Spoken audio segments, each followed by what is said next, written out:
Chen Jianghe jumped from the 89th floor, only to be reborn. It was 2006, a year when the stock market was booming, the real estate market was thriving, and the economy was in full swing, with opportunities everywhere. This year, Chen Jianghe had just started his first year of college.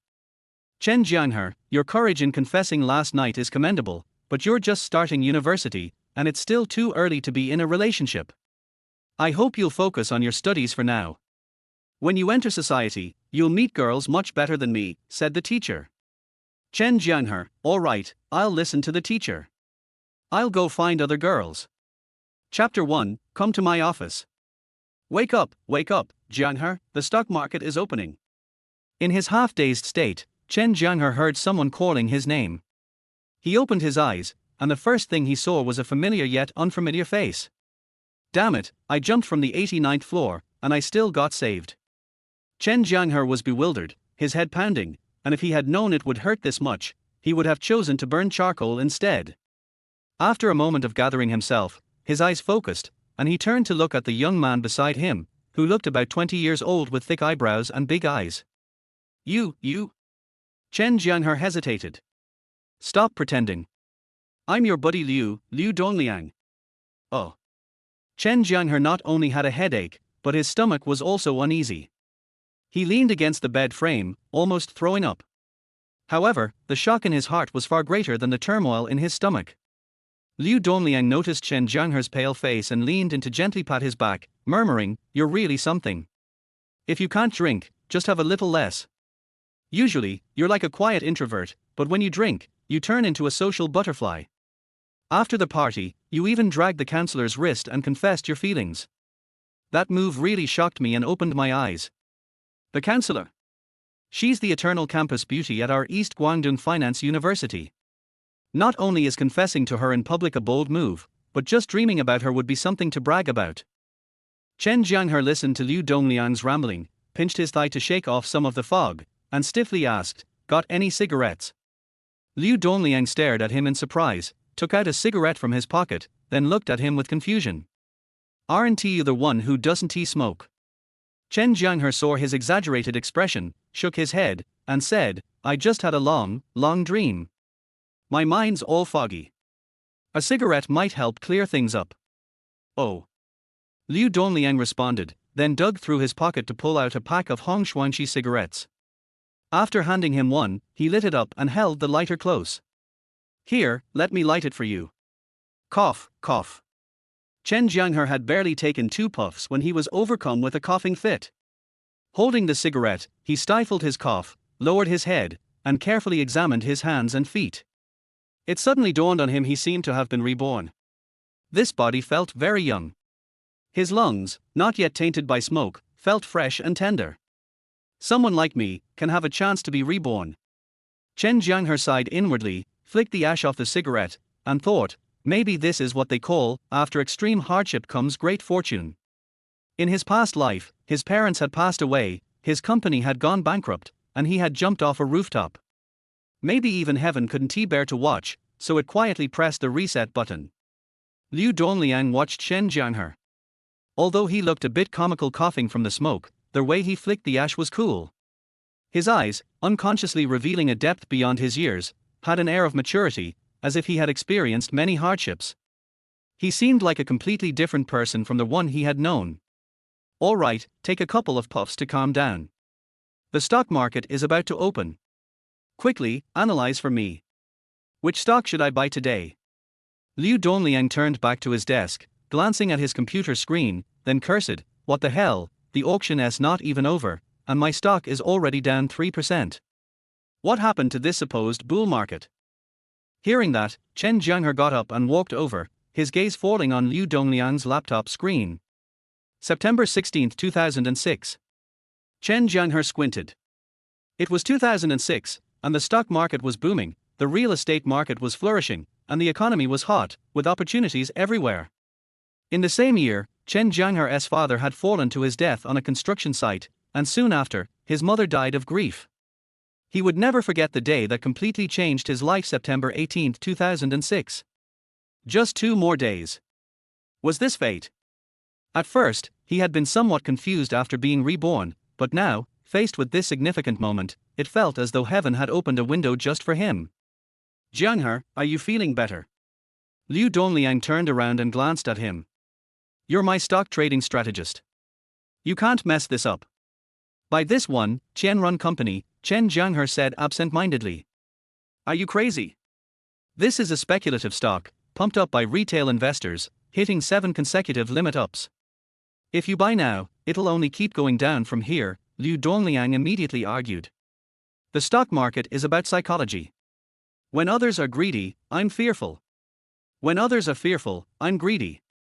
Do what I say, and you won't go wrong. That's just some basic nonsense. The real deal is making money. Liu Dongliang thought Chen Jianghe's words made sense, though he didn't admit it out loud. I want something more stable. I'm buying gender development. Excellent, Chen Jianghe glanced at the market and gave him a thumbs up. Gender development was one of the worst performing stocks of 2006. Liu Dongliang had managed to pick that one out of the bull market, so his insight was truly something to admire. Even if one didn't agree, they had to give him credit. Liu Dongliang decisively bought the stock, then said, I've heard rumors that PetroChina will start its IPO next year. With such a massive scale, it's a golden opportunity. We have to get in and make some money for the new shares. Once they go public, we'll be rich. PetroChina IPO. Chen Jianghe was stunned. You're a genius. There was a famous saying in later years, how much sorrow can one have?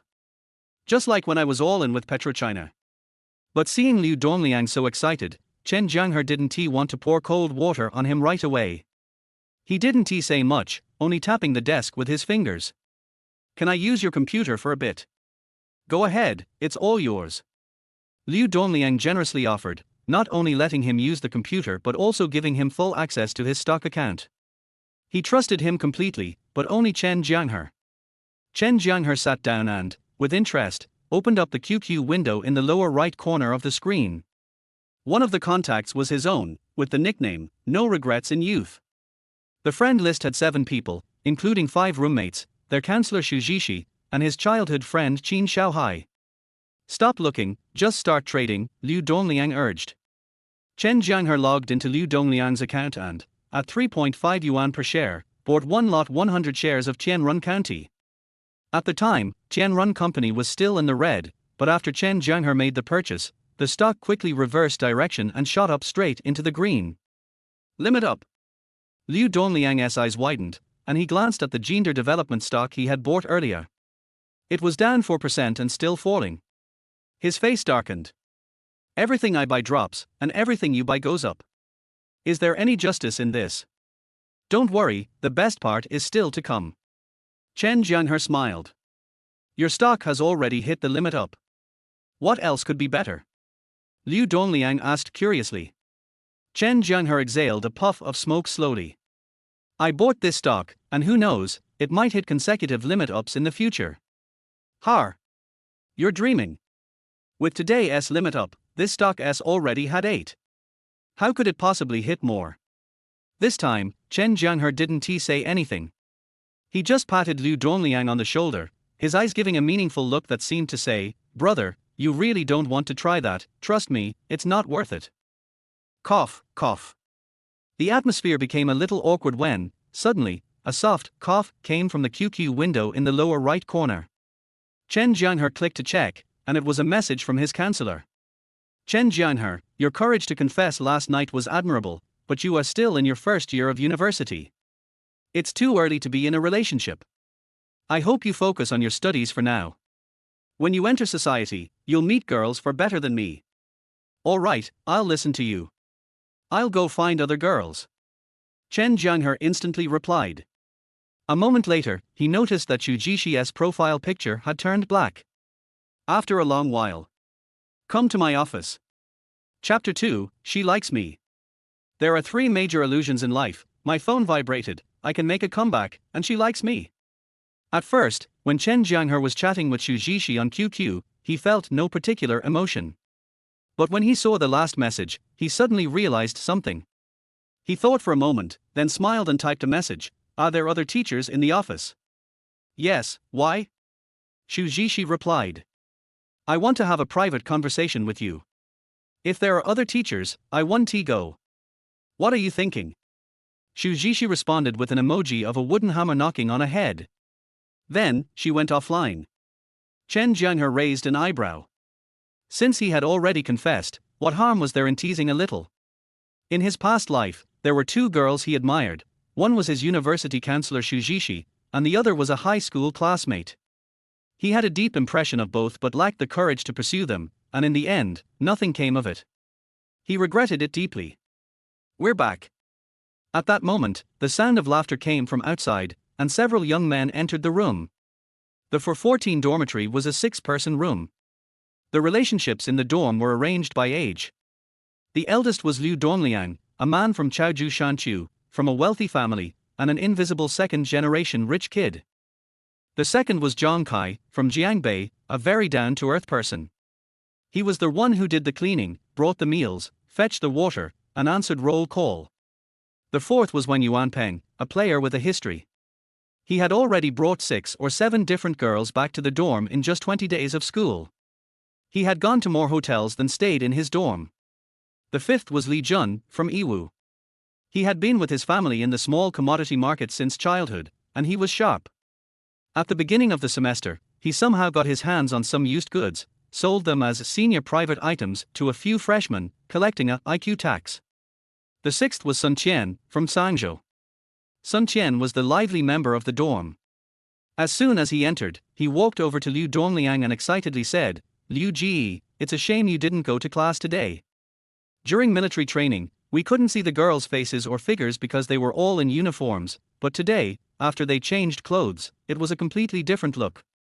So many beautiful girls, my heart was soaring, and I couldn't focus in class." Then, he proudly took out a notebook and seriously flipped to the first page. "Look, this is the fourth brother S notes. 5 stars for beauties with scores above 90, 4 stars for those with scores above 80, and 3 stars and below are just extras, you can watch them if you want." Liu Dongliang took the notebook and glanced through it. Chen Jianghe smiled and glanced at his foolish roommates. He didn't say anything, but his mood instantly brightened. "Why isn't the 7-star beauty's name listed?" Liu Dongliang asked with interest. "The 7-star beauty is the counselor. She's the third brother's type." Sun Qian laughed and then turned to Chen Jianghe with a mischievous look, asking, "Third brother, does Xu Laoshe have soft hands?" Before he could even finish, Liu Dongliang slapped him on the head with a mock scolding. "Why are you asking such a detailed question? Are you planning to confess to the counselor like the third brother?" "I wouldn't dare. I can't even look her in the eye," Sun Qian replied. "You coward. The counselor is not a tigress, why are you acting like this?" At that moment, Wen Yuanpeng laughed and scolded, pulling out a deck of cards and shouting, "Every beautiful girl has a guy who works himself to exhaustion behind her. Enough talking, let's play some poker. You guys play first. I have something to do. I'll join you later for a serious battle," Chen Jianghe said as he stood up to leave. "Third brother, where are you going?" "I'm just going for a walk downstairs." "You're going for a walk, but why are you taking my chewing gum?" "I just smoked a cigarette. The counselor wants me to meet her. If I smell like smoke, it might not be good," Chen Jianghe said with a grin as he popped 2 pieces of gum into his mouth. "Shit." The 5 roommates all cursed in unison. "He confessed yesterday, and now he is meeting the counselor alone today. Chen Jianghe, you really are something." Chen Jianghe laughed heartily and strode out of the dorm. He didn't go straight to find Shujishi at the teacher's office. Instead, he first went to the first floor to call his father at the construction site. "Hey, Dad. Is the living allowance not enough?" his father asked. "No, I have enough money. It's just that I'm a little homesick." "How are you and Mom doing?" Chen Jianghe asked. "Everything is fine at home. Don't worry.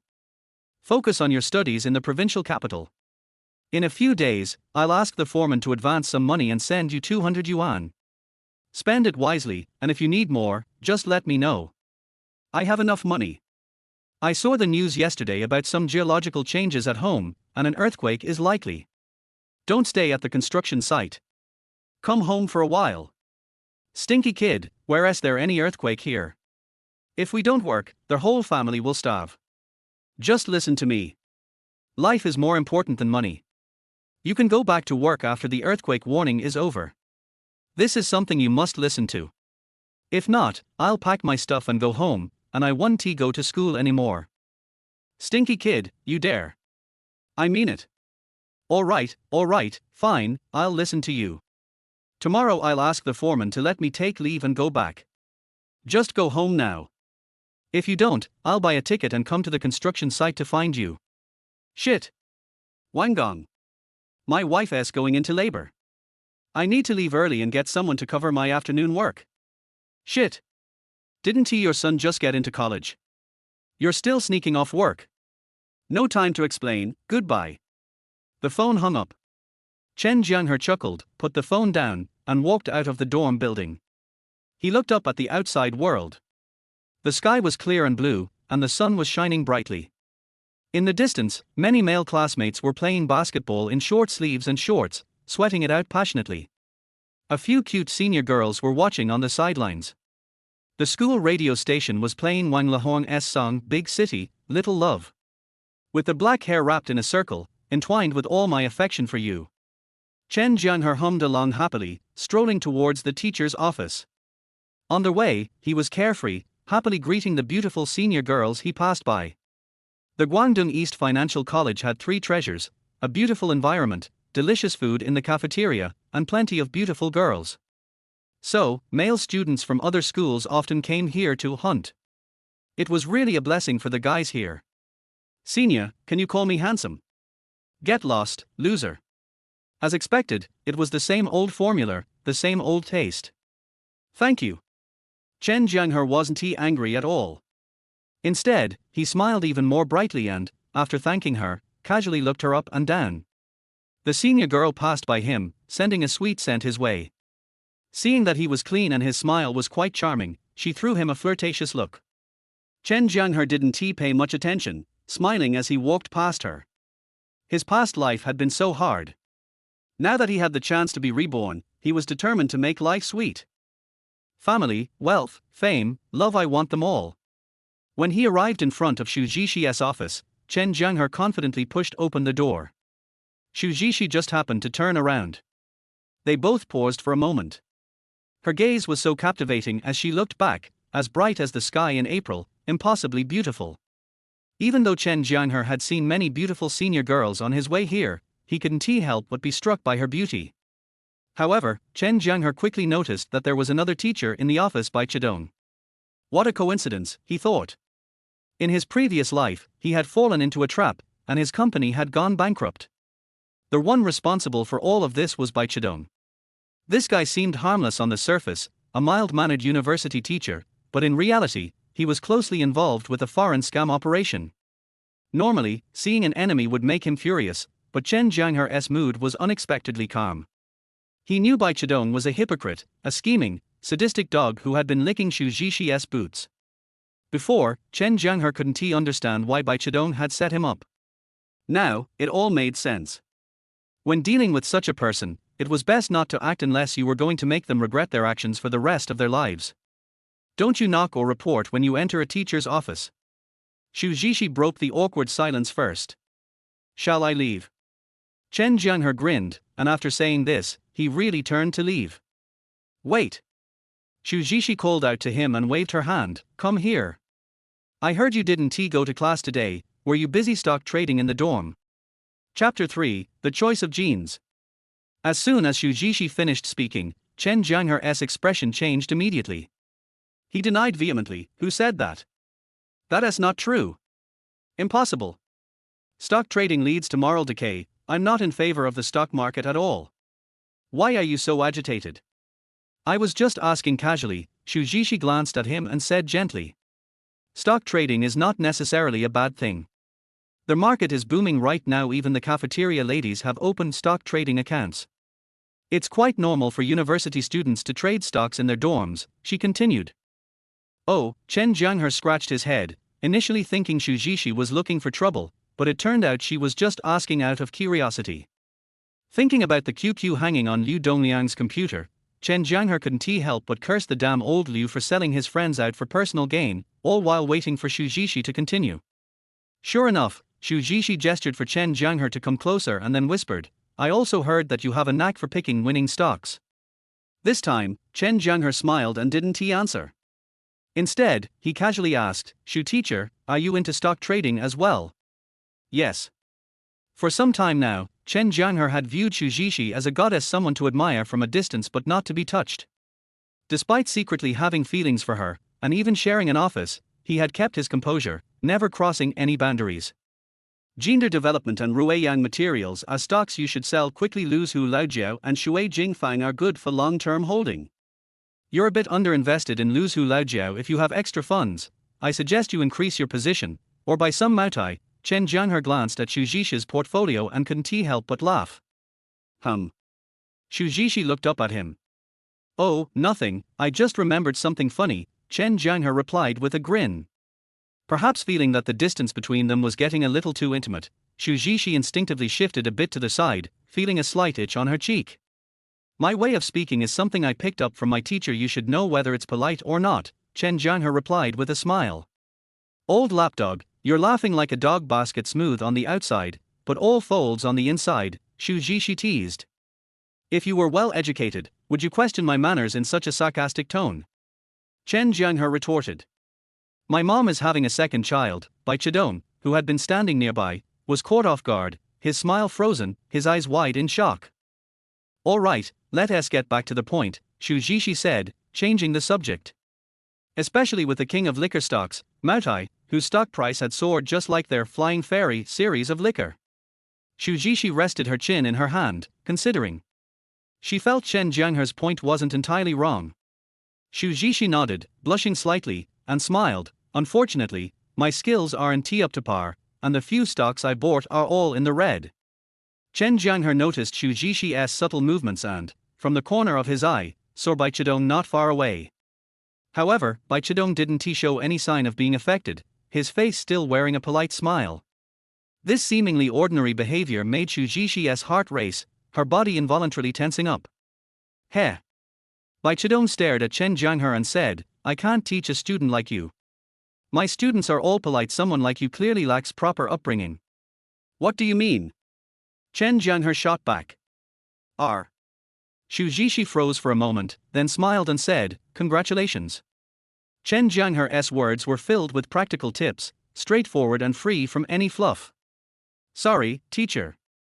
I tend to speak bluntly, but there is something I want to confess to you. I hope you won't take offense, Chen Jianghe said. Hearing this, Xu Zhiqi was momentarily distracted as Chen Jianghe subtly tucked a stray lock of hair behind her ear. But Chen Jianghe wasn't exactly an honest person. Since Xu Zhiqi had asked for his analysis, he naturally took the opportunity to get closer. His face was almost touching hers as he peered at her computer screen. Har har har. Chen Jianghe casually turned to look at the computer screen, directly sharing his thoughts. Bai Chidong opened his mouth but hit a soft spot, pausing for a moment, then seriously sized up Chen Jianghe. Talking to a teacher with such sarcasm, do you think that's polite? What is your problem? Chen Jianghe asked. This. Xu Zhiqi was stunned. Did this guy just flirt with me using biology theory? After a brief moment, Chen Jianghe raised his hand and, under Xu Zhiqi's astonished gaze, moved closer to her face. Chen Jianghe silently cursed to himself. Originally, he had planned to design a counter-strategy for Bai Chidong later. But seeing his ridiculous smile, an idea suddenly came to him. He decided to launch a psychological attack first and then turn to Xu Zhiqi, calling her name with deep affection, Xu teacher. Oh. Chen Jianghe rubbed his chin and said seriously, I remember my high school biology teacher saying that if someone doesn't wear perfume, but another person can still smell the fragrance, it means the genes have made a choice. Chen Jianghe raised his eyebrow, cupped his hands and blew into them, smiling as he took a deep breath. I just chewed some gum, my breath is fresh. Unlike some people, when they open their mouths, you can smell the sourness from far away. Bai Chidong's face turned cold as he spoke with authority. Come here and explain yourself. From the very beginning, Chen Jianghe hadn't followed any rules. His actions just now were bold, and it could be said he had openly flirted with Xu Zhiqi. Xu Zhiqi's eyes widened slightly, and she moved back warily, but Chen Jianghe seriously said, Don't move, there is something on your face. Let me get it for you. Chen Jianghe sniffed the air and asked with a smile, "What brand of perfume are you wearing? It smells really nice." Not far away, Bai Chidong could no longer sit still and sneered, "Student, you're still young, but your arrogance is off the charts. You've only just scratched the surface of finance, and you think you're a stock god. What are you laughing at?" Chen Jianghe shot back. If one were to look at the stock experts and big names from a future perspective, Chen Jianghe wouldn't hesitate to call them all military strategists with dog heads, hindsight geniuses, wine bags, food bags, idiots, and fraudsters. The stocks they now look down on, like liquor stocks, would soon become something people could only dream of owning. The experts don't like them, and that's just fine. They think liquor stocks are at a high and will soon adjust, but I think liquor stocks are just getting started, and there is huge potential for future gains. Chen Jianghe declared, then added confidently, "Buy stocks against the trend, and the villa will be by the sea." "So, you're saying you're really optimistic about liquor stocks?" Xu Zhiqi raised an eyebrow. Although she held liquor stocks in her portfolio, she was unsure. "A lot of experts are saying liquor stocks are at a high and will soon see a correction. Why don't you help me take a look and analyze them?" He knew that Bai Chidong, being such a seasoned lapdog, would surely burn with jealousy at how close he and Xu Zhiqi were. Xu Zhiqi had no idea what Chen Jianghe was up to. His voice was calm, but it felt like he had just given Bai Chidong a face slap. Xu Zhiqi, not one to shy away from asking questions, asked, "Could you help me analyze it?" Chen Jianghe humbly responded, "Actually, I don't know much about stocks. My success has mostly been luck, and I don't have any technical skills. I wouldn't dare show off in front of you, Xu teacher." In her portfolio, there was gender development, and it was badly in the red. It really proved the old saying, if you want to get by in life, there is always going to be some losses in your stock portfolio.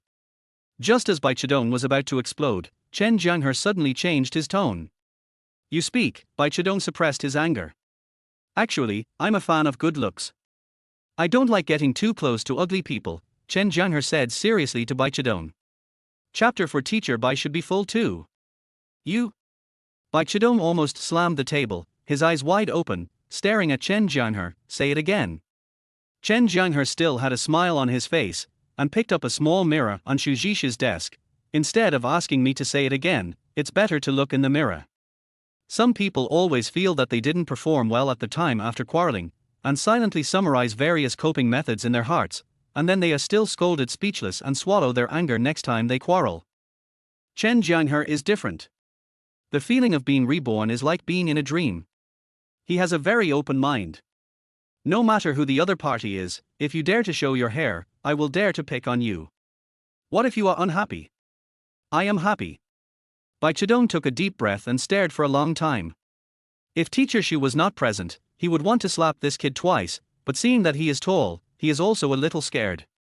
"Chen Jianghe, be serious and put the mirror down," Xu Zhiqi reminded at the right time. "Yeah." Chen Jianghe nodded in agreement. When he put down the mirror, he inadvertently moved closer to Teacher Xu, and their faces appeared in the mirror at the same time. Bai Chidong waved his hand, thinking that when Teacher Xu was eating in the cafeteria, I sat closer and felt the same. Xu Zhiqi glared at him lightly and used her trump card. "If you do this again, I will call your parents to come to school." At 11:30, the market closed for lunch. Xu Zhiqi smiled lightly, her eyes were full of water, and she was particularly bright and charming. "Well, I don't eat much, so I just need to eat something simple." "No."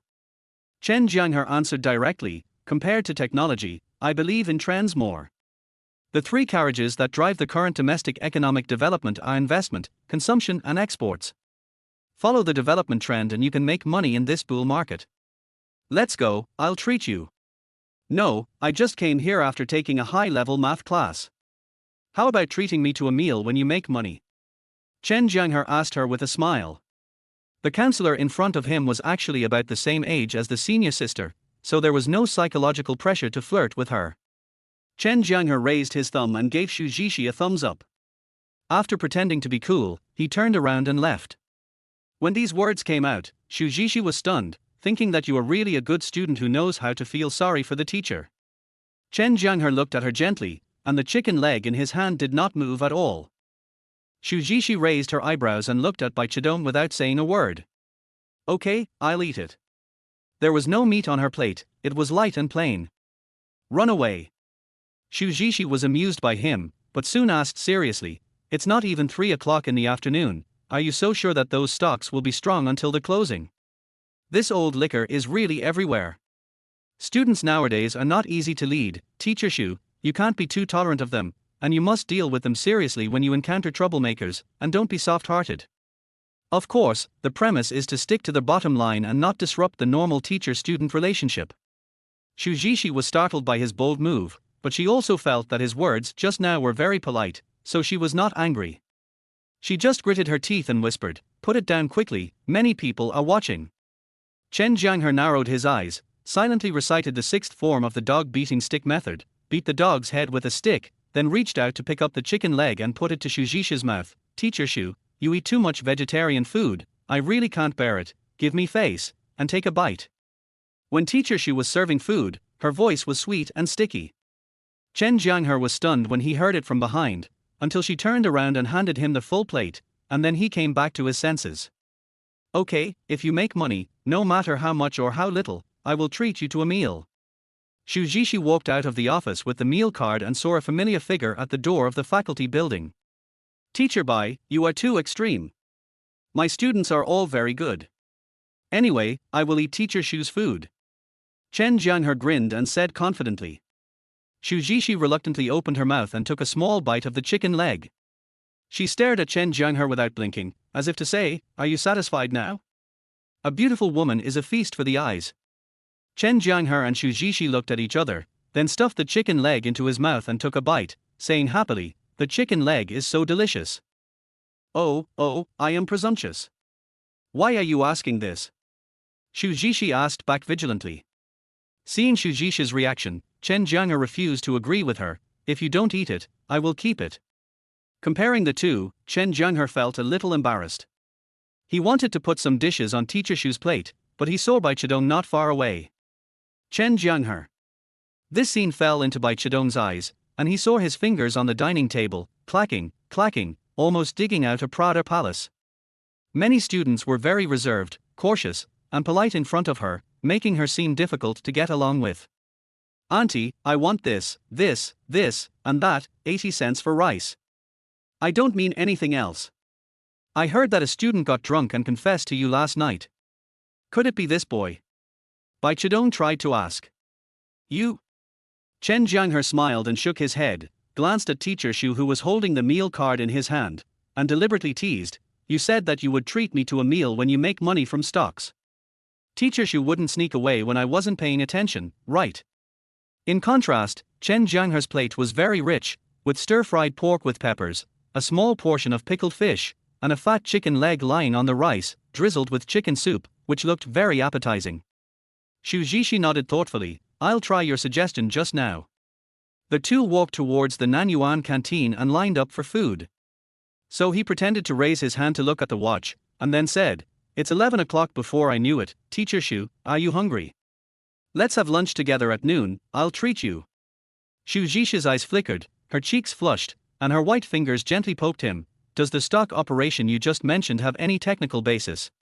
When he walked out of the office, Bai Chidong frowned and asked, Teacher Xu, that student just now was quite arrogant, his name is Chen Jianghe.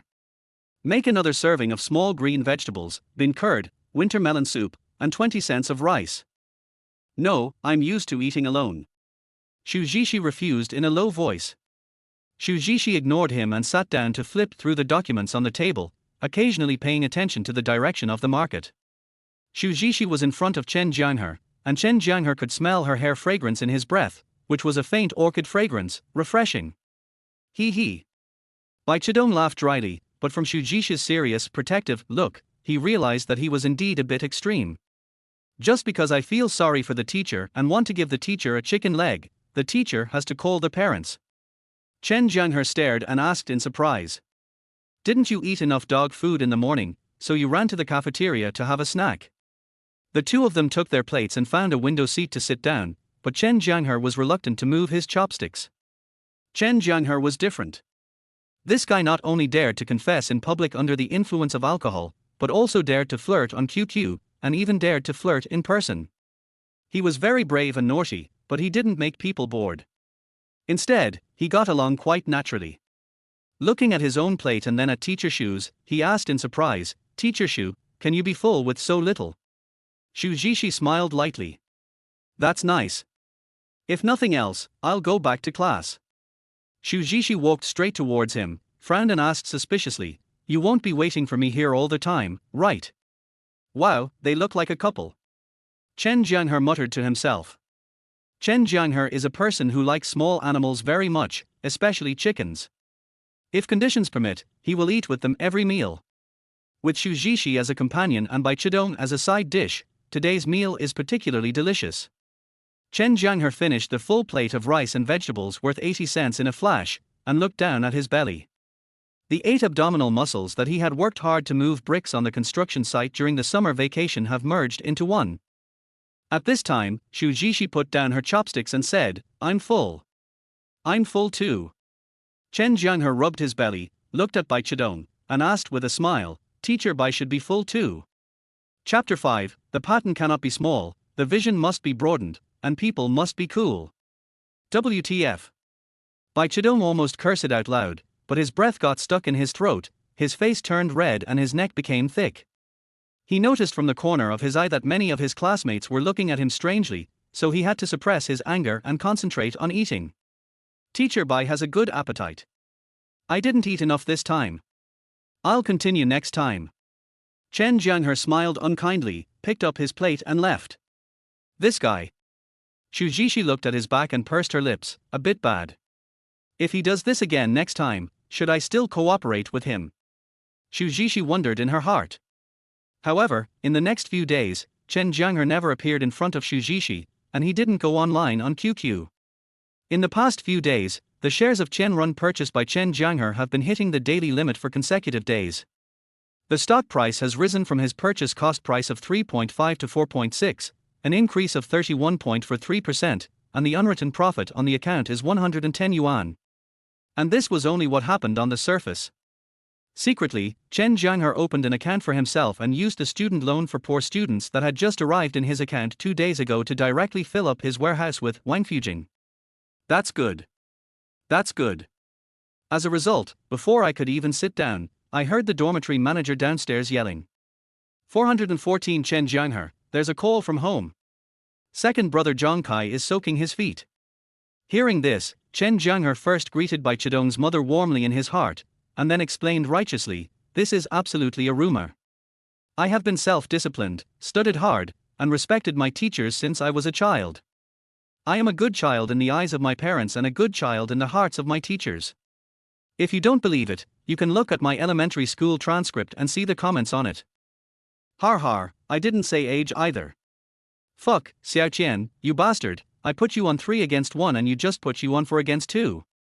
Chen Jianghe knew it in his heart, but he deliberately teased, "Are you and mom really planning to have a second child?" For twos.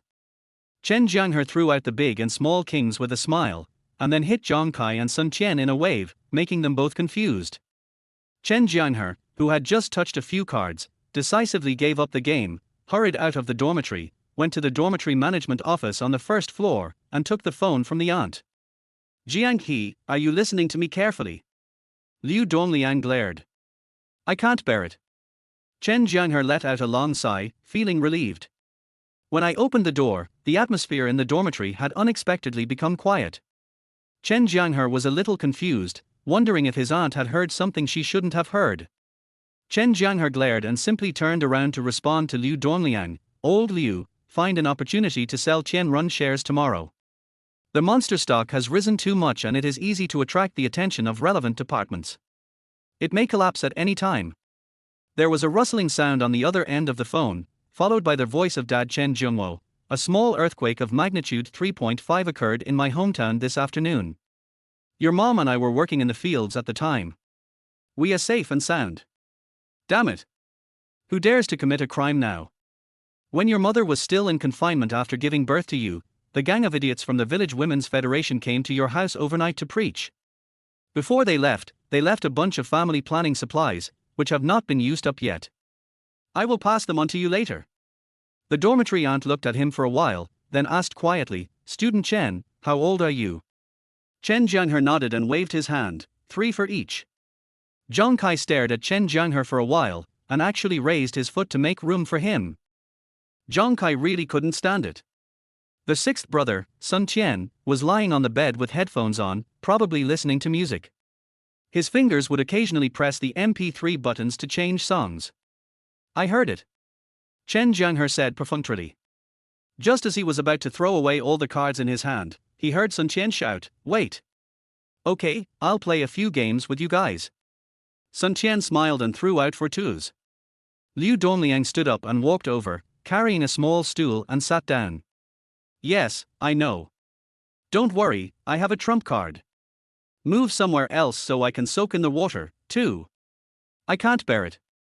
But my dad quickly changed the subject. There is another thing. A teacher called me yesterday and said that you are arrogant, disrespectful to teachers, and violated school rules. Beep, beep, the phone was hung up. Chen Jianghe turned around and found that the dormitory manager was looking at him with strange eyes. Beep beep. Hello. 20. Liu Dongliang nodded. He knew very well that some secrets could only be kept to oneself and must not be made public easily, not even in front of his buddy Liu Dongliang. The junior development purchased by Liu Dongliang has continued to be sluggish in the past 2 days, with its share price falling all the way with no signs of rebound. Liu Dongliang was depressed because of the loss, but he did not forget the brotherhood. He persuaded Chen Jianghe, who was playing landlord with Zhang Kai and Sun Qian, third brother, the monster stock in your hand has been rising for 10 consecutive days, including today. You must be alert. This kind of hyped stock has no performance support and will definitely not be stable in the future. Find a time to sell it and lock in the profit. Chen Jianghe found a random excuse to save on phone bills. However, Chen Jianghe was very secretive in using student loans to trade stocks. Chen Jianghe smiled so much that his neck was crooked. You two bad boys, you can't stand the 3 of you, then I'm going to beat you up with all my strength. Chen Jianghe looked surprised and sat down on Zhang Kai's bed. Second brother, in this 37-8-degree weather, dogs use cold water to wash their feet, but you actually soak your feet in hot water. Of course, this floating profit of 600 yuan is just an appetizer for Chen Jianghe. He has finally been reborn, so he must have a broad vision, raise his horizons, and be a cool person. After hearing this, Chen Jianghe couldn't help but laugh and scold. You little bastard, Dad hasn't even started scolding you yet, but you're already bragging. When Chen Jianghe answered the phone, he was not as relaxed and at ease as he was when he was playing cards just now, and his voice trembled unconsciously. Wangfujing was one of the top 10 stocks with the fastest growth in 2006. Its share price soared from 2.6 yuan to 24 yuan, an increase of nearly 10 times. After Chen Jianghe bought in, the stock price rose sharply for several days in a row as expected, with a paper profit of nearly 600. He made money without doing anything. In 2006, domestic prices were relatively stable, and 600 yuan was enough for Chen Jianghe to live comfortably in college for a month. Third brother, stop talking and play your cards. If you can't afford it, I will. Sun Qian urged. You are a college student now. I won't control you like I did when you were little. Everything depends on your own initiative. After saying that, he turned around and ran back to the dormitory under the gaze of the dormitory manager. I won't say more. Your mother went to bed early tonight. I'll go see if she's feeling unwell. Liu Dongliang sat back in front of the computer and silently watched the stock market review by the internet celebrity. That's right. Chen Jianghe smiled and said, we are short of one person for the tractor in the dormitory. I will leave first. Goodbye, auntie. Here it comes. Here it comes. I didn't ask your age. I just went downstairs to answer a phone call, and the 3-1 missing 1 situation turned into 1-3 missing 1. Chen Jianghe advised him to sell several times, but this guy was obsessed and refused to believe in it. He did the opposite and covered his position. Brother Liu, stop watching the stock market and come play cards with us. The third player always wins in landlord, which is boring. Let's play tractor together. Liu Dongliang's computer made a sound, and he turned around and glanced at Chen Jianghe. Third brother, your QQ message. Who sent it? Chen Jianghe asked. Teacher Shu sent this. Do you want me to reply for you? Liu Dongliang asked deliberately. Chapter 6 Let go of that senior. Wait, let me do it. Chen Jianghe rushed over and clicked on the message. Shujishi, my liquor stocks have risen again today. Smile. Live up to the good times, mine has also gone up. Laughing. Shujishi, congratulations. Roses. Live up to the good times, congratulations to you. Fist bow. After this sentence was sent, the topic seemed to be at a standstill. Chen Jianghe glanced out the window and an idea came to him. Teacher Shu, the moonlight is beautiful tonight, and the wind is gentle. Talking about stocks is really a downer. Why don't we talk about something else? Shujishi, wait for me for a moment. A few minutes later, Chen Jianghe subconsciously touched himself and found that he had no money, not even a pocket to put it in. However, he was thick-skinned and caught up with Shujishi and asked, Teacher Shu, do you have money? Chen Jianghe took the money from her hand and said generously, 20 is enough. Come on, I'll treat you to milk tea and fried skewers. It's getting late. I should go back to the dormitory. I was so happy tonight, but suddenly I feel a little depressed. We're going to have a class meeting tomorrow to elect class leaders. Do you have any ideas? Shujishi asked casually. Shujishi giggled, her smile was bright, her eyebrows and eyes were curved, she was very pretty. No, what the hell? Shujishi was confused by him, bit her lip, and said very seriously, I said between us. Chen Jianghe boasted at first, but soon realized something was wrong. No, Teacher Shu, I suspect you are implying something about me, and I have solid evidence. Chen Jianghe smiled on the surface but was cursing in his heart. These pretty senior sisters were so damn real. When I was walking alone, you called me a loser, and now that I have a beautiful counselor by my side, you call me a handsome guy. Do you all want to flatter me? I didn't expect that you are so popular in school. Shujishi looked back at Chen Jianghe. I mind a little. Shujishi nodded. This was the extent of their conversation along the way. Walk with me. Being able to walk side by side with Shujishi on campus is the dream of many boys. Shujishi was stunned. Shujishi glanced at Chen Jianghe and said calmly. Before I knew it, I had arrived at the snack street at the back door of the school. Along the way there were all kinds of snacks, drinks, and barbecue stalls. Shujishi rummaged through her purse and took out a 20 yuan note. I brought it with me, not much, just 20. Okay. Really? Shujishi looked at him. She was originally worried that saying those words to his face would irritate him, but she didn't expect his reaction to be more relieved than hers. Shujishi smiled and shook her head, saying casually, if you are so naughty, you should run for the labor committee and participate in labor more often, so as not to have random thoughts all day long. Har har, I don't want to be the labor committee member. If I have to be one, I'd rather be the class monitor. That way I'll have a reason to hang out with the teacher every day. Chen Jianghe said with a smile. When he came out of the canteen, he saw Teacher Shu sitting at the snack stand with milk tea and chicken fillet waiting for him. Chen Jianghe smiled and walked over to him and said, it's not fun to sit in front of the store and eat. I'll take you to another place. Chen Jianghe took off the cigarette and put it behind his ear, then looked at Shujishi and asked, did you encounter any troubles tonight? However, Chen Jianghe had just keenly noticed that there was something unusual in Teacher Shu's eyes when he looked at him, so at this moment he felt like a prisoner before execution, holding a bowl of chicken leg rice and waiting for the verdict. Chen Jianghe changed the subject. Chen Jianghe didn't hesitate and bought a pack of cigarettes and a lighter from a nearby store. Damn it, these guys are hugging and being affectionate in public? How shameful. This is a university campus, not a zoo. After saying that, he took Shujishi back into the campus. The two of them walked through the shade of a banyan tree, came to the bank of Yu Lake, and found a place to sit on a large lawn not far from the lake. Shujishi pursed her lips, and then said seriously, in fact, I have thought about it seriously these 2 days. Between us. When we arrived at the Moon Lake and looked around, we saw campus couples everywhere. Hearing this, Shujishi looked at him carefully and said suddenly, Student Chen doesn't look strong either. Leaving too many blank spaces. Chen Jianghe continued with a grin. Chen Jianghe nodded in agreement. Of course, I exercise regularly and have 8-pack abs. What are you thinking about? When Chen Jianghe received the news, he was stunned for a moment, then he put on his clothes and hurried downstairs. As expected, he saw Shujishi downstairs of the dormitory. So, I decided to give you some time to slowly accept me. Just at this moment, several beautiful senior schoolmates who passed by greeted Chen Jianghe with a smile. Handsome boy. Teacher Shu, you don't have to say it. I actually know everything and I understand you. Chen Jianghe said with a smile. I don't believe it. Shu Jishi sneered lightly, quickened her pace and ignored him. Shu Jishi turned her head to look at him and asked half-jokingly, can you read minds? Yeah. Chen Jianghe nodded and said, in fact, I have thought it through in the past 2 days. When it comes to love, it is most comfortable when both parties are in love with each other. There is a large snack street behind the school. Chen Jianghe knows exactly which stores have delicious and affordable food, which stores sell inferior products, and which stores use gutter oil.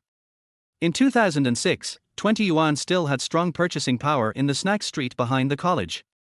Chen Jianghe bought 2 cups of double skim milk, 2 servings of crispy fried chicken fillets and vegetable skewers, and still had 8 yuan left. I don't have any ideas. Just be a law-abiding citizen and listen to Teacher Shu. Chen Jianghe said with a smile. I'm downstairs in the boys' dormitory. Come down. If you want to say anything, I'll tell you in person. Chen Jianghe smiled faintly and said with a little emotion, women usually only take the initiative to look for men when they are upset and can't make up their minds. Chen Jianghe stood up, patted his butt and left. Seeing her smile, Chen Jianghe felt relieved. You seem to understand girls' minds very well. No, your worries are written on your face, it's easy to tell. Huh? Okay. They are all floating clouds. People are afraid of becoming famous just like pigs are afraid of getting fat. Actually, I don't want to be like this either. It's just that the seniors are too enthusiastic. Chen Jianghe said with a smile. Chen Jianghe finished his portion of double skin milk and chicken fillet in no time. After eating and drinking, he lay on the lawn with his head tilted back. He took out a cigarette and put it in his mouth. When he was about to light it, he asked Shu Jishi, Teacher Shu, do you mind if I smoke? Chen Jianghe was already a little depressed, and seeing this scene, he wanted to vent even more. He couldn't help but move closer and yelled, Senior, please let go of that senior sister and let me do it. I have a slippery tongue. Shu Jishi, who was not far away, was startled again when she heard the shout. Then she saw him being chased by someone. Her slightly frowned brows cleared up and she couldn't help but laugh and scold. This is stupid. Chapter 7 Sharing Love Experience. Chen Jianghe was chased by his senior all the way, but fortunately he ran fast and put some distance between them and returned to the dormitory building smoothly. It was dangerous just now, luckily I ran fast. Chen Jianghe leaned against the wall and gasped for breath. His sigh had 2 meanings. One was that he was being chased by his senior, and the other was that he almost had to face Teacher Shu's confession. In fact, Chen Jianghe knew very well what Teacher Shu wanted to say to him tonight, which was nothing more than, we are really not suitable for each other, you have just entered college, you should focus on your studies and don't always think about falling in love. When it comes to dating, you can only know whether you are suitable for each other after you have even started dating. If you haven't even started dating, you don't know the depth or strengths of each other, so it's too early to say anything. Of course, Chen Jianghe also knew that the road to pursuing Teacher Shu would be long and difficult. The contrast in status between the two was the first gap, and the numerous competitors were the second gap, and Bai Chidong was just one of them. When I returned to the dormitory, the lights were off and my roommates were lying on their beds chatting about flirty topics. When Chen Jianghe pushed the door open, he heard his roommates across the hallway yelling, Hey guys from 414, can you guys keep your voices down? You're making me so excited, I want to kill you. Before he finished speaking, Chen Jianghe, who had just entered the room, slammed the door shut to prevent the single guys in the dormitory from losing their moral integrity. At this time, the 6th brother Sun Qian climbed up from the bed, picked up the flashlight and shone it over, saying in a sly tone, 3rd brother, you actually came back. It must be great to have a date alone with the counselor. This scene had another layer of meaning in Sun Qian's eyes. He stared and asked, 3rd brother, did you kiss Teacher Shu? Puh. Sun Qian was unhappy when he heard it, 2nd brother, you look down on others with your dog eyes, but a dog can't spit out ivory. Everyone thinks you are the most honest, but in fact you are the most vicious. Liu Dongliang's inner drama is overflowing. Liu Dongliang's eyes widened, staring at Chen Jianghe as if he were a fool. Seeing that he looked very determined, he relaxed his tone and said, I can lend you the money, but I really don't recommend you to increase your position in Chen. I can't watch you fall into it and become a small leak of the banker. No hurry. Har har, I used to be a playboy, but now I'm obsessed with the stock market and have no interest in love. If I lose everything in the stock market one day, I'll have to resort to my ultimate move and target the pretty, rich girls in school. Chen Jianghe smiled without saying anything, gave him a look that could only be understood but not expressed in words, took off his sweaty clothes and prepared to take a shower. So Hugh? You don't want to take another 10,000 yuan to increase your holdings in Chen shares, do you? Thank you. Chen Jianghe raised his hand to cover his eyes, with a smug look on his face. Need I say more? Very good, take you off in situ. Lao Liu, lend me the 10,000 yuan in your account. I want to search. If I lose, it's mine. If I make a profit, we both get 73. As the saying goes, fortune and wealth are sought in danger. If you know that Chen shares will be able to hit the daily limit in the future but are afraid to take action, then you are a coward and are not worthy of playing the stock market. The next morning, Chen Jianghe was awakened by Liu Dongliang's cell phone ringtone, circle, circle, circle, every day, year after year, every day of me. After getting up, washing up, and checking the schedule, he found that there was no class in the morning again. Brother Liu is awesome. My gender development, you are finally growing. With today's momentum, the market is going to take off again. Chen Jianghe glanced at Liu Dongliang and wanted to persuade him to sell out all his shares in gender development now, but the words came to his lips but he didn't say them in the end. After all, he was now immersed in the excitement of the stock surge, and the positive change changed his mind, so he would not sell no matter what. A bunch of idiots. You can turn off the flashlight, but you can't go to bed so early. Chen Jianghe was stunned at first when he heard Sun Qian's strange question, then he said with a smile, Xiao Qian, you know too much. Can you turn off the flashlight and go to sleep? Liu Dongliang sighed inwardly, then asked Chen Jianghe to switch accounts and took a look at his own holdings. Chen Jianghe answered very honestly. Sun Qian turned off the flashlight with a click, slid off the bed swiftly, and approached Chen Jianghe to ask for advice humbly. Third brother, tell me about your experience and share some experience. I also want a sweet love.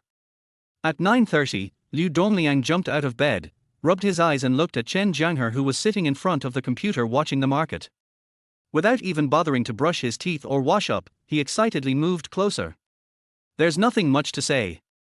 I've already thought of the names for the twins since the first time I met the counselor. Liu Dongliang looked proud, and then glanced at Chen Jianghe's expression. He saw that he looked very calm, as if nothing had happened. Liu Dongliang rolled his eyes.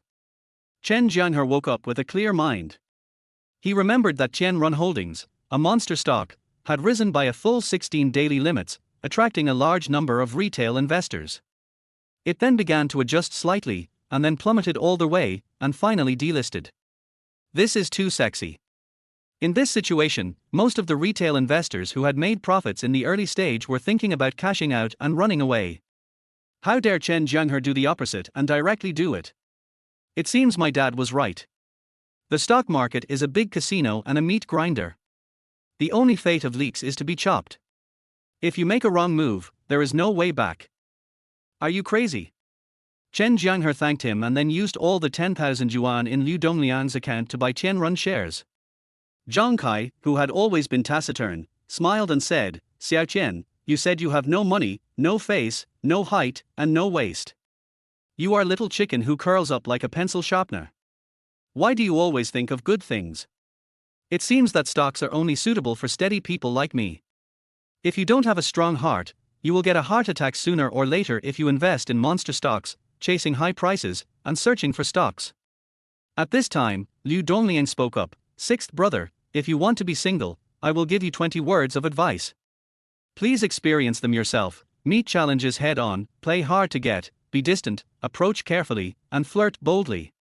Liu Dongliang was stunned, but what surprised him was not that Chen Jianghe really dared to search, but that when Chen Jianghe was operating, Chen shares fell by 6.2% and were about to hit the limit. After saying that, he raised his hand to wipe his lips. He was drooling from running so hard just now. Damn, what a vicious blessing. You have bad intentions, old six. Damn it, it was a wrong payment after all. It was my money that Suhar paid, and he didn't feel bad at all. Sun Qian was full of admiration and kept pestering Chen Jianghe to ask for the secret of picking up girls. Yes. Chen Jianghe nodded seriously. Liu Dongliang raised his eyebrows, and in delight, he immediately reminded Chen Jianghe, Jianghe, hurry up and sell your Qianrun shares, otherwise you will be trapped in a minute. WTF. After saying that, he crawled back to the bed angrily, lay down facing the wall, and said nothing. Liu Dongliang's eyes lit up. All 6 stocks he held today were in the green. Gender Development had the largest increase, reaching 4.2%, and it seemed that the momentum was still going up. Chen Jianghe, who had just finished showering, grinned. It was common for roommates to quarrel and argue over disagreements, but fortunately there were no overnight grudges in dormitory 414, and they could get back to being as close as before after a good night's sleep. Brother Liu, you are single yourself, where did you get the experience to summarize these 20 words of advice? Sun Qian was so excited that he couldn't help but slap his thigh and shouted, I hope Brother Liu will go bankrupt soon. When you use your ultimate trick to seduce beautiful women, remember to take me with you. I want to face the challenges head on and ride the wind and waves. However, the subsequent market trends directly pierced his heart. This. Liu Dongliang watched as Gender Development, which had been rising continuously 5 minutes ago, suddenly took a sharp turn downward, unexpectedly changing from a 4.2% increase to a 2.1% decrease without any resistance, and the decline was still expanding. How so? Liu Dongliang was dumbfounded. On the other hand, Qianrun shares, which had just fallen by 6 points, suddenly made another violent V-shaped rise and was about to reach the daily limit. What the hell is going on? Chapter 8 University Class Leader Election. The direction of gender development is obviously that the main force is pushing up shipments. Chen Jianghe said this lightly, then looked at Qianrun shares which had reached its daily limit, took his hands off the keyboard, and let out a long sigh. It was a good bet. Beep beep. QQ messages are ringing. Chen Jianghe looked down and saw a message from his childhood friend Qin Xiaohai. Jianghe, are you free on Saturday? Let's get together. Qin Xiaohai has been a very simple-minded guy since he was young. His academic performance is slightly better than Chen Jianghe's, and he was admitted to Guangdong University of Technology. If you're free, can we just get together? Casinos are closed on Saturdays and Sundays, so it's a good time to go out and have fun. You can also look for part-time jobs that can make money quickly to speed up your money-making process. Perfect. There are also Jiang Yishu, Zhang Mingjie, Shen Songrong, Tang Fan, Li Lei, Han Chuya, and Zhang Xiameng. They are all old classmates of our class 39 of senior high school. If you are free, take a bus to the university town on Saturday. We will wait for you at the east gate of Zhongda University. Okay, got it. This is called no fucking advantage. Those classmates in the class who are not good looking and whose families are poor are little tearful. On the 414 side, Sun Qian, an activist in the dormitory, winked at Chen Jianghe. The theme of today's class meeting is the election of class leaders. Hello, students. My name is Wang Yuan Peng, and I come from Datong, a famous coal city in China. I am a down-to-earth person and don't like empty talk. If I become the monitor, I will take care of all the money-related issues such as class fees, miscellaneous fees, activity funds, etc. for the 4 years of class. Chen Jianghe responded calmly, but he was not at peace inside. Jiang Yishu, who was on the party list, had been a source of regret for him during high school. At this time, a girl sitting in the front row stood up and everyone turned their eyes to her. Jiang Yishu is a real academic master who was admitted to Sun Yat-sen University, one of the most prestigious universities in eastern Guangdong province. When Chen Jianghe was in high school, he just started to fall in love and foolishly wrote her several love letters. As a result, all of them were delivered to their homeroom teacher by her nosy deskmate Han Chuya, who then read the letters aloud in front of the whole class with great emotion. The theme of today's class meeting is the class leader election. She is not very pretty, but rather sweet, but she is unforgettable. She is the only girl in Wang Yuanpeng's class who has reached the 5-star level with her figure, Lin Siki. Faced with the instigation of his roommates, Chen Jianghe shook his head. He had never thought about running for class monitor, nor had he made any special preparations for it. After Wang Yuanpeng finished his speech, Xu Zhishi asked with a smile. Xu Zhishi was wearing a professional suit today, paired with a pure white shirt. Her long, beautiful legs were wrapped in solid colored stockings and she was wearing black high heels. Her figure was absolutely beautiful, and with light makeup on, her already delicate facial features were even more flawless, making people's hearts pounding. Chen Jianghe muttered to himself, thinking that on Saturday he would comb his hair like an adult, put on a handsome suit, and meet her properly. First, we are running for class monitor. Which student is willing to nominate himself and take the initiative to speak on stage? Fortunately, Chen Jianghe was smart and did not sign his name. Moreover, she has been very active since the beginning of the school year. With her easygoing and generous personality, she can get along well with both girls and boys.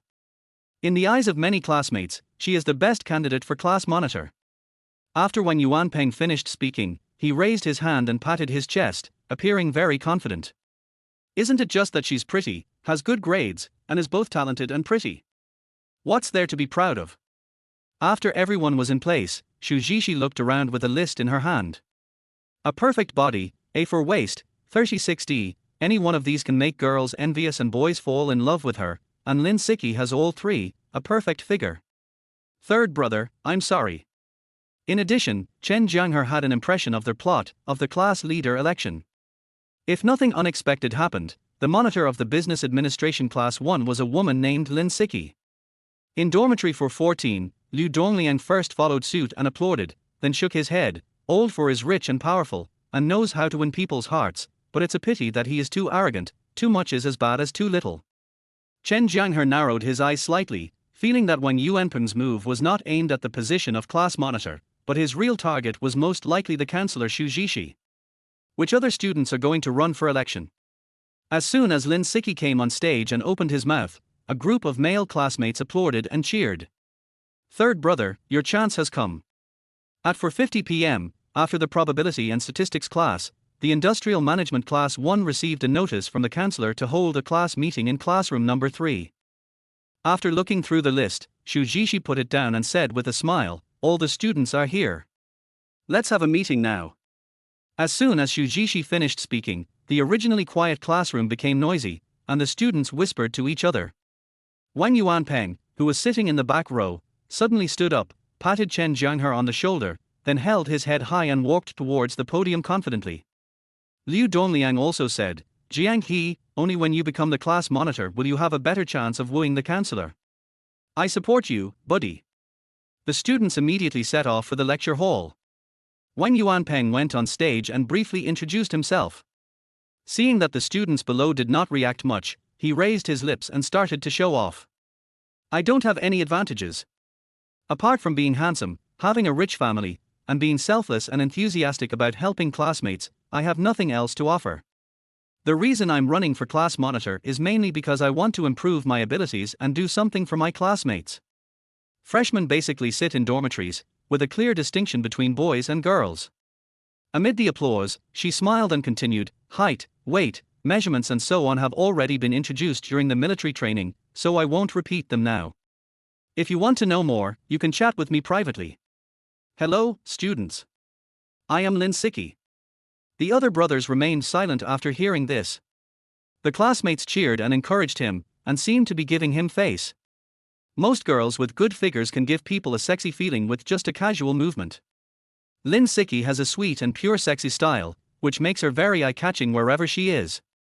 The studies in the first year of college were relatively easy. Chen Jianghe chatted with his childhood friend on QQ and looked at the course schedule. He had no classes in the morning and only one probability and statistics class in the afternoon. As soon as he finished speaking, the atmosphere below became more intense. Sun Qian, who was sitting next to Chen Jianghe, was so excited that his face turned red and his neck became thick, as if he had drunk fake wine. Xiaoqian, be steady. Chen Jianghe pushed Sun Qian's arm. No, I can't keep steady. Lin Siki is too addictive. I feel a little dizzy. Sun Qian raised his hand and rubbed his forehead. Seeing this, Chen Jianghe also held his forehead and said, I've heard of people getting dizzy with 3D models, but I've never heard of people getting dizzy with 36D entities. You've got some potential. Chapter 9 Willing to go through fire and water for the squad leader. On the podium, Lin Siki stirred up the atmosphere and then became serious again. She looked around the room and said with a firm look, if I become the monitor, I will work hard with teacher Xu to handle all matters of the class, coordinate relationships in all aspects, serve my classmates wholeheartedly, and spend a relaxed, happy, and unforgettable 4 years of college life with everyone. Compared with Wang Yuanpeng's arrogance, Lin Siki's words seem low-key and pragmatic. There was constant applause from the audience, and Xu Zhiqi looked at her with a smile, and it was obvious that she was more optimistic about Lin Siki. Thank you, everyone. Lin Siki smiled sweetly, bowed in thanks, and returned to her seat amid warm applause. I glanced at Wang Yuanpeng inadvertently, and found that another boy stood up in front of him. It was Chen Jianghe. Chen Jianghe is tall, with regular features, and looks like a clean big boy. Before, he gave people the impression of being low-key, shy, and even a little introverted, until the class party after the military training 2 days ago, when he took advantage of the alcohol to confess his love to the counselor Xu Zhiqi, living out what it means to be silent or to make a big splash when you do. Hello everyone, my name is Chen Jianghe. Although Chen Jianghe said that he felt sorry, he actually ate with gusto. However, Chen Jianghe was finally elected as the monitor of the Business Administration Class 1 as he wished, and Qin Siki and Wang Yuanpeng were successfully elected as the Youth League Secretary and Sports Committee member in the subsequent class leader elections. Fuck, 10 kilograms of wedding candy, what a strong temptation, I voted for this one. Xu Zhiqi took a deep breath, tried to appear calm and natural, returned to the podium, and asked with a smile. Chen Jianghe smiled but said nothing. Liu Dongliang beside him glared at Wang Yuanpeng and scolded him, "Old four, stop being so sarcastic. Do you think it's fun to show off by stepping on your own brothers? If Old four doesn't have money, I can help him out. I want to pursue her." Sun Qian said bluntly. Today's meal was originally intended to be treated by Chen Jianghe, but when it came time to swipe the card, Lin Siki took the initiative to show his courtesy. It's obviously third brother who is stepping on me to show off. Everyone stand up. Xu Zhiqi felt a bit of a headache, but the matter was done and she could only take it one step at a time. If he behaved too excessively later on, she would remove him. Thanks. Chen Jianghe, awesome. Liu Dongliang thought for a while and answered seriously, the more you look at it, the more attractive it becomes. Secretary Lin is really conscious. At noon, Nanyuan Canteen. The one who was speaking was the new Youth League Secretary of the Business Administration Class 1, Lin Siki, who had a 9'10" body, A4 waist, and 36D height. Wang Yuanpeng on the side smiled and continued, Brother Liu, what about me? Do you think I can pursue her? After the words were spoken, there was complete silence. Awesome, really awesome. You can't either. Liu Dongliang responded expressionlessly. Lin Siki smiled sweetly, raised her soda and clinked it with Chen Jianghe's, and said something very naughty. This guy? Sun Qian asked in a low voice. Chen Jianghe subconsciously turned his head and saw that there was a beautiful woman behind them. You should save your breath. Liu Dongliang shook his head and said to Sun Qian bluntly, you can't control a girl like her. Applause for Chen Jianghe. Thunderous applause. Class monitor Chen went to the stage and bowed 90 degrees, thanking teacher Xu and all the students, then returned to his seat. Several roommates were vying for the lead and making a lot of noise, but suddenly they all became quiet. Right now. No problem. I admire your courage. I am willing to go through fire and water for the squad leader. Cheers. So, Chen Jianghe turned his gaze to Xu Zhiqi and thought, you teach me to read, and I ask you to educate people, that makes sense, right? Chen Jianghe gave Lin Siki a thumbs up, then raised his orange soda, clinked glasses with hers, and said, actually, you know that I'm just using my reputation to get close to teacher Xu. I still have to rely on you for class matters. Can you add me? His words have both the advantage of being a latecomer and a suspicion of plagiarizing others, so Chen Jianghe himself is also very clear that this alone is not enough to impress the students present. Lin Siki got 9 votes. But Chen Jianghe shifted his gaze, turned his face to all the students, cleared his throat and said, as everyone knows, I like teacher Xu. I am running for class monitor because I sincerely want to do something for the class and I also want to share teacher Xu's worries. If you are willing to vote for me, I will give each of you 10 kilograms of wedding candy in the future. I will never break my promise. Lin Siki blinked and smiled sweetly, you are the class monitor and I am the league secretary. We are on the united front and should help each other and cooperate tacitly. So it is reasonable for you to treat me and I to pay the bill. Yes. Chen Jianghe nodded generously in agreement. When Xu Zhishi met his gaze, she felt inexplicably flustered. We are all advanced creatures with one head, 2 arms and 2 legs. Why can't I control them? Sun Qian retorted unconvincedly, feeling a little frustrated. While the two of them were chatting happily, their roommates from 414 who had traveled with them earlier sat in a tacit understanding in the distance, eating roast goose rice and talking in low voices. Chen Jianghe felt very embarrassed. Not only did he steal someone else's position as squad leader, but he was also the one who paid for the meal and took all the benefits. Since there isn't one, let's move on to the voting phase. Brother Liu, what do you think of Lin Siki? I agreed to treat you, but I let you pay the bill.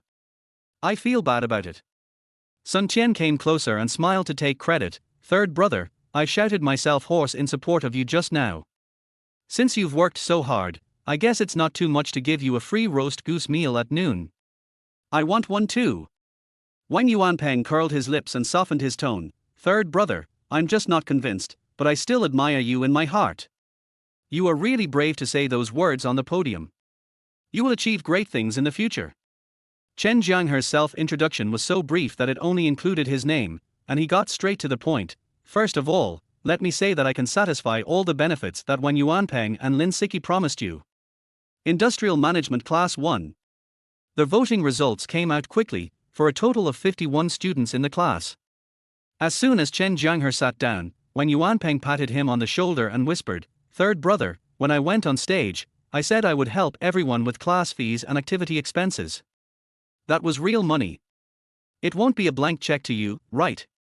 Lin Siki's meal card balance is estimated to exceed the bank deposits of more than 95% of his peers. Chen Jianghe won 40 votes and took the lead. Chen Jianghe is such a brave guy. Wang Yuanpeng got 2 votes. I want one too. Are there any other students who want to run for election? With such a huge disparity in voting data, even if Xu Zhishi wanted to use her veto power, she couldn't say it out loud. Xu Zhishi was a little dumbfounded. Amid the prolonged applause from all the classmates, she looked at Chen Jianghe and wondered whether she should use her veto power to nip this guy's messy ideas in the bud. As soon as Chen Jianghe finished speaking, Liu Dongliang was the first to stand up, shouting awesome and leading the applause. However, when Lin Siki swiped her card, Chen Jianghe accidentally saw the balance on her card and immediately felt relieved. The boys were encouraged and stood up, shouting awesome. The girls also stood up and applauded. If I can't do it, then who can? Wang Yuanpeng disagreed, his words revealing a strong confidence. As a man, he has to strive for the best. Among the girls he has dated, there are ABC, but not 36D. Old 4, I'm not trying to hit you. To be honest, the girls who are attracted to you are of a certain quality. Don't you know what kind of people they are? Can you compare with Lin Siki? Except when he was confused about stock trading, Liu Dongliang was always clear-headed and saw through everything with his wise eyes. For a girl like Lin Siki, only the third one in our dormitory has a chance. But he has high standards and may not be interested in Lin Siki, so I have the best chance. Chapter 10 High School Reunion.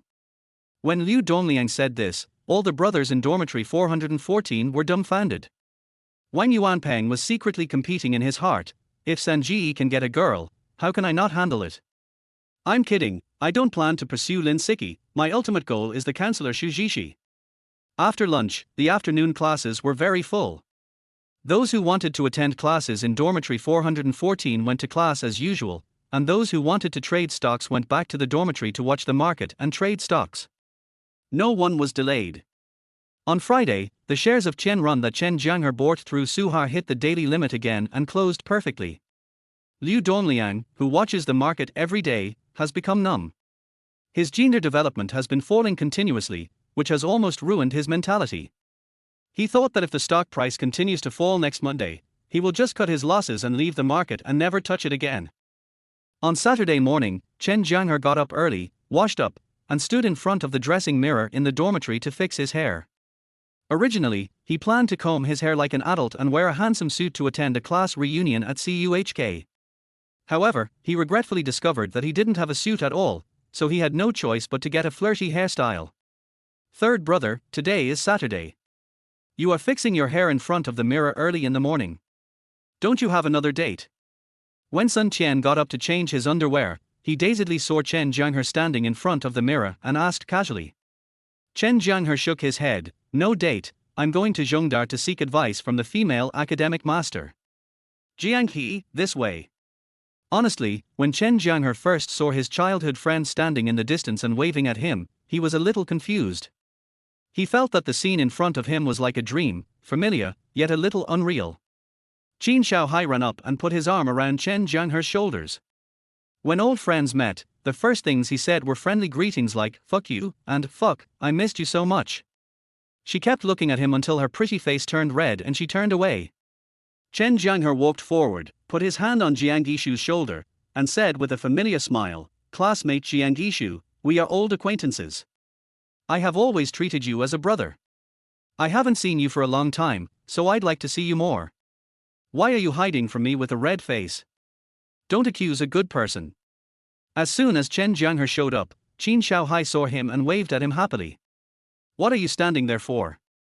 Sun Qian glared, and in a sly manner, he approached Chen Jianghe with the big shorts he had just changed, waving, "Third brother, I think your hairstyle today is really sexy. The female academic masters will definitely be attracted to you when they see you. Will you come back tonight?"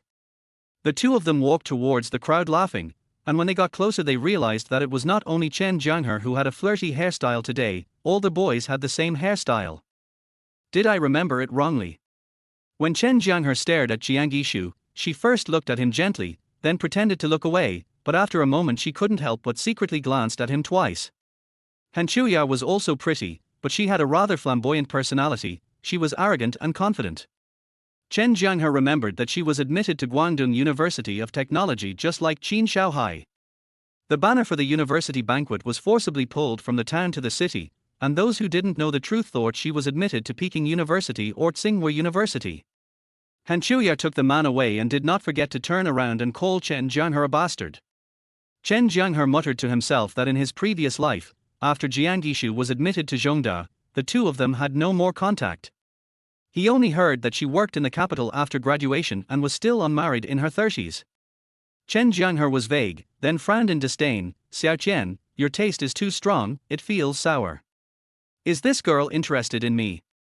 Chen Jianghe had a flash of thought, his eyes a little unscrupulous. Chen Jianghe smiled disapprovingly. It wouldn't cause pregnancy to put his arm around her shoulder, and it was better than some people who treated a girl as a brother on the surface but secretly wanted to have a child with her to maintain their brotherly relationship. As desk mates, Han Chuya and Jiang Yishu had a very good relationship and were almost inseparable during high school. Han Chuya single-handedly fended off most of the persistent pursuers for her. "It depends. Chen Jianghe, you are so coquettish to get close to Yishu under the guise of being a brother." Sun Qian himself didn't feel disgusted at all. He picked it up and smelled it as he spoke. "Good fellow." Chen Jianghe waved goodbye silently. Especially Zhang Mingjie, he looked like a groom today, wearing a suit and tie, fixing his hair with gel, and spraying men's perfume. He looked sexy from head to toe.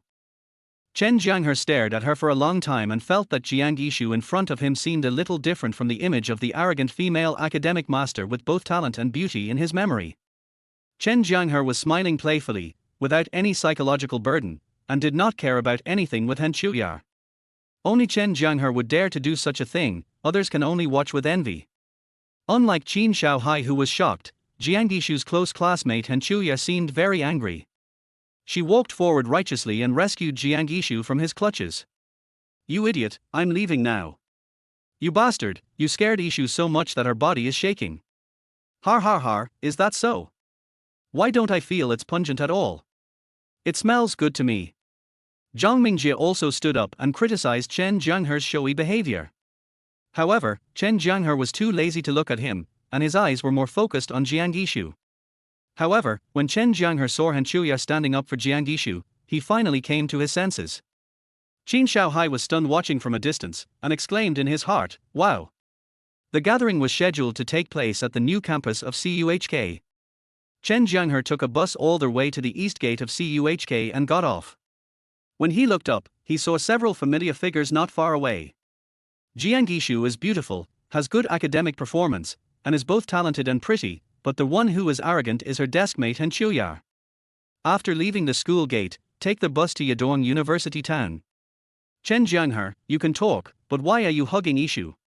Go to Zhongda to seek advice from the female top student.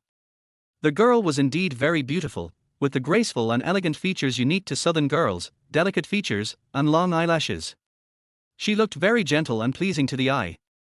Zhang Mingjie looked at him, then turned to Jiang Ishu and said, Ishu, don't be angry. Chen Jianghe just got carried away for a moment. He didn't mean it. Upon hearing this, Chen Jianghe gave Zhang Mingjie a thumbs up and praised him. You explained it very well. Don't explain it next time.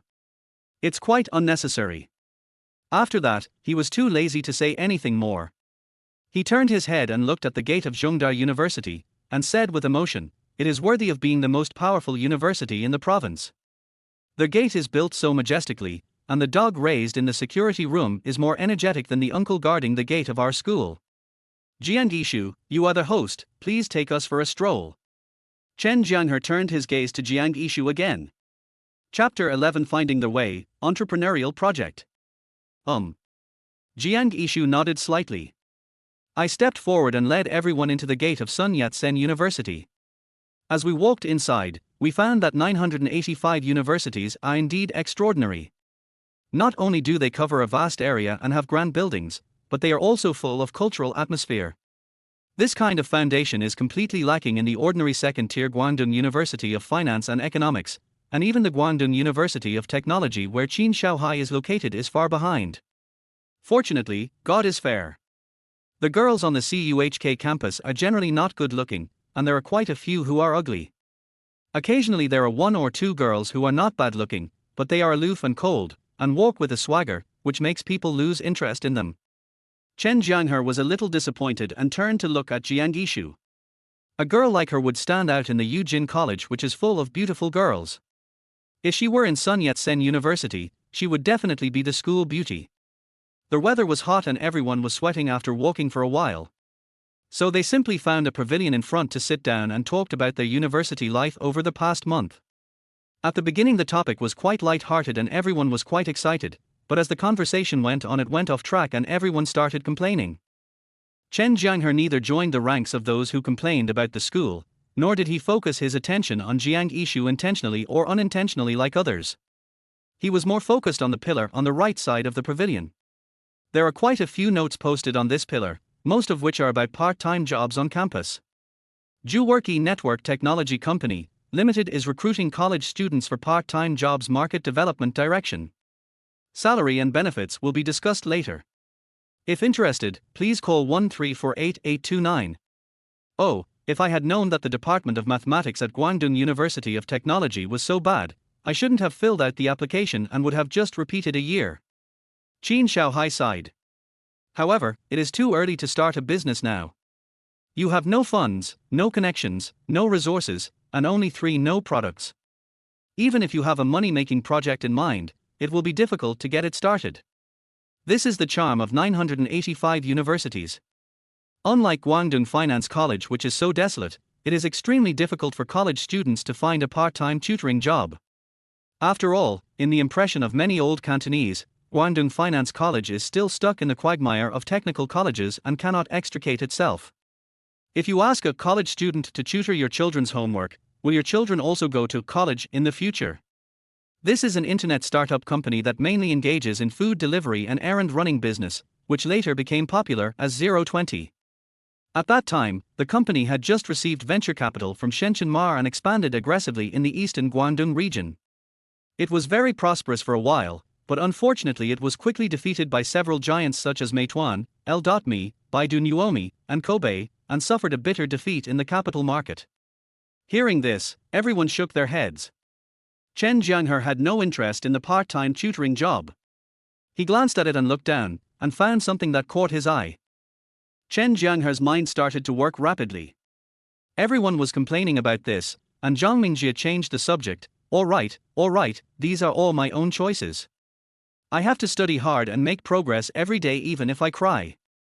There are more girls in our school, but it doesn't affect my hard work.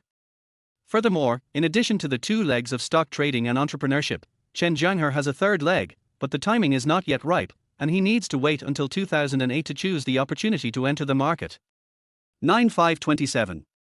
After saying this, Chen Jianghe couldn't help but look at Zhang Mingjie twice more, thinking to himself, "You kid is really a full man who doesn't know the hunger of a hungry man, and you don't even have the pain in your waist when you talk while standing." Of course, it's not to say that Guangdong University of Technology is not good. As a well-known science and engineering university in the province, the school has very strong overall strength and a very strong faculty. Under the background of strong support for science and engineering colleges in China, graduates of most majors at Guangdong University of Technology have no worries about employment and are very popular. This is an opportunity.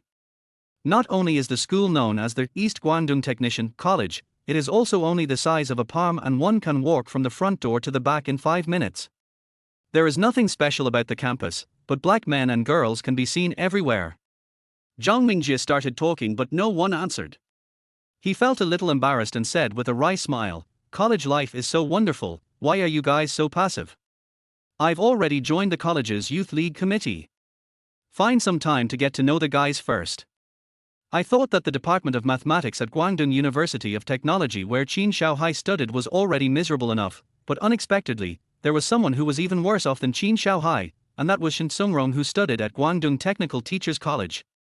Has anyone among you joined the school club?" Zhang Mingjie asked again. In his previous life, Chen Jianghe had a brief encounter with it after graduation. Chen Jianghe thought for a moment and made a plan in mind. He stopped thinking about it and turned to listen to his old classmates' complaints about their respective schools. Chen Jianghe was once so depressed that he wanted to drop out of school, but when he thought about it, he realized that his ability was really limited. It was already an extraordinary performance for him to be admitted to a technical college. If he went back to school, he might not even be able to get into a junior college, which would be even worse. Therefore, Chen Jianghe's truest idea is to walk on 2 legs. First, take advantage of his rebirth to continue making money in the stock market and continuously obtain cash flow. Second, look for high-quality projects. First go into understand the ins and outs, and then set up his own business to make it bigger and stronger. In this way, the money earned in the stock market will have a reasonable and legal circulation channel, and when you become rich in the future, you will be able to easily deal with media interviews, official investigations, etc. To make money in the stock market, unless you can be as unshakable as the stock god, otherwise, earning millions or tens of millions is empty in the eyes of outsiders, just like gambling, there is no tomorrow. If you want to be upright and respected, you have to start your own business and be a boss. Chen Jianghe's eyes flashed. He knew very well what the Department of Mathematics at Guangdong University of Technology was like. Without great perseverance, it would be impossible to withstand such boredom. It sounds amazing. Chen Jianghe rolled his eyes and said, "Student Zhang Mingjie, next time you act cool, be more direct.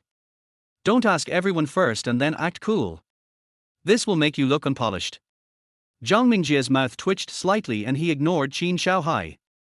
Chen Jianghe didn't want to pay attention to him either. He put his arm around Chen Jianghe's shoulders and asked with a smile, "Jianghe, how are you doing in Eugene? Are you the leader of a certain society as soon as you get in?" Everyone's attention shifted to Chen Jianghe following Chen Jianghe's loud voice. Chapter 12, Getting Something for Nothing. I have no interest in student clubs. I just want to make money. Chen Jianghe smiled and responded calmly. The existence of student associations is mainly to enrich the extracurricular life of college students and to provide personalization, but for Chen Jianghe, this is a complete waste of time. He actually wanted to join the college youth league committee, but Zhang Mingjie had already used it to show off, so he was too lazy to say it. Student Chen Jianghe is working part-time to earn money for his studies at school, right? Speaking of which, there are several girls in our class who come from remote mountainous areas and start working part-time in the cafeteria and library as soon as they enter school. As long as it does not interfere with their studies, it is nothing wrong for them to earn some living expenses, said Zhang Mingjie with a smile. This guy just likes to act tough in front of others and step on others to show how powerful he is. Normally, Chen Jianghe wouldn't bother with him, but not today. Chen Jianghe took out a cigarette, put it in his mouth, looked at Zhang Mingjie with a smile, and said, "Student Zhang, I have fallen to the point of working and studying, and my life is difficult. How about you treat me to lunch and take me to a good meal?" "No problem. I've heard that the food in the Zhongdar cafeteria is good. It's not easy for me to come here, so I'll invite everyone to try it together." Zhang Mingjie didn't know it was a trap and smiled generously. Jianghe, the dishes haven't been served yet. After entering the restaurant, Chen Jianghe asked for a private room as if he was familiar with the place. Then he picked up the menu and ordered a table of dishes. However, he only ate a few bites before finding an excuse to leave the room. Chen Jianghe smiled and asked, "How do you calculate your salary?" The middle-aged woman watched him walk away, then walked to the front desk and looked at the interview registration form. "No, I have some personal business to attend to." Chen Jianghe refused with a smile and walked away quickly. He was not very interested in the dinner party.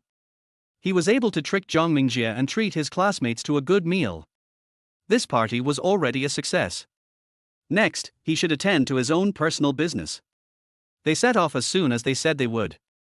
Chen Jianghe led the group straight to their Lan Kwai Fong Cantonese private kitchen at the back door of CUHK. Chen Jianghe smiled. The capitalist's rhetoric is always so fresh and refined. How many low-level salesmen have been fooled by the phrase, "business is on their way to work in the wind and rain, on call 24 hours a day, all year round." The daily routine of department managers is to sit in the office to look at data, brag at the table, and curse behind closed doors in the meeting room. Okay. As for rewards, you can talk to your boss directly when you sign enough orders. The same goes for subsequent regularization and promotion. Besides the commission, are there any other rewards? The so-called getting something for nothing, hiring free workers in the name of a probation period is a common tactic used by most companies today. Of course, if you are good enough, we can lower the threshold appropriately. "Hello, are you here for an interview? Please register at the front desk.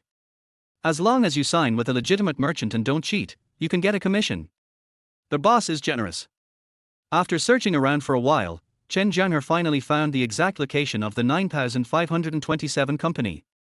Eating in the cafeteria is so boring. The middle-aged woman brought out a set of official rhetoric, first taking a high-profile stance and then lowering her requirements, so that she could easily control the applicants. It has been more than 20 days since the start of the school year, and everyone has basically been eating simple meals and watery soups in the cafeteria every day. They have long missed their hometown food. When they heard Chen Jianghe's proposal for a private kitchen to cook hometown food, everyone's eyes lit up, and with Zhang Mingjie agreeing to treat them, everyone became even more enthusiastic. The middle-aged woman turned around and went back to the office. After a while, she came out with a stack of brochures and several standard contracts and handed them to Chen Jianghe. Part-time jobs don't have a base salary, but if you sign a contract with a merchant, you get a commission of 100 yuan. The middle-aged woman laughed dryly and admitted it in disguise, adding, "There is no basic salary during the probation period, but there is commission." At this time, Zhang Mingjie came out and pulled Qin Shaohai back to the box. "Don't worry about him, let's eat and drink well." Chen Jianghe shook his head, and when he looked up, he saw that the middle-aged woman's face had turned cold, so he asked in surprise, "You only recruit students from Zhongda?"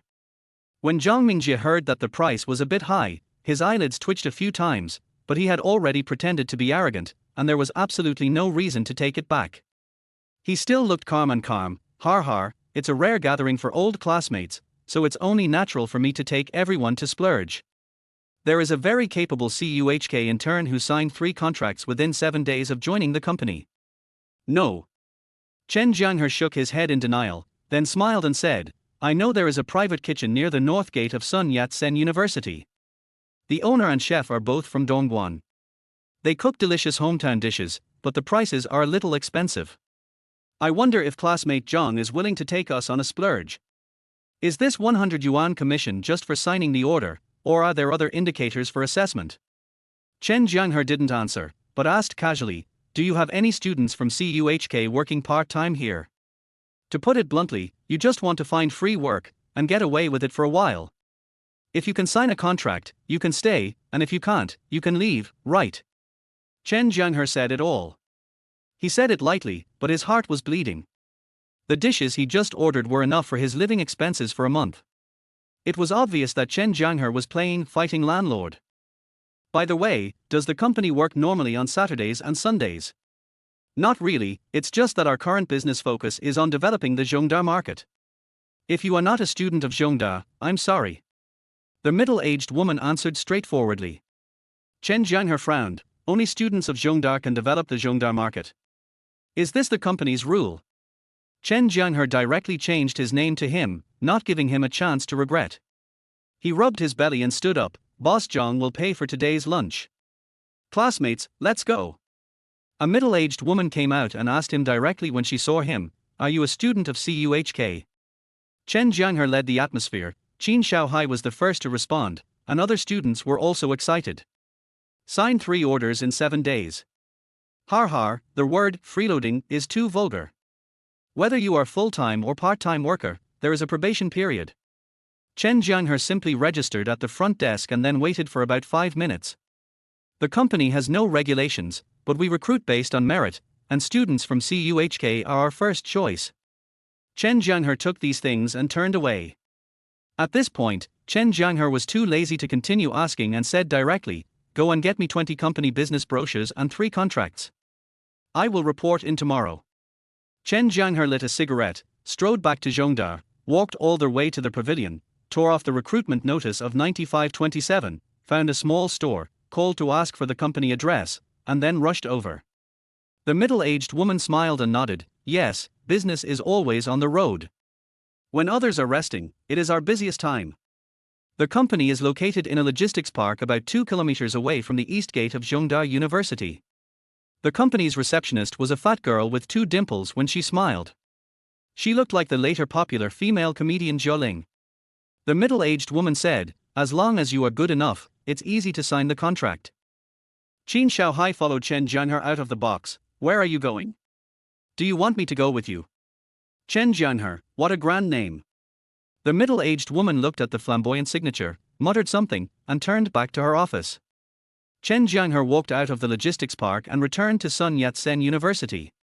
Looking at the shops lined up along the street, he felt like a newly enthroned emperor touring the 3,000 beauties in his harem.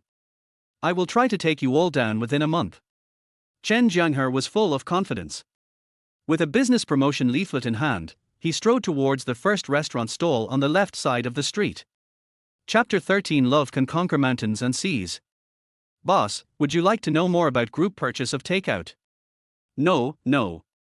Beautiful lady, are you interested in learning about group buying for takeout?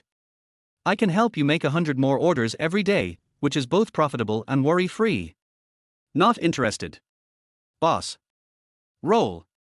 The opening connection failed. But it was all expected.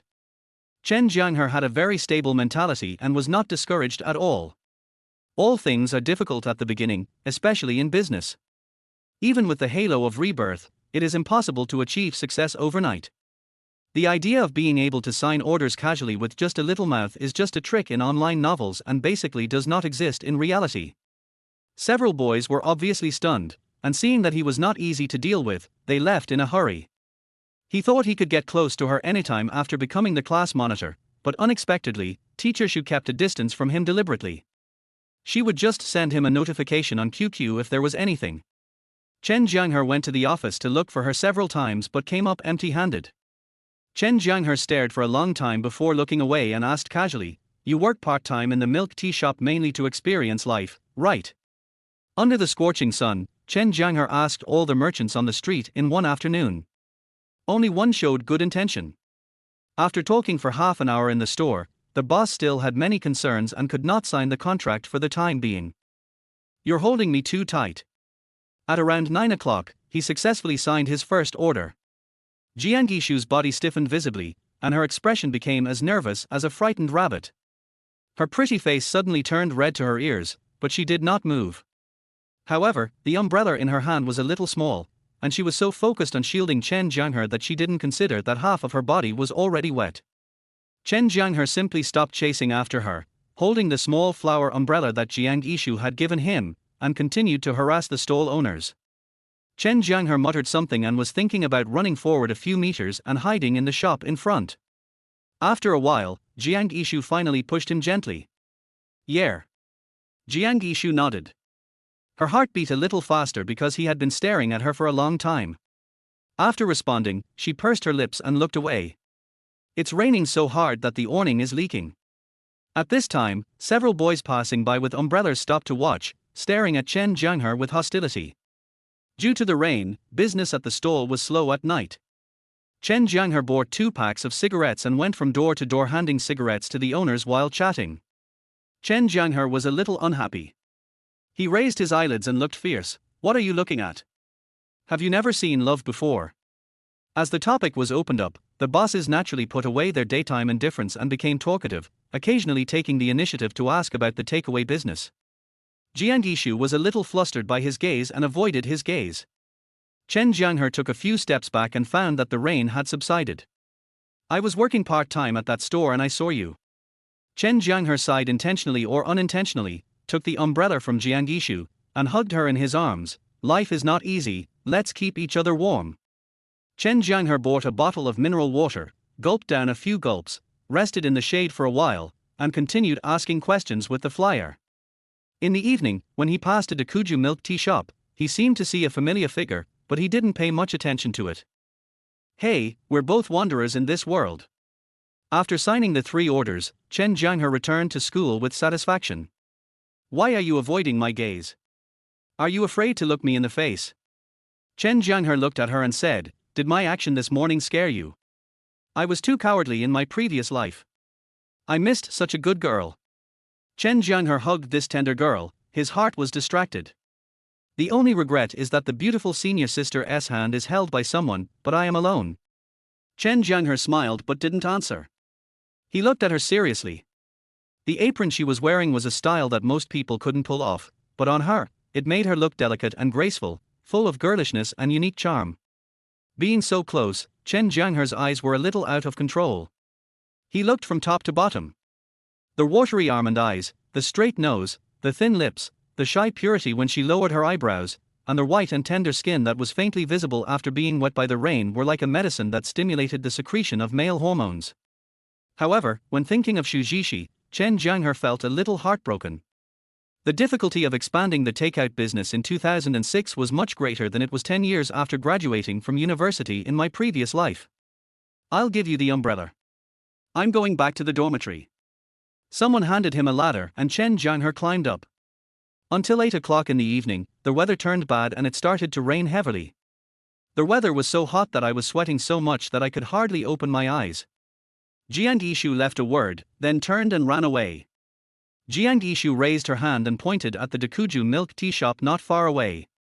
However, under Chen Jianghe's direct gaze, her face turned red again. She turned sideways and avoided Chen Jianghe's direct gaze.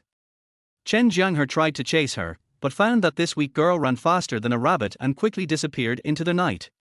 Chen Jianghe turned his head and saw that the person holding an umbrella for him to protect him from the rain was Jianghe. No. Jianghe shook her head and replied softly, I will be nervous when I see you. Why is it you? You 2 shameless bastards. Chen Jianghe spat in his heart, thinking that if he could catch up with Teacher Shu or Jianghe in the future, he would definitely try this feeling. Because most people have an instinctive suspicion and resistance to new things, especially those owners of small restaurant businesses. He remembered that Jianghe family was well off, and her parents were both government employees, one working in the neighborhood office and the other in the education bureau. They were guaranteed a stable income, no matter what the weather. Half an hour later, under the introduction of the proprietress of the first merchant who signed the order, he signed the second and third orders one after another. Just as I was about to lift my feet, I suddenly noticed that the rain above my head had become lighter. Do you really think of me as a brother? Jianghe blinked, turned to look at him, her eyes flickering. Chen Jianghe went out without an umbrella and was nearly soaked. Fortunately, he ran fast and took shelter under the awning of a stall. When passing by a grove, you might inadvertently catch a glimpse of someone working in the woods in the dripping rain. The faint sound coming from it is enough to take your soul away. Didn't I tell you that we are all old classmates and I treat you as a brother? There is no need to be nervous. Chen Jianghe sighed. Chen Jianghe seemed to be lost in thought. Chasing girls was just like this. After climbing over one mountain, there was another mountain to climb. For a freshman like him, chasing after the goddess like Counselor Shujishi was as difficult as climbing over the Himalayas. On their way back to the dormitory, he took a deep breath and felt that the air was especially fresh tonight. The senior schoolmate passing by was also especially beautiful. College life was so wonderful. I'll think of a way to trick you out. Love can be leveled even if it's separated by mountains and seas. Chen Jianghe muttered, and added, if you don't agree, I'll find someone else to help me. It's great to force rhyme. Teacher Shu is good, and Jianghe Shu is also good. Chen Jianghe lit a cigarette and staggered back to the dormitory. He pushed the door open and saw that it was deserted. Chen Jianghe stepped out and looked at the house number to make sure he was in the right place. Old Liu, why are you the only one lying on the bed? Where are the others? Chen Jianghe walked into the dormitory and asked Liu Dongliang. Chapter 14. Why don't you applaud? I signed 3 orders yesterday. The 4th one is on a date, the 5th one is setting up a stall. Kaizi and Xiaoqian are at the internet cafe all night. If you don't come back tonight, I will be the left behind child in the dormitory. Liu Dongliang responded expressionlessly, and then asked Chen Jianghe, what did you do today? I had a reunion with my old classmates and found a part-time job to earn some living expenses. Chen Jianghe responded casually, walked to Liu Dongliang's bed, and joked with a smile, you are still a left-behind child, why don't you say you are a baby? I also want to say that I am a baby, but I am too old. Liu Dongliang smiled, turned over from the bed, and muttered, stock trading makes money so quickly, why do you still have a part-time job? The floating profit from stocks is virtual until it is pocketed. I feel more at ease if I earn some cash by doing part-time work, said Chen Jianghe. That's true. Liu Dongliang nodded and said with interest, take me with you someday and let me see the world with you. Don't talk nonsense. It would be better for you to concentrate on your studies and go home to inherit tens of millions of assets after graduation. Chen Jianghe said with a smile. Har har, who are you looking down on? Liu Dongliang laughed and clenched his fists and said confidently, inheriting the family property is a sign of being a loser. I want to carve out a path in the stock market and become a legend. Hearing this, Chen Jianghe smiled without saying anything, walked to the computer, opened the legendary game out of boredom, logged into his account and started hacking away. Come with me. Chen Jianghe smiled. Everyone was applauding. Huang Shijian noticed a stranger in the meeting room, sitting cross-legged and not doing anything. He couldn't help but frown and asked, what's your name, the new guy at the back? However, Chen Jianghe still got up early and took a bus to the university town. No problem. If it works out, I'll even give you a truckload of wedding candy. Good. The business departments of startups like 9527 all have the habit of holding morning meetings. The general process is to report on yesterday's order signing status, then the people who signed the most orders share their experiences, and finally the supervisor or manager sets today's goals. You should learn a lot from Li Qianhai. As a top student of CUHK, he could have made a living with his talent, but he was able to humble himself and run business like us peasants, and he was down to earth and diligent. At this time, the middle-aged woman who had interviewed Chen Jianghe yesterday came over with a young woman with short hair and said to him, Xiao Chen, follow manager Yi into the conference room and feel the atmosphere of the business department. When it comes to love, the bootlickers often don't have a good ending, while the scumbags often have the last laugh. Many people despise scumbags, and many people want to be scumbags, said Liu Dongliang. Giving a slap and then giving a candy is a common tactic of PUA in the workplace. This type of manager usually ends up at the manager level. Huang Shijian noticed a new person coming in. He unscrewed the thermos and drank some water to moisten his throat. His eyes fell on a young man wearing black-framed glasses on the left. As soon as he finished speaking, about a dozen people swarmed towards the meeting room on the west side. Among them, a young man wearing black-framed glasses and looking quite gentle accidentally bumped into Chen Jianghe, but he didn't even say sorry, and rolled his eyes, as if he thought Chen Jianghe was blocking his way. As for the middle-aged fat man who had just called everyone to a morning meeting with a cold face, Chen Jianghe also had an impression of him, the business manager, Huang Shijian. I emphasize again, the company does not keep idlers, idiots, or lazy people. If you don't want to work and want to leave the company to find another way out, please resign immediately. I will approve it on the spot. Har har, I'm your brother, so I'll kill you to prevent you from sinking deeper and deeper in the stock market. Chen Jianghe smiled meaningfully. After the cursing inside subsided, Yi Sherong took Chen Jianghe into the meeting room. Liu Dongliang choked on the cigarette and tears came down. He forced himself to lie back on the bed, but his heart could not calm down for a long time. His mind was full of the scene of accompanying his goddess to the hospital for an abortion during the summer vacation. Manager Huang is a two-faced person. When there are good results, he is smiling and takes everyone to the sauna and have fun together. But when there are no good results, he turns ruthless and yells at the top of his lungs, scolding everyone so hard that they can't even raise their heads. I don't even know what the hell you guys are doing all day long. It's a bit of playing hard to get, and being close yet not too close. Chen Jianghe said. As soon as I arrived at the door of the conference room, I heard a deep baritone voice swearing. Are you teaching me to be a scumbag? Chen Jianghe turned his head and glanced at Liu Dongliang. Yeah. Chen Jianghe nodded and expressed with his eyes, I believe it. Hearing this, Liu Dongliang reached out and patted Chen Jianghe on the shoulder. Come on, there is at least a reinforced company of people pursuing teacher Shu. You must be mentally prepared, and it is best to have a backup plan. The past is too painful to recall. Liu Dongliang took out a cigarette, lit it, took a few deep puffs and said, I had a relationship in high school. I was as humble as a dog, and in the end I had nothing. After saying this, Manager Huang led the applause, and the others immediately followed suit. Yi Sherong turned and said to Chen Jianghe. Don't be afraid. Manager Huang is actually a nice person, but he has a bad temper. You rhyme very naturally. Chen Jianghe patted Liu Dongliang's shoulder with his backhand. Go to bed early, and fuck that little bitch in your dream. Today is his 8th day of internship at the company, and he has already signed for contracts. Let's give him a round of applause. After a while, a short, fat middle-aged man came out and said with a stern face, meeting in the conference room. When Chen Jianghe saw the name, he immediately remembered it. Chen Jianghe thought he had arrived quite early, but after entering the company he found that there were many people who had arrived earlier than him. You are all people who make a living by commissions. Your performance is so poor. Do you really visit customers seriously and do your business with all your heart when you go out every day? Yi Sherong looked at Chen Jianghe for a few times and took him to the meeting room. Li Tianhai pushed his glasses, looking proud, and seemed to be enjoying this atmosphere. Cough. In his previous life, he had met Yi Sherong in this company, but at that time she was not Manager Yi, but General Manager Yi, the Deputy General Manager of the Guangdong East Branch. Chen Jianghe nodded. This Manager Yi looked familiar. He glanced at her name tag, Yi Sherong. Before, Brother Liu boasted a lot in front of Xiaoqian, but it seemed that he was just a big talker.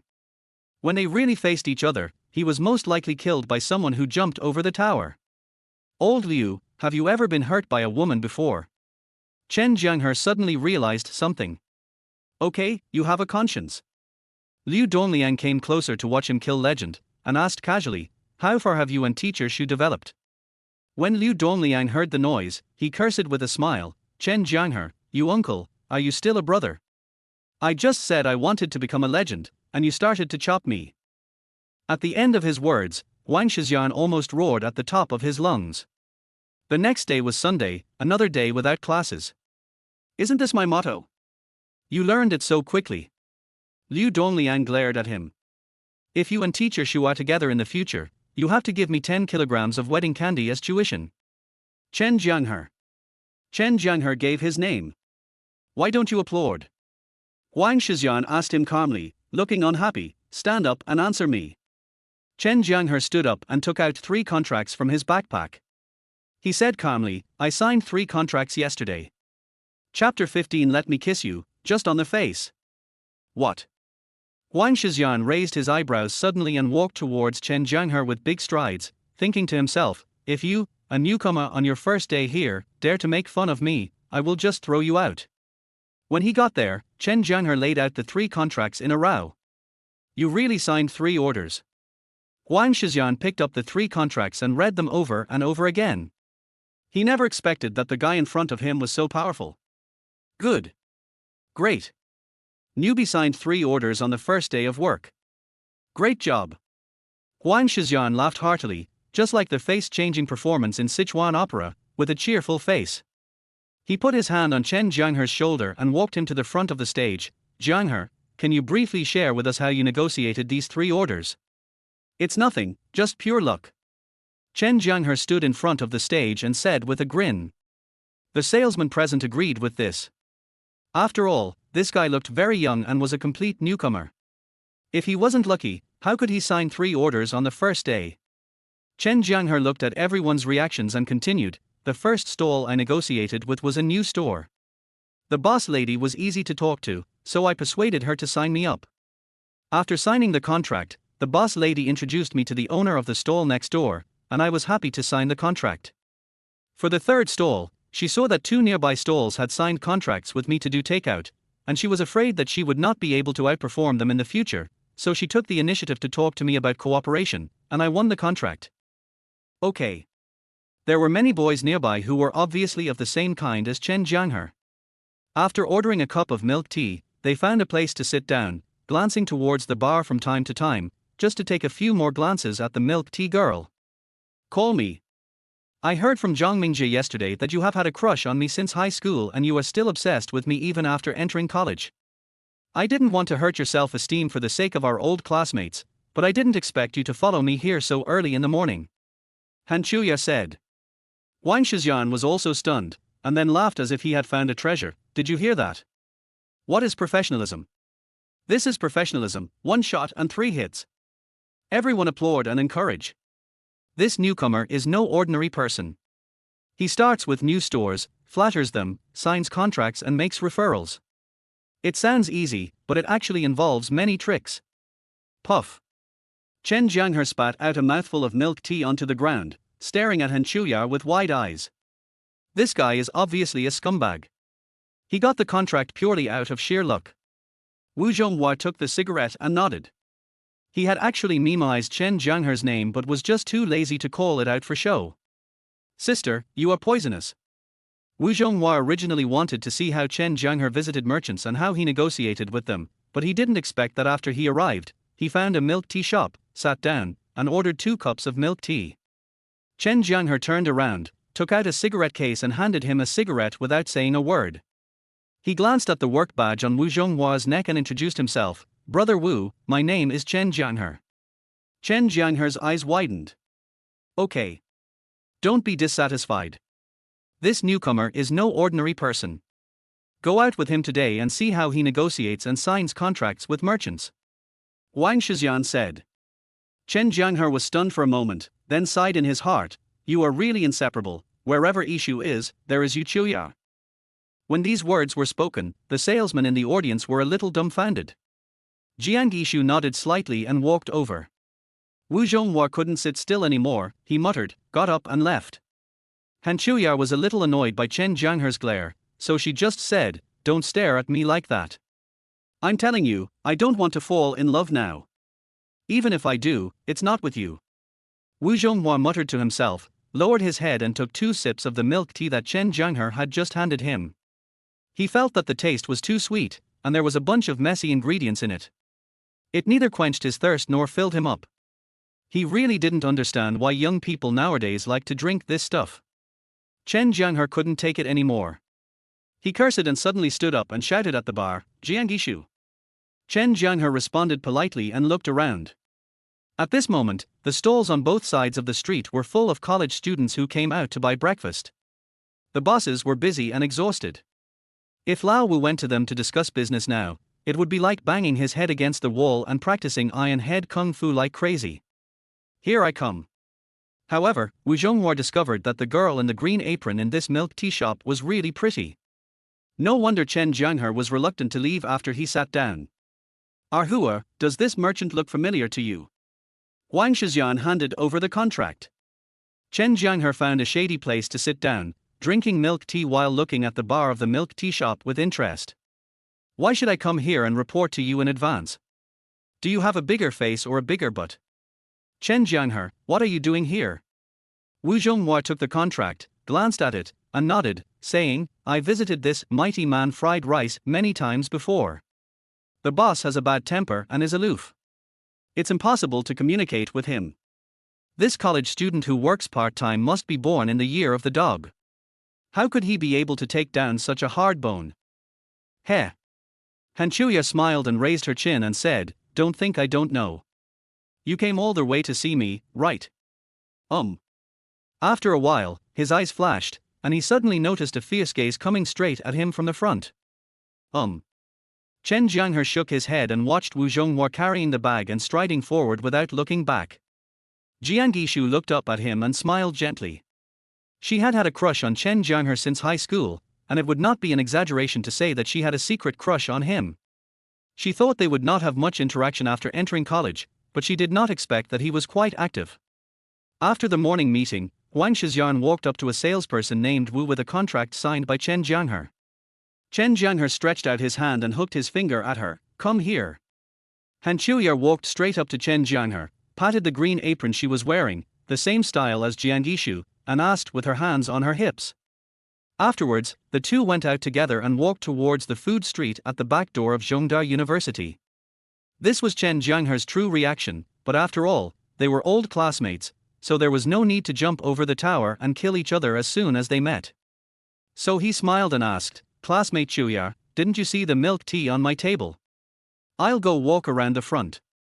Wu Zhonghua nodded, walked out of the meeting room, and called Chen Jianghe. "Hey, the new guy, wait for me, Manager Huang arranged for me to go with you to visit.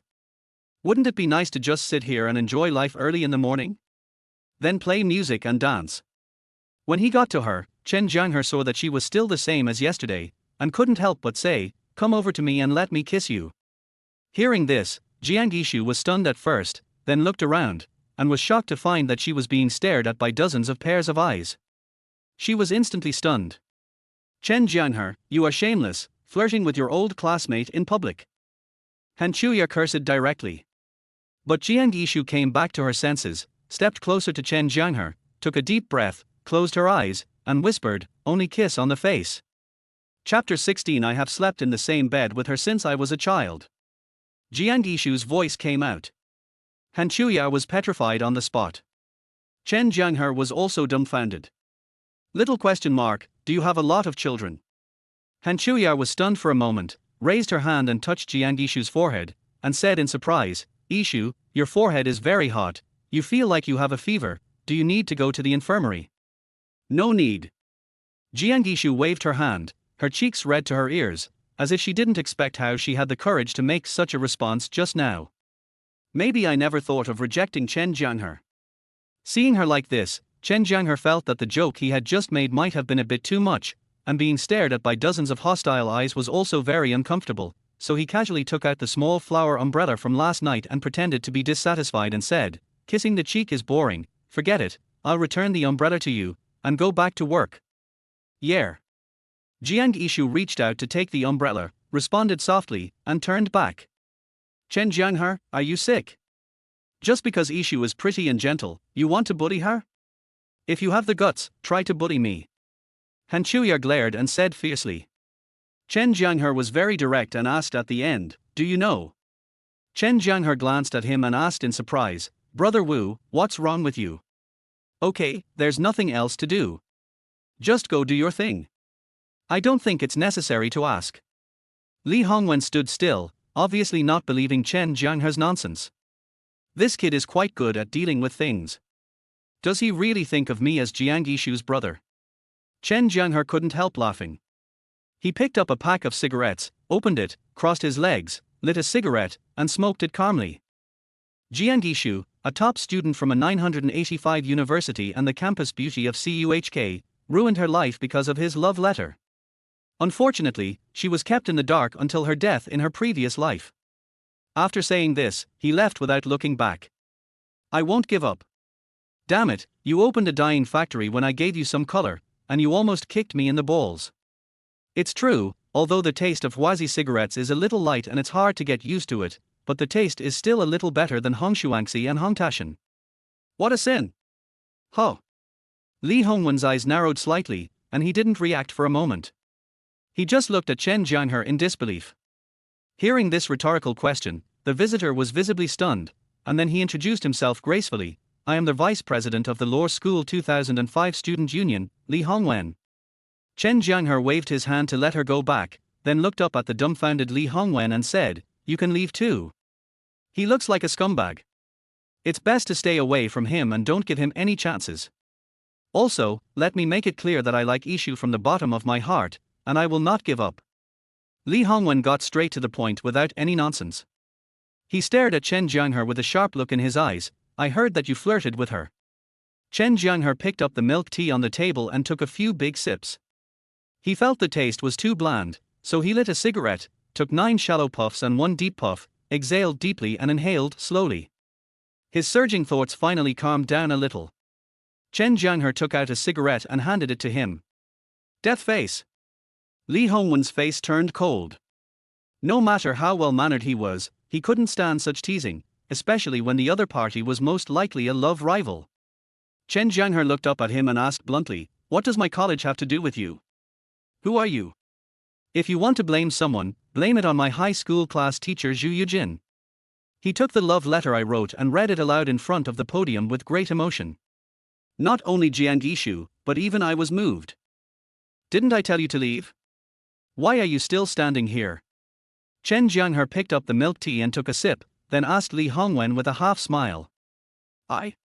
When they got there, Chen Jianghe pointed at Li Hongwen and asked, "He's chasing you, right?" Half an hour later, Wu Zhonghua came back. His eyes were a little dim and his brows were filled with frustration. He looked very depressed. Brother is brother, anyway, I don't mind having such an obedient sister. Wu Zhonghua took it and took a look at it, thinking to himself, you must be the son of a landlord who ran away from home to experience life. How can you afford to smoke Wazi cigarettes just to run a business? Here I come. Nothing, I'm used to it. After a while, Li Hongwen ran back and took out 2 packs of Zhonghua cigarettes and placed them on the table in front of Chen Jianghe. Brother, I was reckless just now. I apologize to you. I'm sorry. Han Chuya kicked Chen Jianghe and left angrily. Chen Jianghe thought about it and this was the only reason. Yeah. Jianghe nodded. Wow, do I have to give you the background music of Yi Jianmai? Chen Jianghe smiled. He was really familiar with what Li Hongwen said before he left. I'm sorry, I haven't heard of it. Li Hongwen gritted his teeth. Chen Jianghe shook his head and asked again, why are you looking for me? New. Li Hongwen held it in for a long time, said something sullenly, and turned away. Bully you? Chen Jianghe suddenly smiled, and under Li Hongwen's gaze, he told him, I am her brother. I slept in the same bed with her when she was a child, and I was her biological brother, Jiangde. I'm pursuing Jianghe. Jianghe really came over obediently. Are you deliberately humiliating me? Chen Jianghe cursed rudely, but he was still thinking about Jianghe's reaction just now. Chen Jianghe raised his hands and covered his eyes, thinking to himself that with your fierce personality, even Cheng Yaojin, who wields a big axe, may not dare to bully you. I'm just stating the facts. Chen Jianghe stood up again and raised his hand to signal Jianghe, Ishu, come over here again. Jianghe nodded again. Har, what's wrong with teasing her? Do you know who I am? Chen Jianghe smiled and said, you don't believe it, right? Go and ask her yourself. Chen Jianghe finally figured it out. Wu Zhonghua said in a sullen tone, are there any more cigarettes? It's not that it's unnecessary, but you don't dare to ask, right? He was just puffing out smoke when suddenly a tall figure came over with a few people. As soon as they met, they asked, classmate, which college are you from? Chen Jianghe looked Li Hongwen up and down, then said, it seems that you have a low self-esteem. If you want to pursue my sister, you need to look like Daniel Wu and have a degree from at least 985. No, at least Peking University or Tsinghua University. You are far behind. In her previous life, she worked hard alone in the capital and remained unmarried until she was in her 30s. At class reunions, many people asked her if she was waiting for someone. She said she was waiting for someone, but unfortunately he never took the initiative to speak to her. It must be that the love letters I wrote to her in high school were discovered. You know what, this cigarette is really exciting to smoke. Wu Zhonghua lit up and took a few puffs. Although his name contains the word Zhonghua, he rarely smokes Zhonghua. Today, thanks to Chen Jianghe, he enjoyed the pleasure of smoking myself. It's getting late, let's do something. After finishing a cigarette, Chen Jianghe stood up and stretched. Wu Zhonghua thought Chen Jianghe was going to meet with a client, so he followed him.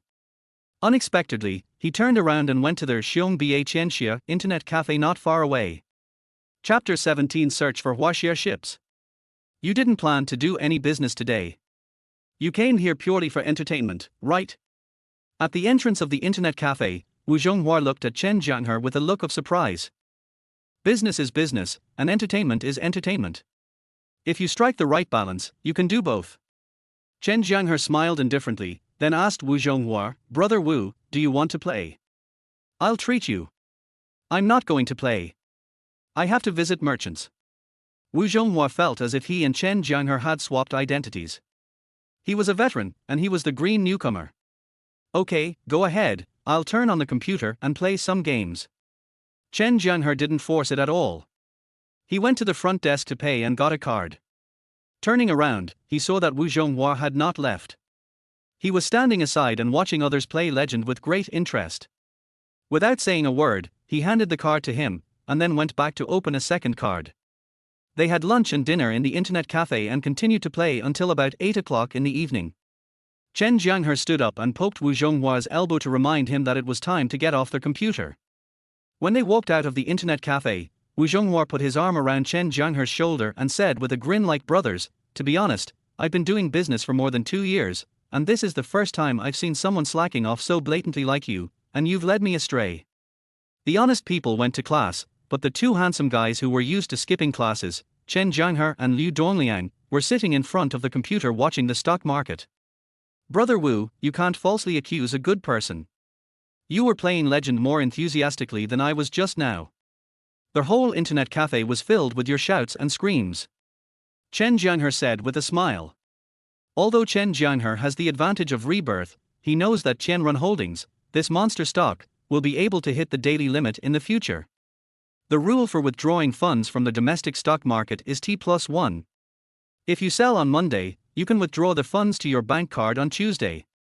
Monday morning's schedule is packed with classes, including a business English class and a macroeconomics class. Liu Dongliang stared, a little confused about Chen Jianghe's actions. 4.5%, 5.2%, Chen Jianghe kept a close eye on the market, and when it rose to 5.5%, he sold all of it. Wu Zhonghua talked as he walked. Chen Jianghe had already become a familiar face here yesterday, and when he came here tonight he was handing out cigarettes as usual, chatting and gossiping with the bosses. Apart from occasionally flipping through the promotional leaflets in his hands, he never mentioned anything about business. After the weekend break, today's market conditions seemed full of momentum at first glance, with Shanghai and Shenzhen opening sharply higher. However, after the stocks were sold, the funds in the account could be used to buy stocks on the same day, so Chen Jianghe took out his own 700 yuan of profit and bought Hongda shares. Chen Jianghe didn't stop him. He lit a cigarette and staggered towards the street stall not far away. The more Chen Jianghe did this, the more the bosses liked to turn the topic to the takeaway business. Some even took the initiative to take a flyer from him, read it carefully, and asked a few key questions. Chen Jianghe showed up at the company with 5 contracts, collected yesterday's commission, and returned to school feeling relaxed. At this time, Chen Jianghe had already returned to the dormitory. After Chen Jianghe bought the Hongda shares, he took out another 300 yuan from his pocket and handed it to Liu Dongliang. "New." Huang Shijian patted Wu Zhonghua on the shoulder and gave him instructions in a deep voice. The entire rhythm of the conversation was under control. Chen Jianghe was like a veteran fisherman. In the early stages, he calmly looked for spots, made nests, and waited patiently. As long as the opportunity came, big fish were caught one after another. Chen Jianghe smiled and said, "The stock market changes rapidly. Never think about making the last penny." Huang Shijian walked up to Wu Zhonghua and asked with a smile, "I'll exchange 300 yuan in cash for the 300 yuan in your account. I plan to buy some more Chinese ships as a ballast." Chen Jianghe explained. Early the next morning. To get back to the point, Chen Jianghe bought Tianrun shares with a principal of 10,000 yuan at a high price and sold them short term, with a return rate of 35%. Excluding miscellaneous expenses, the net profit was just over 3,000 yuan. Har har. Wu Zhonghua also laughed, then looked up at the sky. "It's getting late, I should go back." Wu Zhonghua was startled, looked up and saw Huang Shixian's expectant expression, and nodded hurriedly, I got it. "What are you doing? Why are you giving me money for no reason?" At 9:40, the price of Tianrun shares that Chen Jianghe bought last time soared again. The trend of Tianrun shares today is obviously the rhythm of the daily limit. Why are you in a hurry to sell? Ultra short-term operations can greatly improve the utilization rate of funds, small money to win big money, high risk, high return. You must be like a swordsman, calm and decisive, find the right time, kill with one move, and then quickly withdraw. Damn it, if you don't talk during the day, what are you going to talk about at night? Go home and have a shower and sleep early. It's another day of poor performance. I can't let it be like this tomorrow. I have to work hard, otherwise I'll eat dirt next month. If signing 3 orders on the first day is attributed to good luck, then signing 5 orders on the second day is definitely not as simple as good luck. Chen Jianghe, this newcomer, has some talent. The performance is so bad, why go back so early? Why don't you come with me to talk to the clients? Chen Jianghe suggested. Liu Dongliang felt puzzled and stared at Chen Jianghe blankly. In the ever-changing stock market, there are no invincible generals or invincible golden bodies. The key is to take profits and stop losses in time at the appropriate nodes. Unfortunately, many people do not understand this in their entire lives. They are blindly confident in the bull market, and in the bear market, most people fall before dawn. Huang Shijian was in a particularly good mood today. Holding the 5 contracts submitted by Chen Jianghe in his hands, he looked very excited and his eyes were shining as if he had found a treasure. There is also Wang Fujing bought in another private account. The current trend is very stable, with a yield of 12%. Chen Jianghe plans to hold it for a while and is not in a hurry to sell it. That's good. You have to work hard today and don't fail again, okay? Wu Zhonghua could only speculate like this. In short, even if he went to ask Chen Jianghe, a veteran, he would not get any results. Every mature salesperson has his own tricks and secrets that he will not reveal easily. The smile that Wu Zhonghua forced out on his face was uglier than crying. He racked his brains but couldn't figure out how Chen Jianghe, who had been hanging out the whole day, could sign 5 contracts. Could it be that the stall owner is his relative, and he easily signed the order after just a few words of deception? Chen Jianghe first answered their questions one by one, and then seized the opportunity to discuss cooperation. But he was not sure whether his arrival would trigger a butterfly effect. Arhua, you've been out with Jianghe for a day. Have you learned any signing skills? This was also a bull stock that took advantage of the bull market in 2006. After a rapid growth in the first half of the year, it fell into an adjustment cycle in September and continued to decline. Many retail investors fled at the news, but Chen Jianghe still resolutely jumped in. Liu Dongliang pushed him away and said, "Don't try to sting me. What can you do with 300 yuan? You can do whatever you want with the 10,000 yuan in my account. According to the old rules, if you lose, it's my fault. If you make a profit, it's 50-50. I clearly expressed my position last time. If there's any loss, it's my responsibility, right?" Chen Jianghe asked with a smile. "I don't remember when you said that there is no need to divide what's yours and what's mine between brothers. Hurry up and buy China shipbuilding. I just want to see you fail in chasing high prices," Liu Dongliang urged. "Har har, as you wish." Chen Jianghe laughed. At this point, he didn't hesitate to be polite. He had more than 10,000 yuan left in his account, so he directly searched Washir ship. Chapter 18, No Rabbit, No Hawk. Just search it, you are really gambling. Liu Dongliang's views were once again refreshed by Chen Jianghe's bold operations. China shipbuilding was the king of growth in 2006. It had already soared in the first half of the year, and most retail investors were deterred from investing in it in the second half of the year. But it is still rising now, and no one knows when it will suddenly make a big correction and reap a lot of profits. The most taboo in the stock market is to chase rising prices and sell falling prices. Many new and old investors have died on the road of chasing rising prices. After being trapped, they are directly killed and all their money is lost. In Liu Dongliang's view, Chen Jianghe's operation today was a typical behavior of chasing rising prices. Although he felt sorry for the money in the account, he wanted to see his buddy fail miserably, with a bloody head and unable to cry. "Damn it, Jianghe is my brother, how could I have such thoughts? What a piece of shit." Liu Dongliang cursed in his heart and wanted to raise his hand to slap himself, but then he thought better of it because he was afraid of the pain. "Okay, I've sold what I should sell and sold what I wanted to buy. The stock market is boring. Let's go to class." Chen Jianghe turned off the computer, turned around to pack up his textbooks, and decided to show up in the classroom. After all, he was the class monitor, and it was not a good reputation to be the first to skip classes. It's easy. I just need to call the counselor. Lin Siki made a playful gesture, then took the 300 yuan from Chen Jianghe, turned and left. After a while, Liu Dongliang came over again and whispered to Chen Jianghe, "Old for an old, six are both plotting against Lin Siki. Don't try to make connections. I'm a very honest person. Give me the chance." Most people resist in their hearts but are honest with their bodies. However, there are inevitably some who pretend to be noble and unsociable, such as Lao Liu in my dormitory. That guy is only interested in stocks and has no reaction to watching porn movies. Chen Jianghe said seriously. This is a good suggestion, but the weather is not suitable now. After riding around, my pants are wet. Okay, no problem. That's it. Lin Siki looked excited and a little agitated, and then said, "But there are 25 girls and 26 boys in our class. What should we do if there is one extra boy?" Sun Qian rolled his eyes and sat in the back row with a dull look. Lin Siki's eyes flickered, and a picture already appeared in his mind. Let's go. Wang Yuanpeng tried to dissuade Sun Qian, but he walked up to Chen Jianghe with a smile, took out a pack of cigarettes and stuffed them into his pocket, and whispered, "Third brother, please help me arrange for Lin Siki and me. That's what college is like. You can't sleep in the dormitory and want to stay up late, but when you get to the classroom or the library, you suddenly feel sleepy. If no one wakes you up, you can sleep until dinner time." Chen Jianghe replied with 2 words with a grin.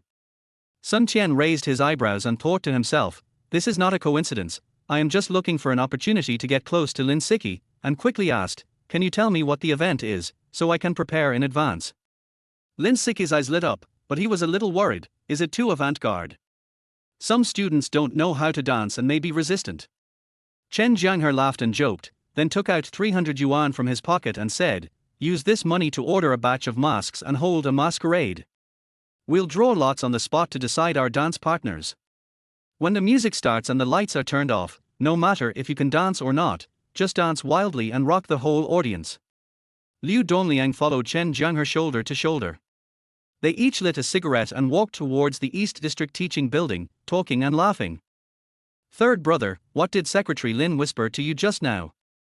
Chen Jianghe rubbed his eyes, shook his head, and his cervical vertebrae creaked. He looked at the person who had called him just now. It was the class league secretary, Lin Siki. Secret.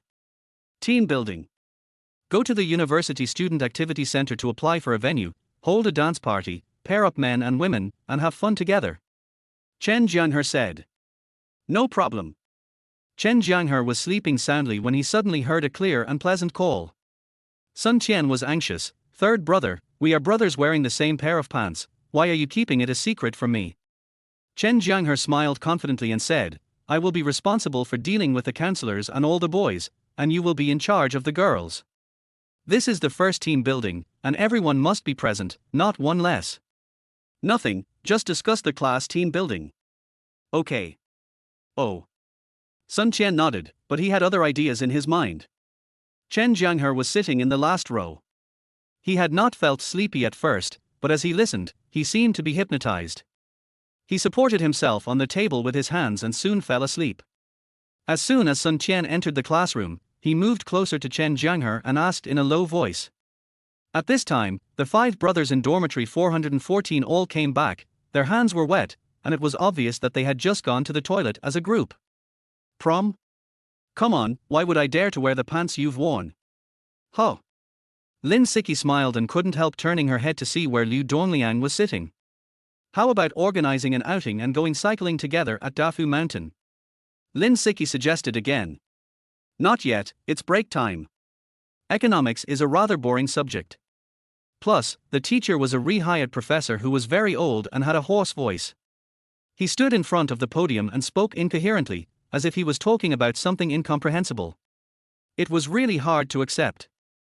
It's nothing more than eating, singing, and watching a movie, choose one of the 3. Lin Siki suggested with a smile.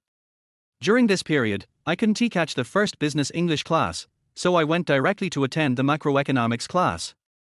Is get out of class over? Chen Jianghe smiled and said, "I'll give you an opportunity to have in-depth exchanges with the girls in your class." Really? Lin Siki smiled faintly, pinched the end of her hair with her fingers, leaned close to Chen Jianghe and whispered, other classes are doing team building, should we follow suit? At this time, Wang Yuanpeng also came over, looking like a knowledgeable king, and said calmly, the other classes have been doing team building these 2 days. The content is nothing more than eating, singing, outings, and group activities. There is no room for private communication. It sounds exciting. Chen Jianghe is a typical person who doesn't show his hand until he gets the reward. He does the job immediately. Lin Siki is going to buy props later. You can follow him. There's nothing new about it, and it's hard to motivate the students. Chen Jianghe shook his head. In fact, there were only a few studious students in the front row who were listening attentively and taking notes from time to time. Those in the back row were either drowsy, sleeping, looking in the mirror, or playing with their mobile phones. Everyone was busy with their own things and did not bother anyone else. Don't look at it, he went to the bathroom, and is not interested in you. Chen Jianghe thought for a moment and asked, do you have any good plans? Chen Jianghe laughed and patted him on the shoulder, saying, some things are more exciting if they are kept mysterious. Wang Yuanpeng understood what he meant and went back to his seat with a smile. Monitor, monitor. Chen Jianghe still shook his head. Although it was already the end of September, the power of the autumn heat was no less than that of the dog days of summer. Everyone had finally survived the devilish military training. If we organized a picnic and cycling activity at this time, the students would be more resistant. Lin Siki thought about it and tapped his chin with his finger. Apart from the few suggestions just now, he didn't seem to have any particularly good ideas, so he simply waited for Chen Jianghe to make a decision. After the dance, once the masks are taken off, the classmates will definitely have a deeper impression of each other. Chen Jianghe persuaded, the premise is that we too have to cooperate to create an atmosphere. In a word, you are responsible for being coquettish and I am responsible for being wild. We will definitely be able to easily control the whole scene. Do you like Lin Siki too? Chen Jianghe glanced at Liu Dongliang. This dark, chubby guy with thick eyebrows and a big face usually hides his true colors very well. I can't say I like her, I just want to sleep with her. Liu Dongliang whispered in Chen Jianghe's ear, I've been dreaming about her recently, I think I'm greedy for her body. You're so sexy. Chen Jianghe raised his hand and patted Lao Liu's waist, saying, you can accompany her to buy props later. Brotherly enough. Liu Dongliang chuckled and returned to his seat with satisfaction. Chapter 19 Class Dance. After class, Chen Jianghe started to take action, while Liu Dongliang and Wang Yuanpeng followed Lin Siki to buy props like two guardians. There is basically no need to mobilize the boys. They will come out in droves just by shouting in advance. So after Chen Jianghe returned to the dormitory, he sent a QQ message directly to Shujishi, hoping that she could participate in the class team building. I thought the counselor would refuse politely, but unexpectedly she agreed readily after she came online on QQ. This saves Chen Jianghe from having to spend time weaving lies and deceiving people. At 3 o'clock in the afternoon, when the stock market closed, with the division of labor and cooperation between Chen Jianghe and Lin Siki, all the preliminary preparations for the team building activities were ready. At 7 o'clock in the evening, all 51 students from Class 1 of Business Administration gathered at the Student Activity Center. Counselor Shujishi also arrived on time. She wore a white chiffon shirt with a light blue corseted long skirt tonight. Simple and elegant, it perfectly outlined her proud figure. She wore light makeup and stood behind the crowd with a smile on her face that was as gentle as spring breeze, making people feel happy and comfortable. Such a beautiful counselor, not only the boys in the class like her, but even the girls' eyes sparkle when they see her.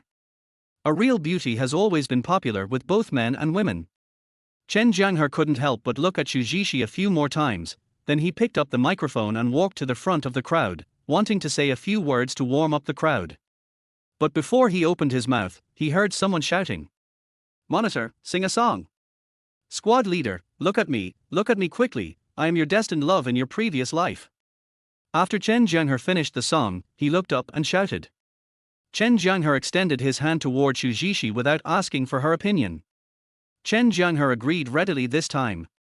He turned around to adjust the projector and cleared his throat. A song by Jonathan Lee, Bewitched, for everyone. The classmates felt that the class monitor did it on purpose. Is it okay to be possessed by a ghost? This song has great connotation. After a while, the prelude sounded. It may be fate's arrangement, or it may be your innocent trick. Chen Jianghe's emotions are fully expressed, and his magnetic voice touches people's hearts directly. The monitor is so awesome. My ears are pregnant. After just a few sentences, all the students in the industrial management class, both men and women, were mesmerized by Chen Jianghe's unique singing style. I feel like crying. One more. Xu Zhishi looked at Chen Jianghe in surprise, wondering what kind of event this guy had organized. Since you've called me here, it shouldn't be too much, right? Xu Zhishi comforted herself in her heart. Lin Siki responded loudly, as if he heard the instructor calling out his name during military training. Teacher Xu, be my dance partner. After singing the song, Chen Jianghe bowed to the audience. You? One more song. The upcoming event seems to be very exciting. Sing one. Don't be nervous. Dancing is easy to learn. I'll teach you step by step. After Chen Jianghe finished speaking, he turned around and changed the song, The Little Girl Under the Streetlight by Disco Queen Zhang Qiang, ready to go. When he looked up, he was surprised to find that many girls were secretly wiping their tears. He said a little embarrassedly, I wanted to have fun tonight, but I didn't expect the opening song to make you cry. Thanks. I'm not very good at dancing. There was another burst of laughter from the audience. Someone asked you what was so good about you, and I still can't forget it after all these years. There was a chorus of boos from the audience, as if Bosqua and Uncle Yu were performing a crosstalk show. Xu Zhishi was suddenly startled and wanted to push him away. Send out masks. Okay. Just as Xu Zhishi was about to decline, her slender waist suddenly tightened, and her entire body weight fell toward Chen Jianghe's chest. Lin Siki smiled sweetly, raised her hands and clapped twice. Suddenly, two boys wearing masks pushed a cart into the scene and distributed masks one by one. As a result, after the students put on their masks and found their paired dance partners, there was a sudden click and the lights went out. During this time, someone else shouted, Squad leader, I'm reporting the league secretary Lin Siki. She just shouted the loudest. Someone took the lead in making a fuss, and others immediately responded. Monitor, we don't blame anyone. You sang so well.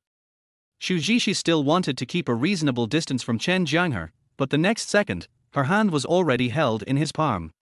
Chen Jianghe walked to the center of the crowd, holding the microphone in his right hand and touching the belt around his waist with his left hand. He smiled and said, Whoever shouted the loudest just now, please stand up and either sing with me or get beaten. The whip will be dipped in cold water and the beating will be merciless. At some point, Chen Jianghe appeared in front of Xu Zhishi under the guidance of the moonlight. Fuck, that sounds good. Chen Jianghe officially started singing. I have cut the thread of love 1,000 times but it cannot be severed. It surrounds me in 1,000 twists and turns. We were so close. Sing one. Arrive. Chen Jianghe gave an order. These two short words sound low, slightly magnetic, and inexplicably catchy. Wow, what is this for? No matter how beautiful the spring breeze is, it can't compare to your smile. How can people who have never seen you understand? Chen Jianghe's sudden flirtation almost hit Lin Siki's slender waist. She covered her lips to hold back her laughter and quietly hid behind Xu Zhishi for protection. Suddenly, dynamic disco music sounded, the scene was filled with joy, and the atmosphere was instantly ignited. This combination of hardness and softness eased Xu Zhishi's resistance and her tense body relaxed a little. But you can't blame me, this is all Teacher Xu's fault. Next is your showtime. Chen Jianghe's actions just now were a little rough, but his voice was very gentle. Ouch, tilde tilde tilde. At this point, the emotions began to heighten. Okay. Can this song be sung like this? Good report. Chen Jianghe closed his eyes and brewed his emotions for a while, then whispered two words, once upon a time. Oh my god, this sounds so good. Chen Jianghe waved his hand and said, Forget it, the first song is free, but I'll charge for the second one. Ouch, tilde tilde tilde. The boys howled like wild cats. Chen Jianghe grinned and stared at Lin Siki, who was laughing so hard that her body was shaking.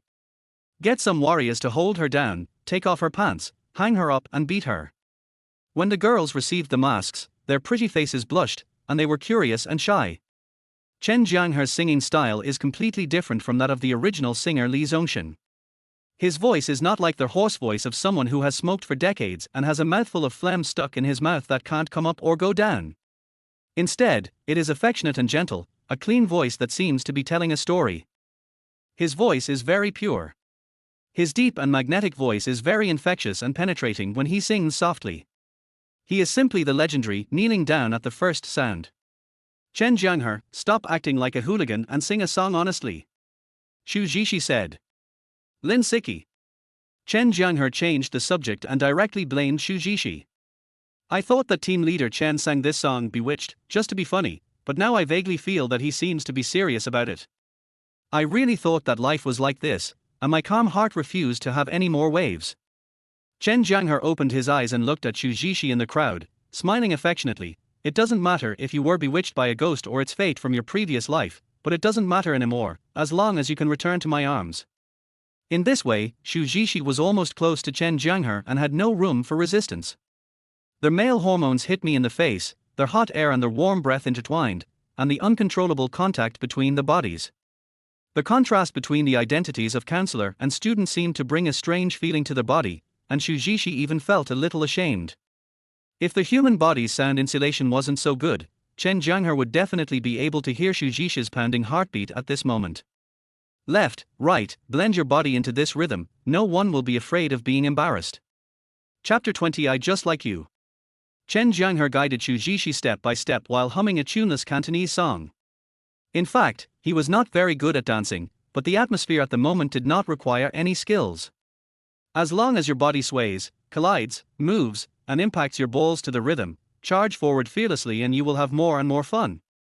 Their masquerade lasted until 10 o'clock in the evening, and when the lights in the student activity center came on again, many students were still reluctant to take off their masks. Xu Zhishi left early with a red face, and Chen Jianghe followed closely behind. It was a little after 10 o'clock in the evening. The daytime heat was blown away by the rare breeze. The moon hung lazily in the sky, and the faint moonlight cast a layer of silver haze on the campus. During this period of time, the single guys in the school have already taken a shower in the dormitory and are ready to go to bed, but the nightlife of couples has just begun. Many couples passing by were either cuddling each other, or holding hands, or kissing under the street lights as if no one was around. Whenever he encountered this kind of situation, Chen Jianghe couldn't help but criticize in his heart, and then look forward to the day when he could hold Xu Zhishi's hand and join their ranks. Tonight is different. Chen Jianghe doesn't need to look forward to anything. The graceful and elegant figure in front of him is what he has been dreaming about day and night. When they were almost at the staff dormitory building, Xu Zhishi suddenly turned around and looked directly at Chen Jianghe. This is not a question of being low-key or not. The main thing is why you have to chase me when there are so many other people you can chase after. Xu Zhishi was also helpless. Chen Jianghe agreed readily, watching teacher Xu turn around and enter the staff building. He glanced at Bai Chidong, who was also staring at Xu Zhishi's back, and asked with a smile, Teacher Bai, do you want to know why teacher Xu is so happy tonight? Chen Jianghe, you should go back early too. Tonight's team building was quite interesting, but don't do this next time. Xu Zhishi stamped her feet, looking very angry, and tried her best to make herself look more intimidating. Xu Zhishi raised her eyebrows. She had come across this term in foreign financial magazines. That's a problem. In his previous life, Chen Jianghe was deceived into joining the game by Bai Chidong and another partner. He tasted the sweetness at the beginning, but later he got deeper and deeper into it, and was finally killed. You old bootlicker, P2P is not a gold mine, but a guillotine for your head. But I just like you and I like you to control me. What should I do? Chen Jianghe asked her seriously again. Are you listening to me carefully? Chen Jianghe nodded, but said indifferently, I don't care what others say, just think they are jealous. If you care, I will be more low-key in the future. Bai Chidong was beaming with joy and spoke eloquently, his voice full of ups and downs very contagious. In no mood. Seeing Chen Jianghe in a daze, Xu Zhishi bit her lip, walked up to him, and said in a tone that was 3 parts angry, 4 parts blaming, and 3 parts earnest teaching, Chen Jianghe, you went too far tonight, we can't do this. Teacher Bai. Okay. Chen Jianghe lost his voice halfway through his speech, and he was actually using lip reading to express himself afterwards. Chen Jianghe laughed and said, Teacher Bai, I'm quite interested in that P2P you just mentioned. Can you take me to study it sometime? I don't have any. Bai Chidong smiled brightly, his eyes automatically filtering out the annoying Chen Jianghe, and said to Xu Zhiqi with a smile on his face, "I have good news for you. The P2P financial project that is very popular in developed Western countries will soon enter China, and it is expected to become a new outlet for internet finance as early as next year." Xu Zhiqi blushed and said, "Actually, you are quite popular with girls. If you want to find other girls, I can't and won't control it." P2P internet finance projects began to enter the country in 2007, mainly using the internet platform to engage in private small-scale lending. Bai Chedong nodded expressionlessly, thinking to himself that you asked for this, I'll dig a hole to bury you later, so don't be upset. Bai Chedong was intrigued by him, but after looking at it for a long time, he didn't understand what it meant. Chen Jianghe asked with a smile, "Teacher Bai, do you understand?" The more Xu Zhiqi spoke, the less confident she became. When she looked up and saw Chen Jianghe looking at her lovingly, she immediately became deflated. Chen Jianghe, who was standing aside, narrowed his eyes. He witnessed and personally participated in the entire development cycle of P2P in China.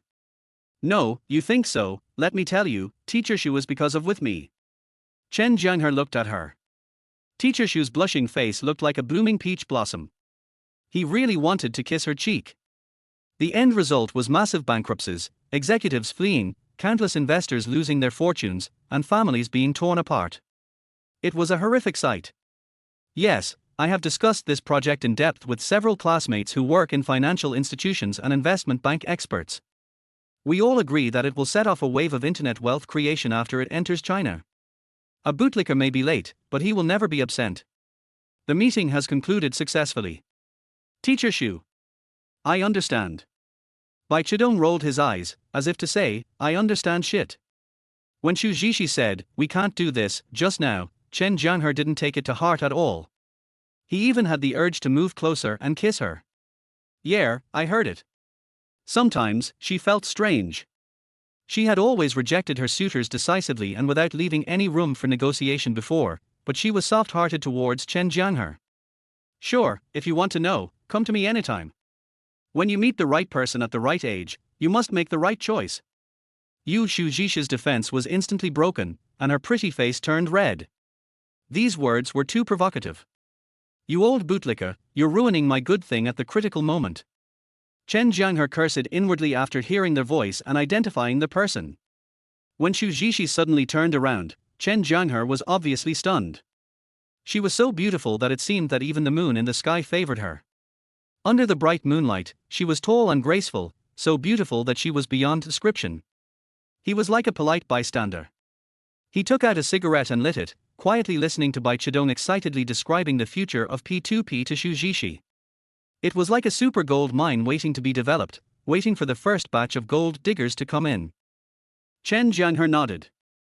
He was good looking, and even when he was angry he was cute, especially the contrast brought by his identity, which was particularly attractive. What's even more infuriating is that Bai Chedong was breathing in Chen Jianghe's second-hand smoke the entire time. The initial development period was from 2007 to 2012, which did not make much of a splash.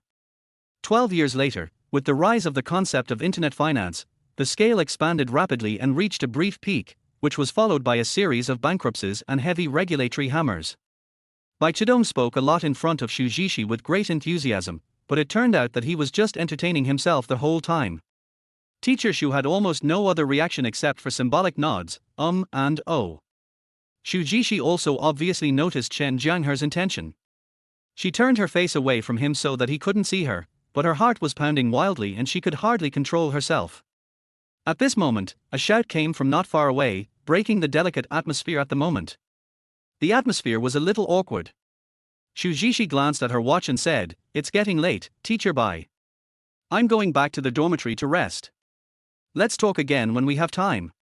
Last time I said I wanted to find other girls, but you didn't let me. Chen Jianghe spread his hands, looking even more helpless than her. P2P. Chen Jianghe flicked the ash from his cigarette, his eyes bright. We're too close. If it gets out, people will talk about us. Xu Zhiqi sighed and looked straight at him, aren't you afraid? The familiar pig-killing plate is here. Xu Zhiqi's eyes flashed as she watched Bai Chedong approaching with a smug look on his face. She stepped back a few steps and asked politely, weren't you attending a financial conference in Shenzhen? Why are you back so soon? All the past events came to his mind, but Chen Jianghe seemed unusually calm. This guy looks like a scoundrel when he is not serious, but he is extraordinarily handsome when he is serious. Xu Jishi really can't do anything about him. Thank you, Mr. Bai. You are such a good person. Chen Jianghe pretended not to see the gloom in Bai Chidong's eyes, smiled and gave him a good guy card, then turned and left. Bai Chidong looked at Chen Jianghe going away, and remembered that when he came here just now, he and Xu Jishi were almost kissing each other face to face. A sinister thought deep in his heart suddenly became more firm. Chapter 21. I don't want to sleep anymore. I want to get up and have fun. Squad leader. After Chen Jianghe and Bai Chidong finished their confrontation, they were running towards the dormitory when suddenly a shout came from the bushes, and then a person jumped out. Fuck, I'm scared to death. Chen Jianghe was startled and took a few steps to the side. He thought that a Dalmatia hunk named Garen holding a big sword jumped out of the bush, but he didn't expect it to be Lin Siki with a slender waist holding flowers. Squad leader, have you done something bad? Are you feeling guilty? Lin Siki looked at Chen Jianghe with a playful smile. I don't feel guilty. Don't attack by surprise next time, or I'll find some strong men to hold you down, take off your pants, hang you up and beat you. Chen Jianghe threatened with a fierce look on his face. Lin Siki was not afraid at all, and even blinked and said, just hold it down, why do you need to find a strong man? Can't you do it yourself? You are still young and don't understand many things. Lin Siki blinked, then looked at Chen Jianghe's waist with interest, wanting to see where his Jiao Chan was. Sun Qian was dumbfounded, as if something was stuck in his throat and hesitant to speak. He stared at Wang Yuanpeng for a moment, then returned to his bed angrily and fell asleep. You can't hold it all with one hand, you need both hands. Third brother, you are not kind. Ahem. Chen Jianghe coughed twice. It is said that girls are more lustful than boys, and that people in the girls' dormitory play more wildly than those in the boys' dormitory. It seems to be true. Chen Jianghe coughed and thought to himself, you guys are really extravagant. You probably had too much fun at the masquerade ball tonight and opened the door to a new world. Report to the teacher, Chen Jianghe has fallen asleep. Asshole. But this is what the atmosphere in a university dormitory should be like. There are lots of funny people and it's even more interesting when there is a group of funny people. Why was it so deserted before when everyone was playing their own games? No, I wanted to ask Lin Siki for her QQ number.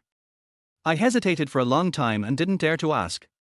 But you made fun of her in front of the whole class and the counselor, and she even laughed at you. Auntie, you look so beautiful tonight. Sun Qian watched Chen Jianghe leave in style. His eyes flickered and he saw Wang Yuanpeng chatting happily on his phone. He smiled crookedly and couldn't help but gossiping. Fourth brother, which girl are you chatting with? Why are you smiling so lasciviously? Then it went offline. Lin Siki smiled to cover it up, and then handed the flowers in her hand to him. The song that night was so good, I couldn't help but want to give you a bouquet of flowers, please accept it for your sake. Zhang Kai rolled his eyes at him, threw him a bag of shrimp crackers, and then put another bag on the beds of Liu Donliang, Li Jun and Chen Jianghe.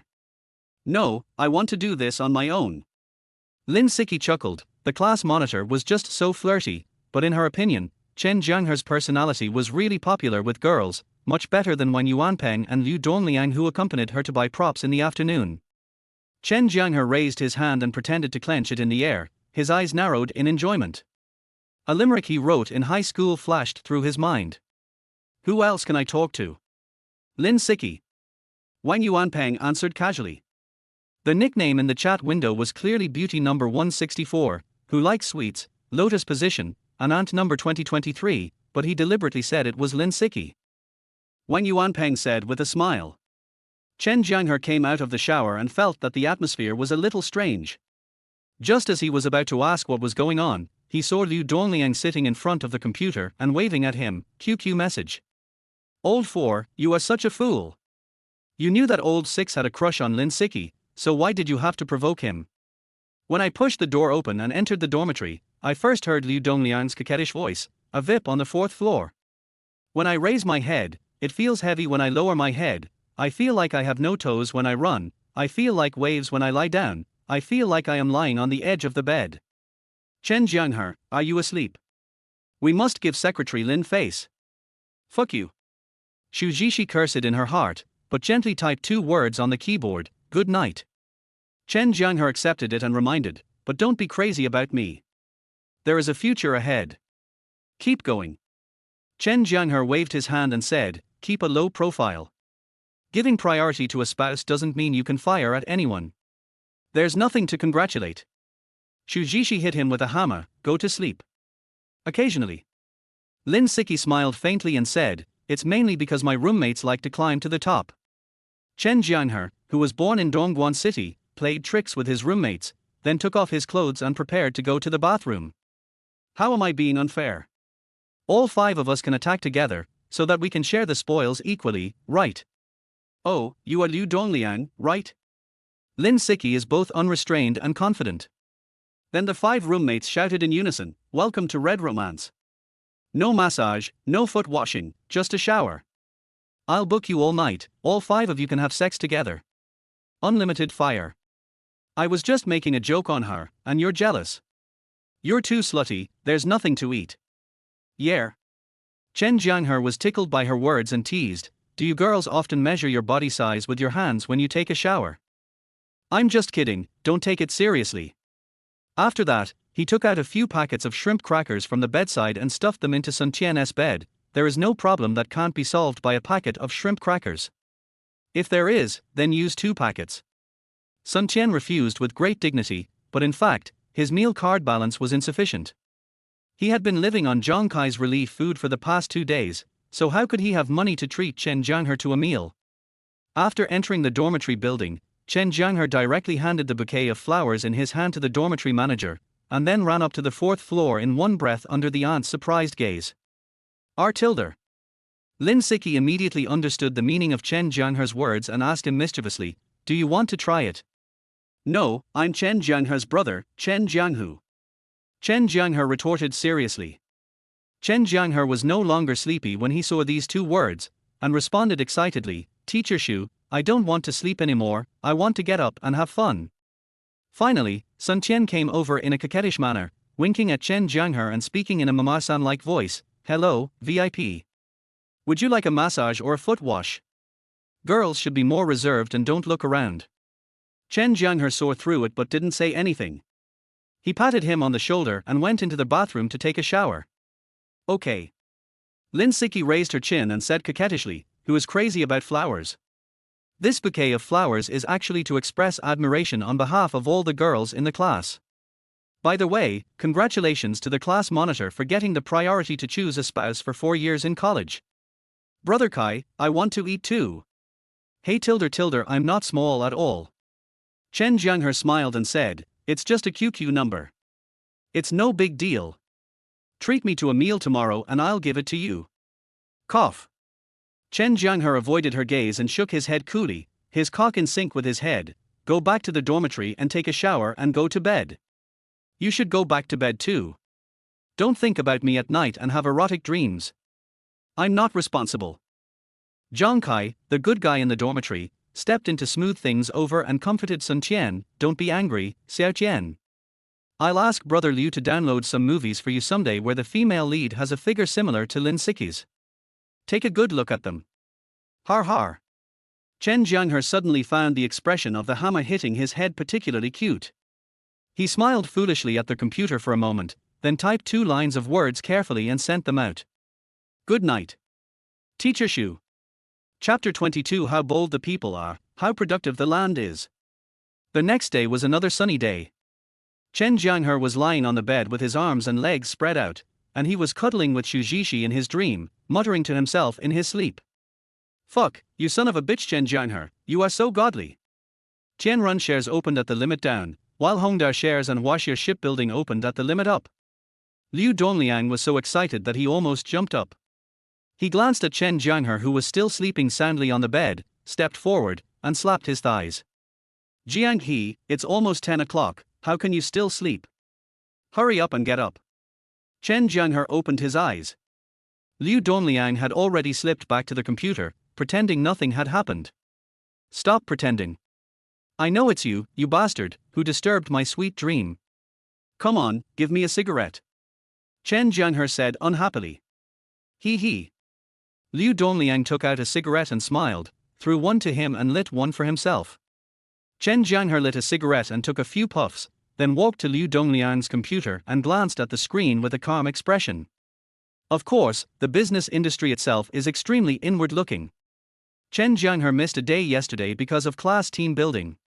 When he came here today, he found that two merchants who were almost about to sign the contract the day before had been overtaken by Li Qianhai from Sun Yat-sen University. The National Day holiday is coming soon. What are your plans?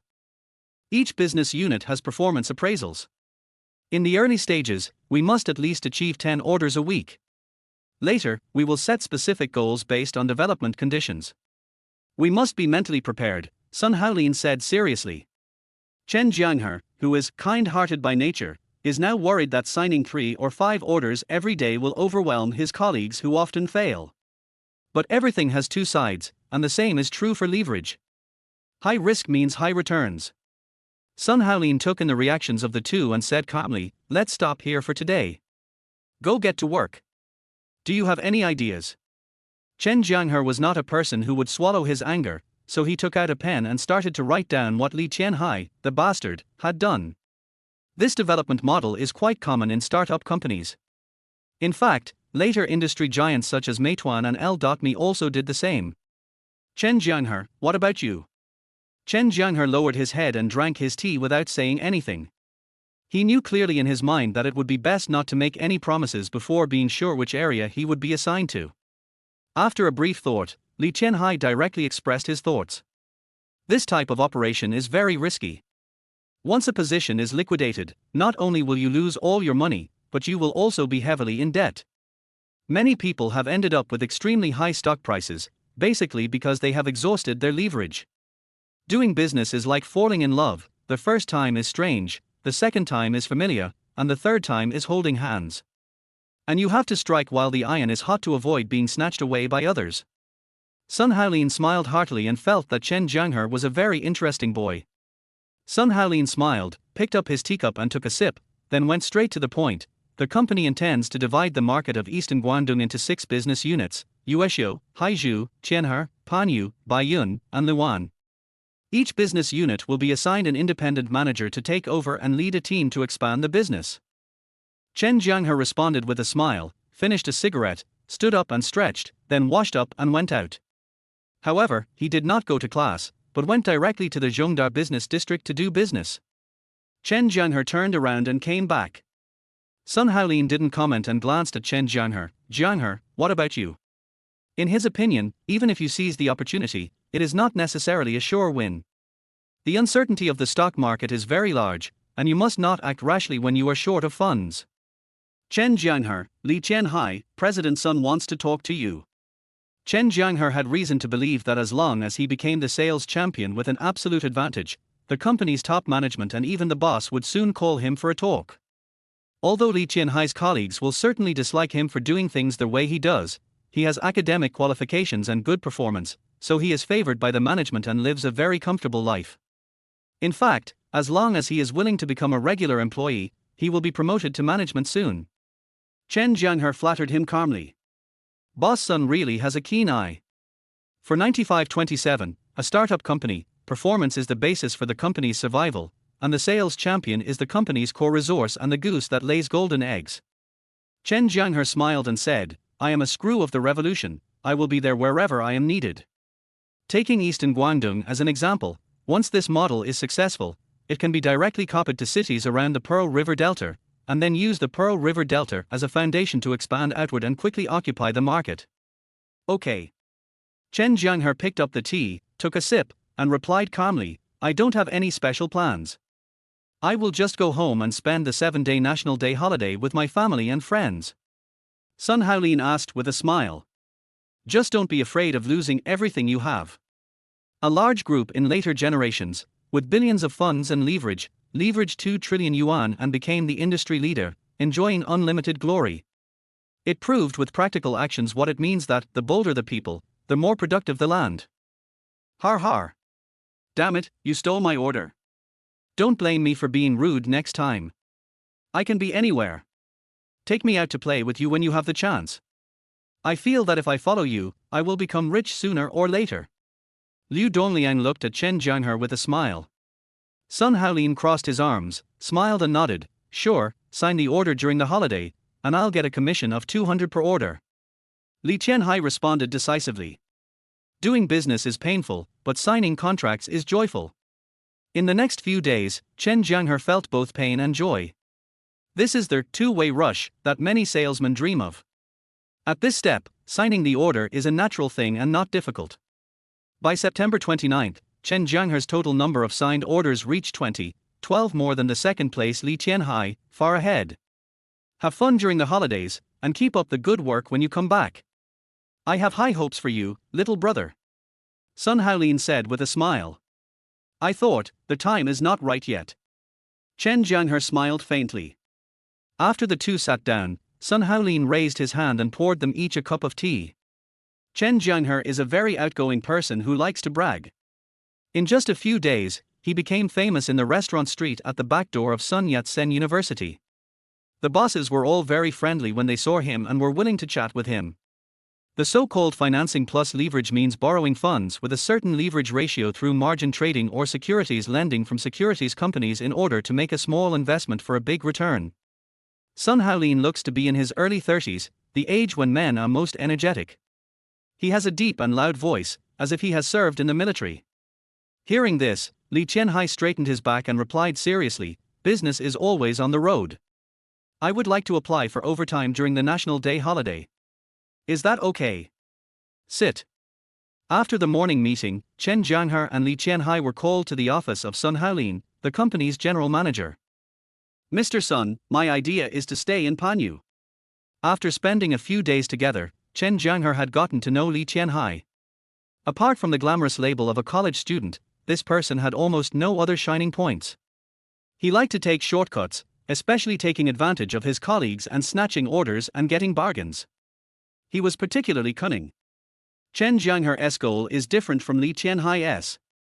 What he wants to do now is to be the order-signing king of the Guangdong East Branch. This is like the feudal system of the Zhou dynasty, where the emperor granted large tracts of territory to the princes. The princes had a certain degree of autonomy in their respective areas, but were still subject to the control of the Zhou emperor. Liu Dongliang looked at him and asked curiously, Jianghe, you are so awesome, why don't you raise funds and leverage to start a big business? If you need money, just tell me and I'll call my dad to get it, said Liu Dongliang. Sun Haolin is the head of the 9527 Guangdong East Branch and rarely appears in the company. The two men got up and left.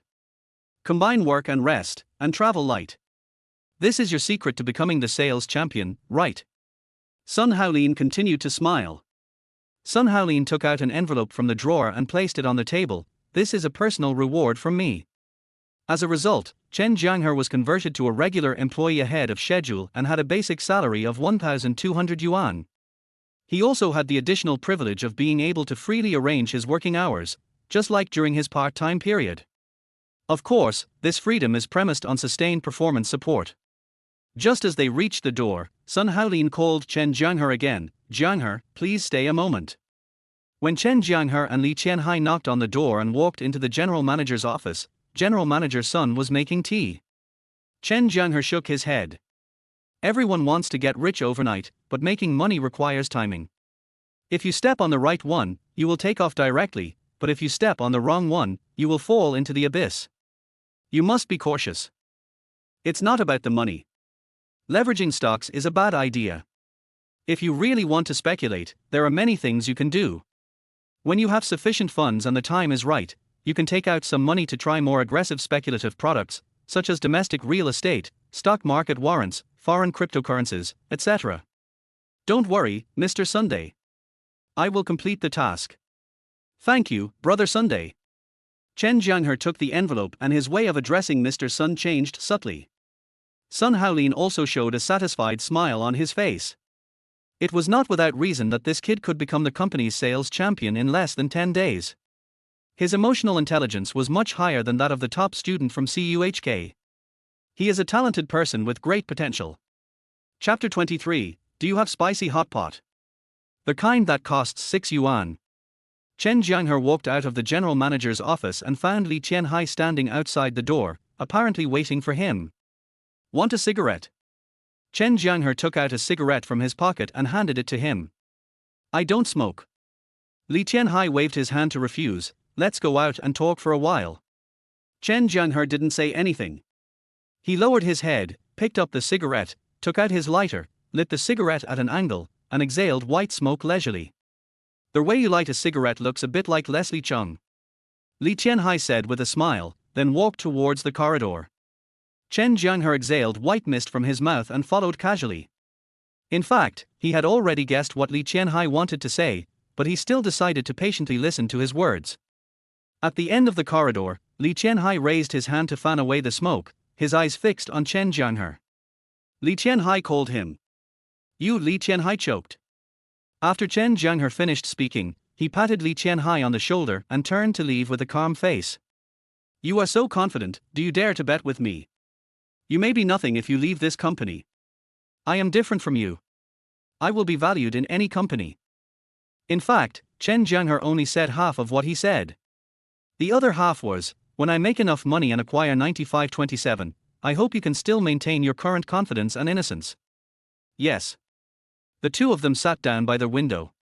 Chen Jianghe looked around and found many pairs of eyes looking at him. Li Qianhai acted very confidently, with a hint of superiority in his words. If you are willing to follow me, whether in this company or change jobs with me in the future, I can protect you. Jianghe took out her meal card in advance, held it in her hand, and took him into the gate of Sun Yat-sen University and walked towards the cafeteria. If you have anything to say, just say it. Chen Jianghe flicked the ash from his cigarette and said. Hearing this, Chen Jianghe glanced at Li Qianhai with a little surprise, smiled and said nothing. Oh.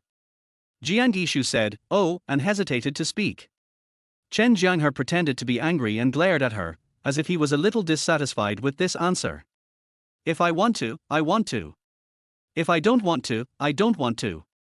What do you mean by a little bit of wanting? Hearing this, Chen Jianghe's smile grew even brighter. The gap between people will indeed grow wider and wider, just like doing business. If I exert a little effort, you can't even see the taillights of my car. Jianghe bit her lip and added affirmatively, I want to treat you to a meal. As for management, don't rush to expand. Time will give you the answer. Chen Jianghe didn't say much and left with a cigarette in his mouth. What do you mean? Chen Jianghe thought that after the holiday, the business units would probably be divided, and there would be fewer opportunities to come to Zhongda in the future. It would be nice to have a meal with her before leaving. Seeing how well behaved she was, Chen Jianghe couldn't help but want to tease her again. Call me brother. Jianghe agreed with a smile. Jianghe nodded with a smile. Jianghe asked softly when she handed the freshly made milk tea to Chen Jianghe. Sure. Jianghe agreed, but felt a little embarrassed. I have a lot of stuff. Is there anything else? Chen Jianghe saw her hesitation. Chen Jianghe came up to her without saying a word. Not very good. Har har. Also, I will not pursue the matter of you stealing 6 of my clients. Li Qianhai added. Are you going home for the National Day holiday? Boss Sun told me a few days ago that he plans to let me take over Panyu and you go to Qianhe. Li Qianhai stared at his back and pinched his fingers, making a crackling sound. How about changing your mindset and working under me in the future? Li Qianhai raised his index finger and said confidently, if you can beat me, I will give Panyu to you and resign voluntarily. If you lose, you can just follow me honestly, how about that? Li Qianhai frowned slightly and patiently continued to persuade him, I have made my words very clear just now. There is no need for you to pretend to be confused. Face the reality as soon as possible. The gap between people will only get bigger and bigger. It would be nice to go home with Jianghe, but it would be better to leave the job of providing free labor to others. What are you betting on? Chen Jianghe asked back. Not only does CUHK have a historic campus, its cafeteria is also very grand and large, with many people, but it is well organized. It is much better than the Nanyuan cafeteria at Guangdong University of Finance and Economics. A frank man doesn't beat around the bush. Li Qianhai smiled and got straight to the point. You can outshine me in business, but you may not even be able to see my taillights in management. Don't leave in such a hurry. This kid Li Qianhai is obviously as petty as a chicken, but he insists on pretending to be generous. Oh, I'll wait for you. Jianghe blushed and satisfied him. Don't be surprised, I'm doing this for your own good. However, Chen Jianghe was too lazy to expose him. Instead, he raised his hand and put it on Li Qianhai's shoulder. I hope you can always maintain this confidence. Come on. Damn it, you are so shameless. You think you are great just because you have good performance, but you don't even look at which university the founders of this company graduated from. I'm hungry. Lead the way. Jianghe went to queue up and bought 2 servings of spicy hot pot. Fearing that Chen Jianghe would not be full, she considerately added noodles and luncheon meat to his bowl, and also brought a bottle of Vita soy. At 11:30, Chen Jianghe arrived as promised, and Jianghe was waiting for him. Chen Jianghe nodded and asked casually, "Are you going back too?" Li Qianhai asked Chen Jianghe. 1 month's performance. I got my salary today. Jianghe said. So he took the initiative to ask, do you have spicy hot pot in the Zhongdar cafeteria? It's 6 yuan a portion, and it's the kind that can make you explode after eating it. Yeah. Jianghe glanced at him and said, I kind of miss you. Chen Jianghe couldn't help laughing out loud. That's more like it. Chen Jianghe left the company and came to the back door of Zhongdar University. As usual, he went to the Dakuju milk tea shop where Jianghe worked part-time and ordered a cup of grass jelly. Elder brother. Your target is the company's management, but I am different from you. We have different ideals and cannot work together. Chen Jianghe said calmly. It doesn't matter if there are a lot of things. We can just call Qin Shaohai and Zhang Mingjie later. Chen Jianghe grinned. Do you want to go back with me? Chen Jianghe asked again. Why? Chen Jianghe shrugged and said disapprovingly, I am not interested in this unchallenging bet. Chen Jianghe smiled brightly. His heart melted when he was called brother. He turned around and walked away with a smug look on his face. Yes. Jianghe blinked. There was indeed spicy hot pot in the cafeteria for 6 yuan a portion, but what did it mean that one could explode after eating it? Then I have to go and try it. Chen Jianghe said with a smile, it's still early, I'll go for a walk in front and come to find you around 11:30. You have to tell me about your salary too. Chen Jianghe was delighted and asked shamelessly, do you want to treat me to a meal? You didn't expect that your school beauty would take the initiative to treat me to spicy hot pot. Chen Jianghe did not feel any pressure. Instead, he felt like laughing. He picked up a small piece of pickled radish, put it in his mouth and chewed it. The sour taste was good and quite appetizing. While they were eating, a group of boys suddenly came from behind. Chen Jianghe turned his head and took a look. The one leading them looked familiar. It seemed that he was Li Hongwen, the vice president of the student union of a certain department, who had presented him with 2 packs of wazi before. Is this seat occupied? Li Hongwen carried the food tray to their window seat where Chen Jianghe and Jianghe were sitting, pointed to the seat next to them, and asked in a gentle manner. Chapter 24, Shuai is guilty, I sentence him to life imprisonment. You can sit if you want. Chen Jianghe did not reject Li Hongwen because of the 2 packs of wazi he had given him last time. On the contrary, I feel with a bit of evil humor that it would feel different when I do some little things with Jianghe in private when there are more tall, rich and handsome light bulbs around me. Thanks. Li Hongwen said something polite and sat down. Then another boy brought 2 plates of stir-fried dishes to the table. I don't know if it suits your taste, let's eat together. Li Hongwen seemed quite attentive. After saying that, he picked up the chopsticks to pick up some food for Chen Jianghe. You don't have to be so polite. Chen Jianghe waved his hand to refuse, picked up the food with chopsticks and ate with relish. Li Hongwen smiled and asked Jianghe, how do you think about the matter I discussed with you before? I haven't thought about it yet. Jianghe shook her head. Certainly. Jianghe was extremely beautiful at this moment. Her delicate appearance was so charming and pure as water, which naturally made people want to protect her strongly. Hearing this, Jianghe couldn't help but smile, and then she also warned him seriously, you should be careful at school and protect yourself. Girls can be very scary when they get wild. I don't want to date them. Jianghe replied. Let go and say goodbye. Real. Yeah, I'm full. Jianghe nodded. I'm not interested in the student union. Jianghe said in a low voice. Well, this is a good thing. It depends on how you think about it. No. Jiang Yishu shook her head. She remembered very clearly what Chen Jianghe said last time. Oh, forget it, girls should always be reserved. I'll make a sacrifice. I think. Then you'd better hurry up and think it over. Excellent boys are very popular. However, Chen Jianghe was a little worried at this time. He couldn't stand holding hands with a girl, so what would happen if he had to sleep in the same bed with teacher Xu in the future?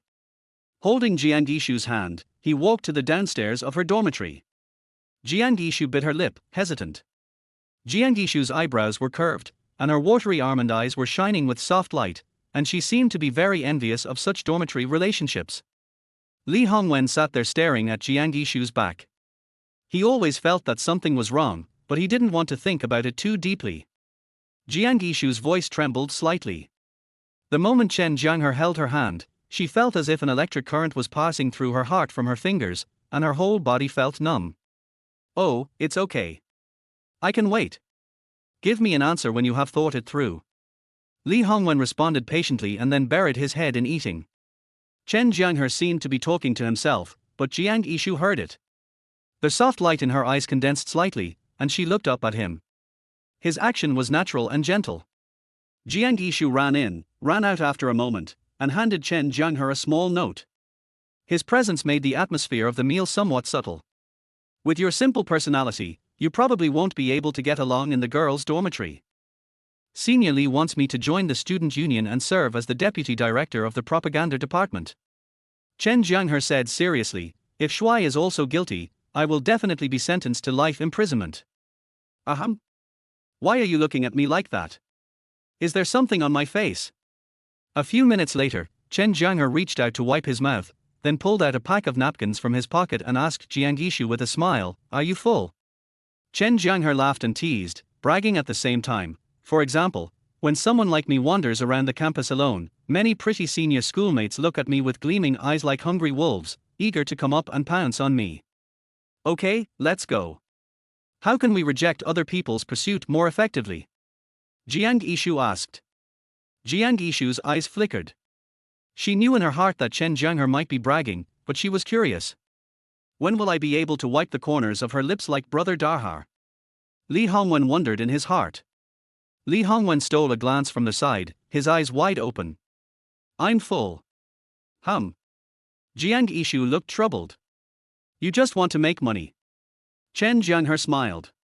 After Chen Jianghe wiped Jiang Yishu's mouth, he threw the tissue into a nearby trash can. Chen Jianghe sighed and said earnestly, stretch out your hand. You don't want to talk to them. Chen Jianghe was a little surprised, and asked with a smile, then who do you want to talk to? Jiang Yishu also stood up, and the two of them walked out of the cafeteria, one in front of the other. It's just that there are people all around, and most of them are paying attention to them. Chen Jianghe is happy in his heart, but his face is a little depressed.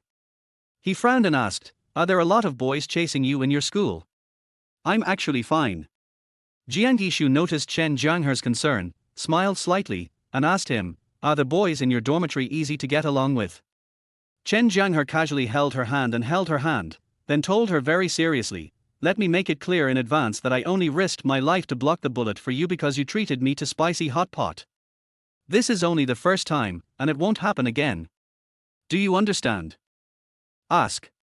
However, this did not affect Chen Jianghe's appetite at all. This guy had no taboos at all and did not care about these minor details. Instead, he ate even more happily. Jiang Yishu's answer was a bit far-fetched. New. Chen Jianghe's reaction was indifferent. It was easy to become an official if you had someone in the court. As their vice president of the college student union, Li Hongwen wanted to get Jiang Yishu into the student union to be the deputy director of the propaganda department, which was not difficult. Chen Jianghe was a little surprised. He reached out and touched the corner of his mouth, and found no food residue. Seeing this, Chen Jianghe asked her, why do you look like that? Don't you want to fall in love? Jiang Yishu looked at him and stretched out her hand. Seeing her so cute and a little silly, Chen Jianghe couldn't help but smile in his heart, and he was almost completely confirmed of one thing, this girl obviously has had a crush on me since high school. In fact, Chen Jianghe felt the same as her, but he was thick-skinned. Even though his heart was pounding and his hormones were racing, he remained calm. Can I ask you something? Jiang Ishu asked him softly. Chen Jianghe coughed twice to hide his swollen self-confidence, and asked casually, "How are the girls in your dormitory?" Jiang Ishu hesitated for a moment, looked at Chen Jianghe, and said, "I haven't thought about it yet. I'll take you to meet them when I have the chance." Jiang Ishu's pretty face flushed slightly, her eyebrows drooped. "It's pretty good. We're all idiots and can joke around casually. Even if we have a quarrel, there's no grudge left," Chen Jianghe said with a smile. "It's very simple." Chen Jianghe raised his arm and said to Jiang Ishu, "Hold my arm, hold your head high, and walk this distance confidently. Then you won't have so many troubles in the future." Chen Jianghe took it and looked at it, then held her hand and asked, "Is this the number from the dormitory management office?" "That's great." Chen Jianghe took out a tissue and wiped the juice from the corner of her mouth.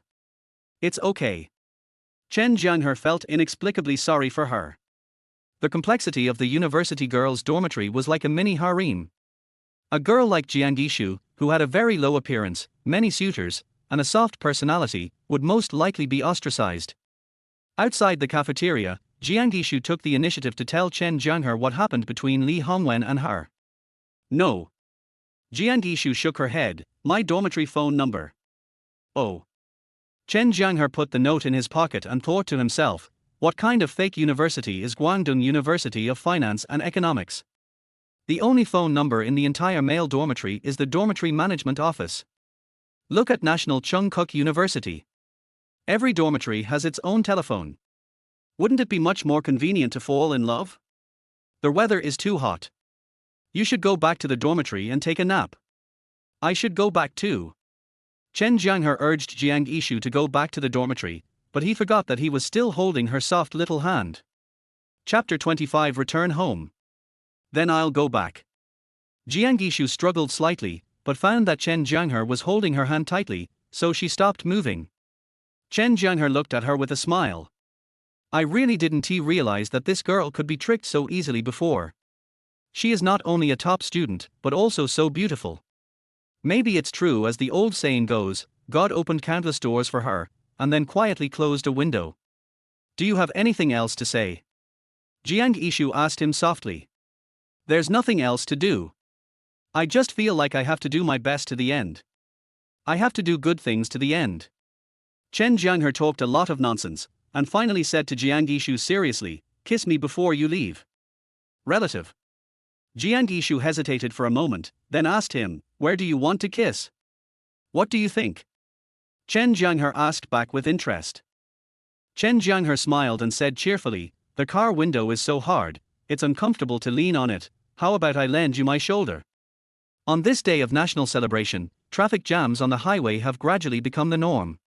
The journey was originally only more than an hour, but now it has been jammed for half an hour just after entering the highway. There are endless vehicles ahead and I don't know when the road will be clear. Chen Jianghe murmured in his heart. "Laugh if you want to. The wonderful feeling is fleeting." Jiang Ishu was breathing rapidly and her face was flushed. "I'm going back. October 1st. Jiang Ishu looked into his eyes, then quickly looked away with a red face. "Yeah." Jiang Ishu did not question whether this explanation was reasonable and nodded slightly. "Okay, forget it if you don't want to rely on it." Then, there was that gentle kiss downstairs in the dormitory. "Dad, Mom, I'm back." Chen Jianghe turned his head to look at her, then lowered his head to look at his left hand, which was currently placed on Jiang Ishu's fair and tender legs, rubbing them disobediently. Perhaps his technique was too rough, or perhaps he had been touching for too long. Jiang's snow-white skin had turned red. Chen Jianghe stepped forward and patted him on the back, smiling and saying, all right, stop swearing, the driver understands that we are eager to go home." Chen Jianghe felt that it was a bit too sudden and too short, and he really wanted to experience it again. Then, Chen Jianghe pointed at his left hand with his right hand and taught it with a stern face, "Next time, don't stretch out your hand without permission. Do you understand?" His mood at this moment was similar to when Liu Dongliang woke him up from the dormitory, yet completely different. Chen Jianghe didn't know whether to laugh or cry. He lit another cigarette and left in a leisurely manner. Qin Shaohai raised his hand to wipe the corner of his mouth, glanced at his home not far away, and said, "Jiang He, come to my house and sit down." I haven't finished reading the book, Crazy God, that I borrowed during the summer vacation. How about we read it together tonight? Why are you staring at me like that? Even if I'm handsome, I'm not someone you can covet. When parents are alive, life still has a destination. When parents are gone, life only has a way back. The scenery along their way was both familiar and unfamiliar, like a dream, until the huge billboard with the words, "Welcome to Dongguan" passed by and my heartbeat suddenly accelerated. Jianghe responded, then ran faster and disappeared in the blink of an eye. The incident happened suddenly, and Chen Jianghe didn't even have time to feel the beauty of that moment before she ran away. Teacher Shu is intelligent and Jianghe is gentle. Is this God's compensation for my emotional setbacks in my previous life? I lived too carelessly in my previous life. I should spend more time in this life to gain a few sincere relationships, so that my life will not be in vain, right? Before Chen Jianghe could finish his words, Jianghe gave him a light kiss on the cheek. Hey, are you serious? On the expressway from eastern Guangdong to Dongguan City, an intercity bus was traveling at a snail's pace. After saying this, he raised his right hand and slapped his left hand, asking himself and answering, I understand, big brother, I was wrong, I won't dare to do it again next time, if I do it again, I will chop myself off. At the same time, the boys around were stunned and heartbroken because of the school beauty's proactive kiss. My heart is beating so fast, can you please not kiss me? It's the 7-day National Day holiday. You're already home. Why are you in such a hurry to go back? If you don't want to read Crazy God, I also have a treasured copy of the story of the young cowherd and the landlady. I guarantee you'll like it. Chen Jianghe and Qin Shaohai took another number 12 bus from Nanchang bus station to Jiangsuan. Chen Jianghe came back to his senses and gave a reminder. Qin Shaohai vomited for a while, then recovered. He turned his head to look at Chen Jianghe and felt that he seemed to have changed. In the past, he was the one who scolded the driver the most fiercely, but now it was the other way around. I know. Slow down, don't fall. When getting off the bus, Qin Shaohai leaned against a banyan tree by the roadside and vomited violently, cursing as he did so, damn it, the driver is out of his mind, he drove the bus like it was a rocket. You're running so fast, are you afraid that I'll break into the girls' dormitory, catch you, and pin you to the ground and kiss you? Seeing this, Chen Jianghe reluctantly withdrew his hand and apologized with a playful smile, sorry, I touched the wrong thing. I was wondering why my stomach suddenly became so smooth and soft, and my 8-pack abs disappeared. I was scared to death. Chen Jianghe rolled his eyes. Stop touching me and take a nap. Chen Jianghe shook his head and refused. No. After the agonizing class time before the long holiday, the National Day finally arrived. After saying this, he sat down and closed his eyes to rest. Qin Shaohai hinted wildly that Chen Jianghe used to eat, drink and sleep at his house, and the two of them got along like real brothers. Chen Jianghe sniffed his palm, and the scene of him holding her hand and walking from the cafeteria to the dormitory building just now flashed through his mind. Chen Jianghe deliberately put on a stern face and said, when we were holding hands just now, we persuaded a group of people to leave. Now there are a lot of boys around here watching us. If you take the initiative to kiss me, more than half of the boys who will bother you will be reduced. No, I'm in a hurry to go home. In a relationship, the triangle is the most stable. Jianghe waved her hand. There were many people on the bus, and not far in the front were her old classmates Qin Shaohai, Zhang Mingjie, Shen Songrong, Han Chuya and others. She was shy and didn't dare to be as unscrupulous as Chen Jianghe.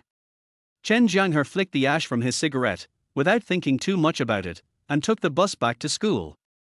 Walking out of the gate of CUHK, he took a few deep puffs of cigarette to calm the throbbing in his heart. Her hands are very soft, with long, white fingers, and her palms are as soft as candy, with a very textured feel when she holds them. I closed my eyes and I didn't know how much time had passed. When I opened them again, the bus was already speeding on the highway. You can kiss anywhere, but you can't not kiss. Jianghe had already used up all her courage in that act just now. Now she felt too embarrassed to continue staying with Chen Jianghe. She moved her little hand, broke away from his palm, and trotted into the dormitory building. Along the way, Chen Jianghe wished the bus had a pair of wings so that he could fly home. Fortunately, the bus driver was very cooperative and drove at lightning speed on the bumpy road, reducing the half-hour journey to just over 10 minutes. Hold head high. Bar. Chen Jianghe was very reasonable. He didn't force it after being rejected. He stood up, looked at the situation in front of him, shook his head and said, looking at this situation, I may not be able to make it in time for lunch at home. Pfft. Jianghe couldn't help laughing, but was afraid that people in the car would give her strange looks, so she covered her lips, leaned against the car window, her shoulders trembling slightly. I don't know what brand of shower gel Jianghe uses. She even holds my hand and it still smells good. The bus's final stop was Nanchang bus station. Everyone got off the bus after arriving at the station. Zhangmingjie, Jianghe, and Han Chuya's homes were not far away and could be reached on foot. Hearing this, Chen Jianghe couldn't help laughing. This was the Chen Jianghe he knew. The guy just now must have been possessed by some idiot. In the double seat in the second to last row of the bus, Jianghe blushed and whispered a reminder. No, I miss home. I want to go back to see my parents first. Chen Jianghe grinned and turned to leave. Etc. Chen Jianghe decided to use a big trick to keep him. I hid a rather perverted female novel. After the heroine died, the hero carried her ashes with him every day and put a little in his tea every time he drank it. That's nothing. I've read a more perverted one. The hero and heroine were stranded on a desert island. They planned to eat each other's shit to survive. The heroine tilted her head and warned the hero, you can't cheat and eat my shit without doing anything else. Chen Jianghe said with a smile. Chapter 26, Little Warmth in Life, a pretty girl on the edge of the field. Chen Jianghe was stunned after hearing this. Har, do you have a picture in your mind? Chen Jianghe laughed, patted his butt and walked away irresponsibly, leaving Chen Jianghe standing there alone with his eyes wide open. Zhang Village, where Chen Jianghe's hometown is located, is a relatively backward area in Wancheng. After entering the archway, there are residential houses all around. The land in front of and behind the houses has been reclaimed as vegetable fields, planted with green vegetables and onions. Most of these houses have 2 or 3 floors added temporarily, which looks quite abrupt. However, Chen Jianghe knows that this place will usher in great changes in 10 years. Large-scale shantytown reconstruction and demolition of old houses will make many original residents who built houses in advance and significantly increase the compensation area rich overnight. Chen Jianghe's home is still the same as before, a low bungalow with an ordinary 2-bedroom and 1 living room. There is a simple kitchen at the back and the toilet is also a temporary dry toilet.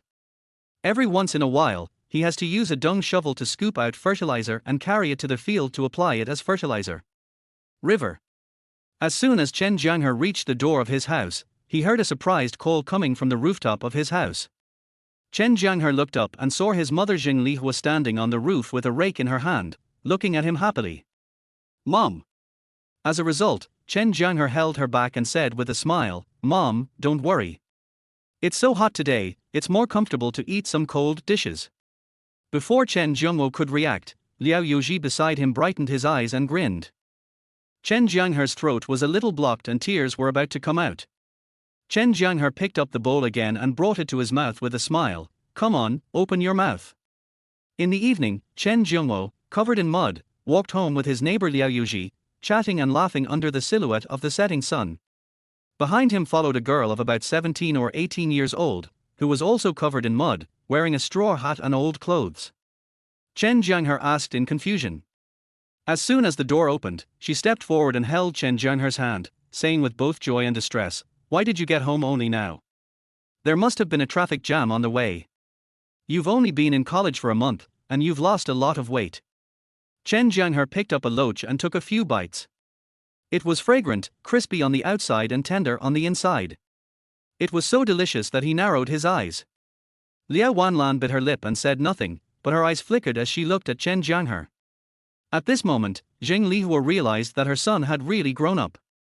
Chen Jianghe ate the rice in big mouthfuls as he spoke. In no time he was full.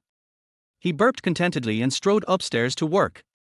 Zheng Lihua quickly asked Chen Jianghe to come into their house, and she walked quickly to the kitchen to prepare some hot food for him. Yes and no. Okay. Liao Youji looked a little helpless, and turned to Chen Jianghe and said, Jianghe, come to my house with your dad for dinner tonight, and invite your mom too, it will be more lively with more people. Take a break. I'll do it after dinner.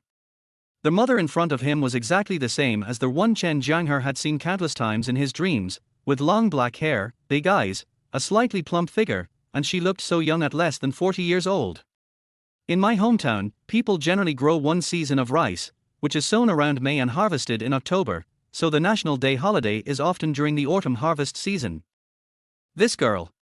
After saying that, he went to get the bowl and chopsticks, filled a big bowl of rice, lifted the cover of the dishes on the 8 Immortals table and saw that they were indeed Chen Jianghe's favorite dishes: fried loach, stir-fried pork with chili peppers, fried cabbage and a big bowl of tomato egg drop soup.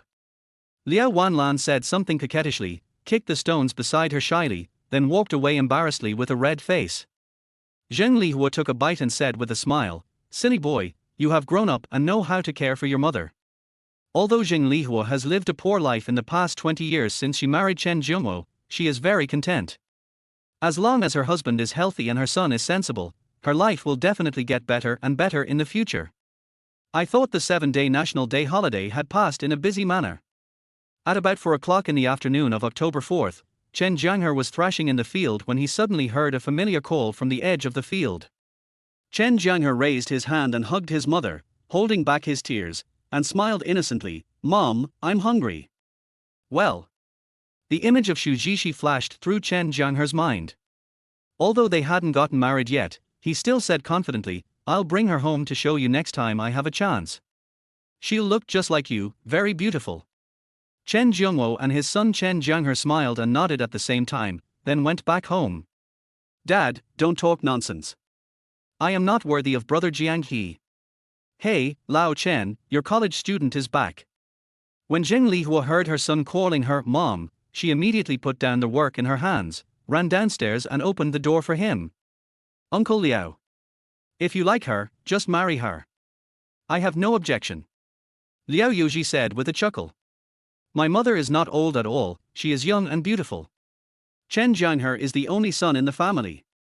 From childhood to adulthood, even though the family conditions were average, Chen Jianghe and Zheng Lihua always gave him the best things."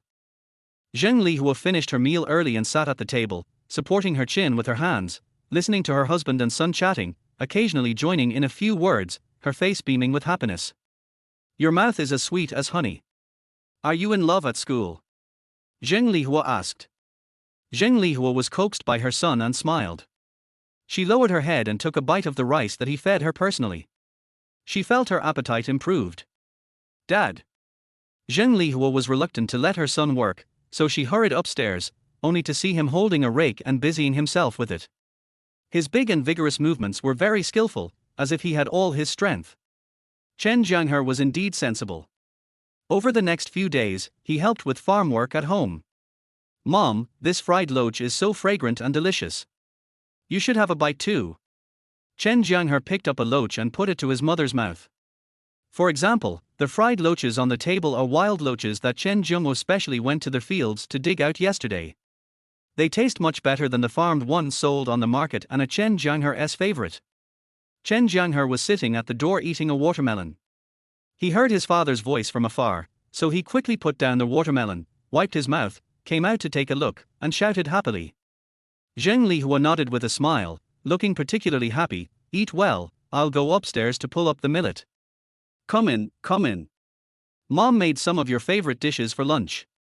You can eat them after heating them up. Your father has gone to help people harvest rice.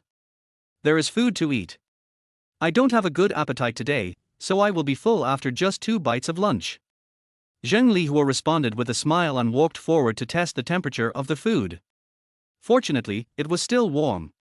Liao Yuji was stunned for a moment, then waved his hand politely and said, No, you 3 are reunited. Uncle will bring a bottle of good wine over for a drink some other day." It was a rare occasion that his son came home on vacation, and the family of 3 had a happy dinner together. Chen Jianghe went to the store and bought 2 bottles of cold beer. The father and son each had 1 bottle, and they drank and chatted. "Why is this dish untouched? Didn't you and Dad have lunch?" "Thank you, Uncle Liao. My mother is cooking in the kitchen. How about having dinner at my house tonight?" Chen Jianghe invited warmly. Chen Jianghe also smiled and greeted them. Seeing the neighbor girl Liao Wanlan following behind and winking at him, he said with a playful smile, I haven't seen you for a while. Lan has become more beautiful. Chen Jianghe. Why? Chen Jianghe raised his hand to wipe the sweat off his face, responded, and saw Jiang Yishu standing at the edge of the field. Chen Jianghe, who was cutting rice, also straightened up and looked towards the ridge of the field. Wow, what a pretty girl, in a light yellow long skirt, pretty with a slender waist, graceful figure, delicate features, and a pair of watery almond eyes that were pure and graceful. Her cheeks were slightly flushed in the sun, making her look even more youthful and beautiful. But this girl looked a little shy. She pursed her lips and dared not look at others when their eyes made contact, and her cheeks became redder. Chapter 27, Chen Jianghe is dating the campus beauty of CUHK. Your classmate? Chen Jianghe asked Chen Jianghe with a smile. Yeah, high school classmate. Chen Jianghe responded with a smile, put down the work in his hands, turned around and walked to a puddle not far away to wash his hands, then walked towards Jiang Yishu with 1 foot deep and 1 foot shallow. Why are you here? Chen Jianghe came to Jiang Yishu. Jiang Yishu held a book in her left hand and clenched her right hand tightly, and responded in a low voice, I came to borrow study materials from Qin Shao Hai, and came to say hello to you by the way. Oh. Chen Jianghe glanced at the book, 5 years of simulation and 3 years of college entrance examination, in her hand, and tried to hold back his laughter, but he looked very calm, without any doubt at all. This is quite remote. You must have been asking here all the way here, right? Chen Jianghe asked. Unfortunately, the conditions do not allow it now. WeChat has not yet been launched, let alone the circle of friends. The worst thing is that Chen Jianghe has not bought a mobile phone yet. You came to see me, don't you want to invite me to watch a movie? Jiang Yishu looked up at him, smiled and shook her head, no, I just arrived. Chen Jianghe glanced at the sun in the distance and suggested with a smile, it's getting late, why don't you have dinner at my house, and then we can go to the cinema together. Half an hour later, Chen Jianghe took a motorcycle to the entrance of Nancheng Times Cinema and saw Jiang Yishu standing not far away. Chen Jianghe walked over quietly. Before he arrived, the evening breeze blew a faint fragrance across his nose. It's not that he can't afford it, but there's no need to buy it now. The little money he earns must be spent wisely. I didn't expect that this guy quietly got together with Jiang Yishu. A campus beauty from CUHK and a top student from a 985 university. My father is a hero and my son is a hero too. If I remember correctly, my mother was the one who pursued you back then, right? Chen Jianghe said with a smile. I'm so pissed off. Wow, I didn't realize you were so charming. Chen Jianghe thought his son was just bragging. Such a beautiful girl took the initiative to ask him to watch a movie. He would laugh in his dreams at night. Han Chuya hummed and hawed, very rude. Chen Jianghe gestured to Jiang Yishu to go into the cinema first, while he prepared to go to the convenience store nearby to buy some snacks and drinks. Yeah. Jiang Yishu nodded, and took the initiative to find a topic to ask Chen Jianghe. Jackie Chan's new movie, Baby Project, was released during the National Day holiday. Have you seen it? Han Chuya watched the two of them walking away hand in hand. She was so angry that she jumped on the spot, but there was nothing she could do. Chen Jianghe muttered to himself, with a frivolous smile on his face, sorry, I went to the hospital to see an ophthalmologist, and the doctor said I have selective blindness. Chen Jianghe watched her walk away, then turned around and went back to work in the fields. Han Chuya shouted. No. Chen Jianghe shook his head. He had been working hard these past few days and had no time to watch a movie. An ordinary, average second-tier university student. This treatment is unparalleled. Chen Jianghe smiled and said, I'm going out tonight. I may come home very late, or I may not come home at all. Hello. Okay. Jiang Yishu nodded, then waved goodbye to him. You bring a bodyguard to the movies. Fuck, are you talking like a human? I really want to dig your eyes out and wash them. This guy Chen Jianghe, he and Yishu. Chen Jianghe walked up to Jiang Yishu. Chen Jianghe obviously meant to blame his son for not inviting Jiang Yishu to dinner. There was no other girl as pretty as her in the whole area. Chen Jianghe shrugged. Watching a movie with Jiang Yishu was supposed to be a happy thing, but with the presence of Han Chuya as a light bulb, the happiness was halved.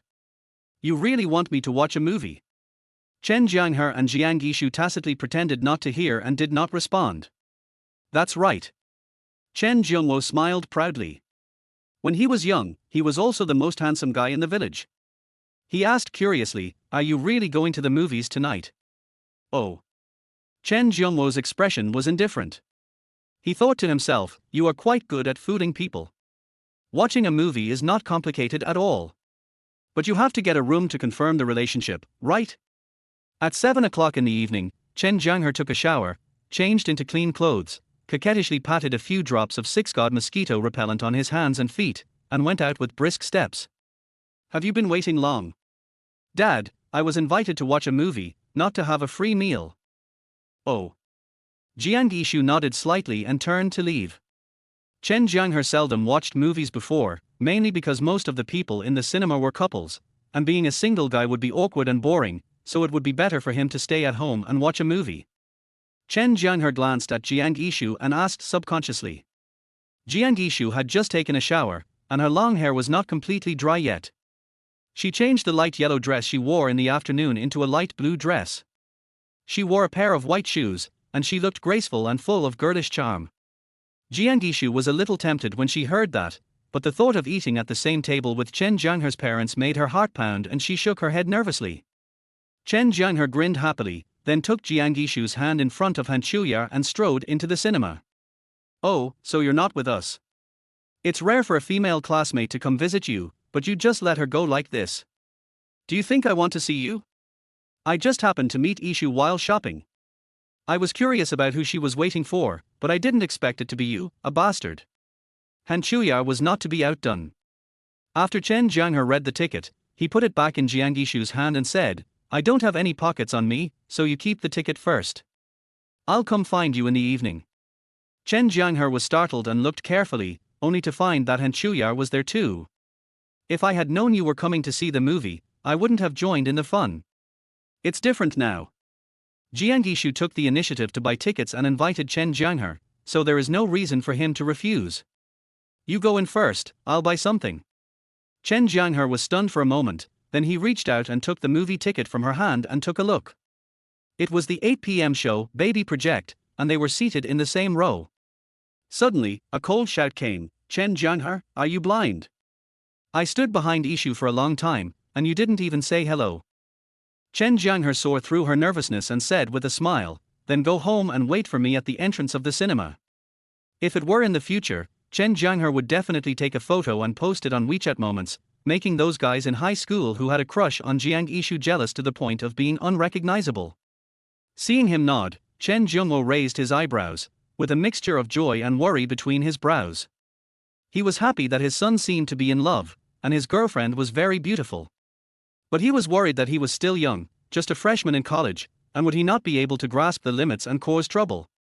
Chen Jianghe saw what Chen Jianghe was thinking and grinned, "Dad, don't be nervous. It's just a movie. It's not as complicated as you think." She had thought before that if Chen Jianghe really had a crush on her for many years as Zhang Mingzhi said, and really wanted to pursue her, she might consider giving him a chance. Hearing this, Jianghe opened her right palm, revealing 2 crumpled movie tickets, and asked him with a red face, "Tickets for 8 p.m. tonight, do you have time?" "Yeah, the ticket was for 8 o'clock, and it was almost 10 o'clock when I finished watching it." Chen Jianghe nodded in acknowledgement. They are clearly 2 parallel lines, yet they are strangely intertwined. Is this appropriate? I don't agree. Chapter 28. What is your relationship with Chen Jianghe now? This girl is really kind. When she saw the end, she couldn't hold back her tears and sobbed quietly on Chen Jianghe's shoulder. Chen Jianghe hugged her and waited for the movie to end. When the lights came on and most people had left, he reached out and wiped the tears from Jianghe's eyes. "Don't cry, the ending is pretty good." Jianghe sniffed. "If you want to take care of it, then do it. Send Ishu home. I should go back to bed too." "Oh." Han Chuya thought for a moment and reminded, "Remember to bring me along when you go to the late-night movies next time, so you won't be bullied. I heard from your mother that the girl is quite outstanding. She was admitted to Zhongdar University with the top 5 grades in her grade. Her family conditions are also good. Both her parents are working. Our family is a little far behind." Chen Jianghe said. "Yes." Chen Jianghe did not hide it, "My mother told you. She has been to several parent-teacher conferences before, so she should know. After he left, Han Chuya asked Jianghe, "What is your relationship now? Has he confessed to you?" What Chen Jianghe said was half true and half false, and it was quite credible. Anyway, his father had never been to college, so as long as he made up a reasonable story, he would be able to fool people. "Dad, I don't need money now." Jianghe nodded slightly and said nothing. Chen Jianghe had already seen his father sticking his head out of the door. Chen Jianghe didn't accept it. Instead, he ran to the bedroom, took out an envelope from under the pillow, and handed it to his father. "This is the money I earned in my spare time. You keep it. The construction site is too dangerous. Don't go there anymore. It's good to stay at home and farm and accompany my mother." Har, har, har. "Why haven't you left yet?" "No, I'm in charge." It was already 10:30 when they got home. Chen Jianghe and Zheng Lihuo, who usually turned off the lights and went to bed around 9 o'clock, were still watching TV. The lights in the yard were also on. Hearing the sound of a motorcycle engine outside, Chen Jianghe came out to take a look. "Let's go out." Chen Jianghe rolled his eyes and thought to himself, "I'm an experienced person, how can I be fooled by a brat like you?" After that, he took out a small stack of bills from his pocket and stuffed them into his son's hand. "I haven't been to the construction site recently, so these are all I have. Take it. When you go out with girls, save money when you should and spend money when you should. Don't always let others pay for you. I'm not in a relationship with her, so there's no need to think so much." Chen Jianghe smiled indifferently. Chen Jianghe sneezed several times while riding a motorcycle home. "Can you please stop meddling in other people's business?" Chen Jianghe asked. "If you have nothing to do, you can go out with Qin Shaohai. He's been reading novels at home all day and is almost sick." Chen Jianghe looked surprised. "I'm a little sleepy. I'm going to sleep." Chen Jianghe yawned and prepared to go back to their house. "I'm waiting for Ishu here." Han Chuya sighed and said, "You are good in every way, but you are too naive and easily deceived by bad boys." Han Chuya said gloomily, seeming to be worried that after watching the movie, Jianghe and Chen Jianghe would be tricked into going to a nearby small hotel to do something shameful. Han Chuya responded in a decisive tone, then she stepped forward, held Jianghe's hand, and stood in front of Chen Jianghe with her E-class chest, staring at him unkindly. When they walked out of the cinema, Han Chuya hadn't left yet. She saw Jianghe's eyes were red, as if she had just cried. She immediately stepped forward and asked loudly, "Chen Jianghe, what did you do to Ishu?" Jianghe was very opinionated and said softly, "It's getting late, let's go home." "Dad, you're still awake." "Dad, don't get me wrong. I just said that I earned the money during my spare time." Chen Jianghe took the envelope and took a look at it, his eyelids twitching. "I think he's fine."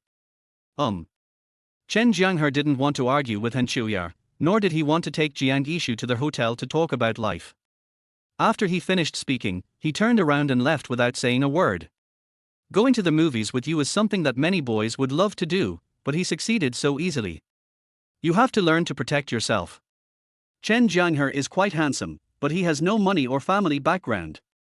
The university he got into is very different from yours, so it's difficult for him to give you happiness." Han Chuya continued. Chen Jianghe nodded and asked calmly, "The female classmate who came to see you this afternoon is called Jianghe." Chen Jianghe stopped him and asked with a sullen face, "Tell me the truth, did you often skip classes during school and go out to work to earn money? Etc." "No." Jianghe shook her head. "If you're not in a relationship, someone invites you to a movie." Chen Jianghe explained, but his father looked gloomy, so he added, "I am the class monitor now." The class monitor in college requires both good character and good academic performance.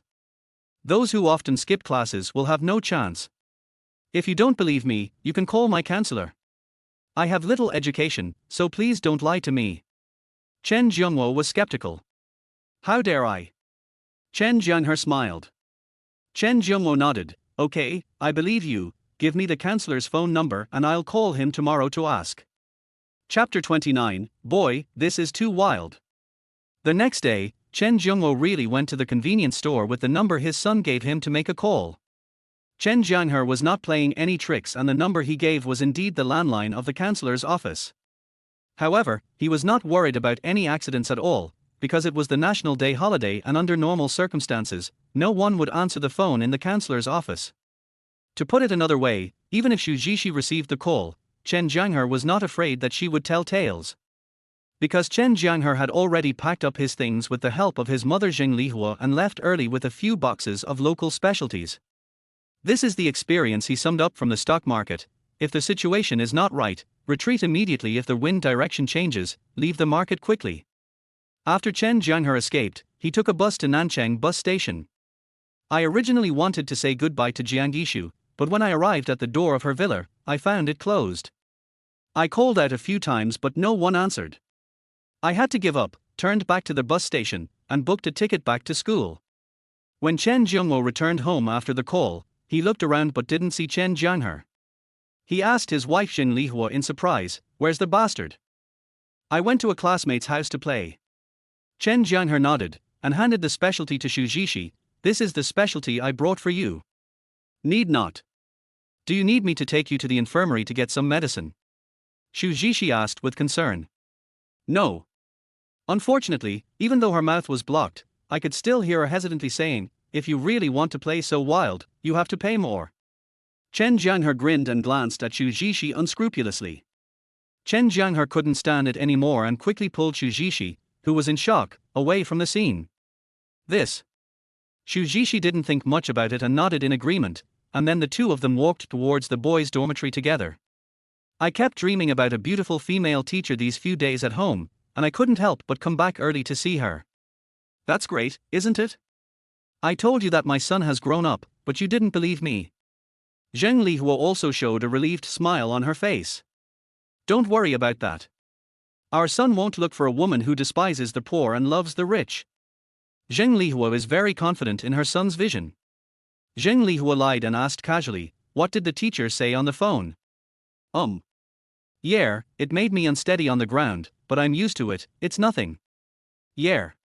Chen Jianghe nodded, and the girl who had called Chen Jianghe's name on the edge of the field before involuntarily emerged in his mind. That girl was really pretty. Chen Jianghe pretended not to hear and walked forward swaying like a duck. Xu Jishi followed him. "You can't even walk steadily, why are you walking so fast?" "Slow down, I'll take you back." Chen Jianghe. Because Xu Jishi is not only the ceiling of appearance at Guangdong University of Finance, but also the ceiling of figure.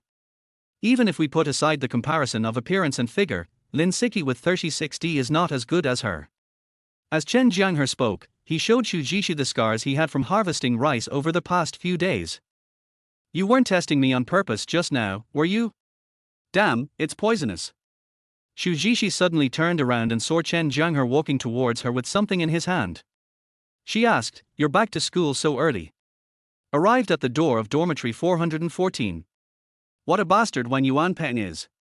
He brought a woman to the dormitory and didn't even remember to lock the door." Teacher Xu. After not seeing her for a few days, I felt that Teacher Xu looked more beautiful. It might be because there were not many students in the school during the holidays. Her dress was not as conservative as usual. Her hair was not tied back like before, but draped naturally over her shoulders. She wore a fresh pleated skirt, with a slender waist and a graceful figure. The pair of long beautiful legs under the skirt were very charming. Xu Jishi looked at him intently and found that there were indeed wounds on his arms and legs. The depths of the wounds were different, and they looked like the marks of being whipped with bamboo sticks. It was heartbreaking to see them, so she asked, "Did your father really beat you?" "Oh, okay. This is Wanxian, produced in our own forest. Put it in the bedroom and it will naturally emit fragrance. It has the effect of calming the mind and improving sleep." As soon as these words came out, Wang Yuanpeng's face turned green and he quickly raised his hand to cover her mouth. Zheng Lihua glared and said, "Are you afraid that he will bring you a daughter-in-law?" Chen Jianghe stuffed the thing into her hand, turned around and left. Xu Jishi didn't know what to say for a moment. She felt heartbroken, guilty, and a little touched. It was a mixed feeling. Chen Jianghe shouted, "Of course I believe him, but he has just entered college and I am afraid he will go astray." "One wrong step will lead to many wrong steps and there will be no turning back," said Chen Jianghe. "Don't talk nonsense, and don't look nonsense. Wang Yuanpeng and his female companion were also startled by the two people who suddenly broke in. He was about to explain, but he saw his female companion raised her hand and hit his chest, and said shyly, "Apeng, I agreed to come to the dormitory with you, but I didn't agree to have a sports meeting with you." Chen Jianghe was walking leisurely with a few gift bags in his hands. When he passed the staff building, he suddenly saw a slim figure walking down the stairs. Looking at the situation, if we had arrived a few minutes later, the scene would probably have been disastrous. Chen Jianghe shook his head and said, "I have trauma medicine in my dormitory, but it may be difficult to apply to some places. Can you ask Teacher Xu for help?" Chen Jianghe smiled and said, "The little bastard wasn't bragging. He really became the class monitor in college, and the counselor spoke highly of him." On the bed near the balcony, Wang Yuanpeng was hugging and kissing a disheveled girl. When they got downstairs, Xu Jishi took a few deep breaths to calm herself down, then asked Chen Jianghe, "Does Wang Yuanpeng often bring girls back to the dormitory? I hope it's a surprise, not a shock." Chen Jianghe shook his head. Chen Jianghe stopped, turned and looked at Xu Jishi. He didn't say anything, but his eyes seemed to tell her, "I've been waiting for you to say this." Chen Jianghe shook his head decisively. Chen Jianghe left home at 8 o'clock and arrived at school around 11 o'clock. Most students went home during the National Day holiday, and the usually bustling campus seemed a little deserted at this time. Chen Jianghe thought that since he had returned early, there would be no one in the dormitory, but when he opened the door, he was immediately stunned. Chen Jianghe cursed inwardly. It would have been fine if he had seen this alone, but Counselor Xu Jishi was right beside him. The person who answered the phone was a female teacher who claimed to be his counselor. "What do you think?" Chen Jianghe asked back. Xu Jishi called him. Chen Jianghe smiled, looked around, and couldn't help sighing, "I'm afraid that the conditions at home will embarrass him and he won't be able to stay. Look at my hands and feet. They are badly injured." Chen Jianghe suppressed his smile. Now that he had been exposed, he simply began to play the victim. "I was chased back by my father. He got mad early in the morning and beat me up out of bed. It's a great achievement for him to bring his girlfriend back. I'm so happy. You are just worrying too much. Before my son left for the holiday, he said he would give you a surprise when he comes back from the winter vacation." Zheng Li was said with a smile. Chen Jianghe used to focus on appearance, but this time he noticed Teacher Xu's figure and suddenly understood why Wang Yuanpeng had listed her as a 7-star beauty. Xu Jishi felt aroused by Chen Jianghe's words just now, but seeing his unbridled eyes, she couldn't help but want to hit him. "Were you too noisy at home and your parents sent you back to school?" Xu Jishi sees everything clearly. "I can't say anything about this kind of thing, as it can easily hurt his self-esteem. You are the class monitor and you live in the same dormitory with him, so you should warn him not to play too much, so as not to ruin his future," Xu Jishi said seriously. Chen Jianghe also agreed with this and said seriously, "I will criticize him severely when I return and order him to correct his mistakes and regulate his daily behavior." "Yes." Xu Jishi nodded, and then righteously warned Chen Jianghe, "You must not be like him, otherwise I will call your father to come to school." Chapter 30. If you can't beat me, I'll join you. "Teacher Xu, can we discuss something?" You say. "My wounds are still hurting, can you please not rub salt into my wounds?" "That depends on your performance." Teacher Xu snorted and walked away. Not long after she walked, she turned around and said, "Come to my dormitory. I'll apply the medicine on you and tell you something." "Oh." Chen Jianghe didn't expect such a sudden turn of events, and immediately agreed with a smile. Xu Jishi's dormitory is the school's standard faculty and staff suite. It is not large, with one bedroom and one living room. The living room is simple and clean. The room is decorated very warmly, and there is a faint fragrance when you enter the room. Lie down on the couch. I'll get you some medicine." Xu Jishi gave some instructions and went into the bedroom to get some medicine. Xu Jishi really spoiled him, speaking slowly and gently, and then finding a topic to divert his attention. "Didn't you join the student union?" "It's nothing. For what happened this morning, please help me put in a few good words in front of Teacher Xu." It was almost 4 o'clock when Wang Yuanpeng came back. "I've said everything I need to say, this cigarette." Wang Yuanpeng came to Chen Jianghe with a plastic bag in his hand and smiled. He took out the desserts, snacks and drinks from the bag and placed them on the table. "What does this mean?" Chen Jianghe raised his eyebrows and muttered in Hakka angrily, "The Youth League Committee's supervisory department is too shameless. The teachers rarely call the roll, so why are they checking so closely? A blacksmith must have strong tools. You should be more careful in the future. The supervisory department will deduct points for your daily behavior when you are called out, which will directly affect your final exam results," Xu Zhishi said. Wang Yuanpeng thought Chen Jianghe was being polite to him and was about to reach out to take the remaining cigarette. "Teacher Xu, I am actually quite interested in the Youth League Committee of the college, but I am an upright person and prefer to enter through the front door rather than through the back door. Third brother, are you hungry? I brought you some Hong Kong-style afternoon tea. You take a rest. I'll go to the cafeteria to get food."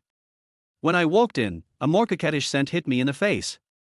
Hearing this, Chen Jianghe immediately thought of that damn old Liu. That guy was simply Teacher Xu's spy. When I came back, I really brought eggs and ham for Chen Jianghe, but the eggs were fried and the ham was sliced, which was full of flavor. Chen Jianghe made jokes to prevent Xu Zhishi from asking about the details of his part-time job. "It's okay, just take it easy." Chen Jianghe stood up in response, hugged Xu Zhishi with his backhand, and his body trembled inexplicably. "Then just pretend I didn't say anything. The Youth League Committee's Supervision Department is a good department that encourages people to make progress. I have greeted Teacher Zhao from the Youth League Committee of the college and plan to let you and Lin Siki go to the Youth League Committee for training. You can report there after the holiday," Xu Zhishi continued. "Well, haven't you been working part-time outside recently? Joining the Youth League Committee will be beneficial to you in the future," Xu Zhishi said softly. Xu Zhishi didn't understand Hakka, but she expected that Chen Jianghe must be cursing. "Well, Teacher Xu, you are right. I figured it out," Chen Jianghe said with his eyes twinkling. Chen Jianghe frowned, thinking that Wang Yuanpeng was indeed a battle-hardened Cannon King, and he would finish the cannon he had arranged with tears in his eyes. At this time, Wang Yuanpeng and his sex partner were not at home, so Chen Jianghe opened the doors, windows and electric fans to disperse the smell as quickly as possible. "Much better. Asshole." Har. Chen Jianghe felt very comfortable, but he was grinning like a drama queen and humming in English, "Slow down, slow down." In the afternoon, Chen Jianghe returned to the dormitory with a coquettish step, smelling of mercurochrome. Chen Jianghe hugged her tightly, his breath hitting Xu Zhishi's fair and tender collarbone. As he spoke, he felt Teacher Xu's body trembling slightly. "How can that be possible?" Chen Jianghe nodded, not understanding why Teacher Xu suddenly asked this. This time, Chen Jianghe was a little surprised. He paused the game, picked up the cigarette on his leg, and looked at Wang Yuanpeng. Chen Jianghe's heart skipped a beat. 2 boiled eggs and a piece of ham. Chen Jianghe added, "Like cures like." Xu Zhishi gave him a warning, brushed her long hair, and asked him before leaving, "What do you want to eat?" Chen Jianghe smiled, returned the cigarette to him, and then sighed for no apparent reason. Xu Zhishi gently pushed Chen Jianghe. "Are you wondering how I know everything about you?"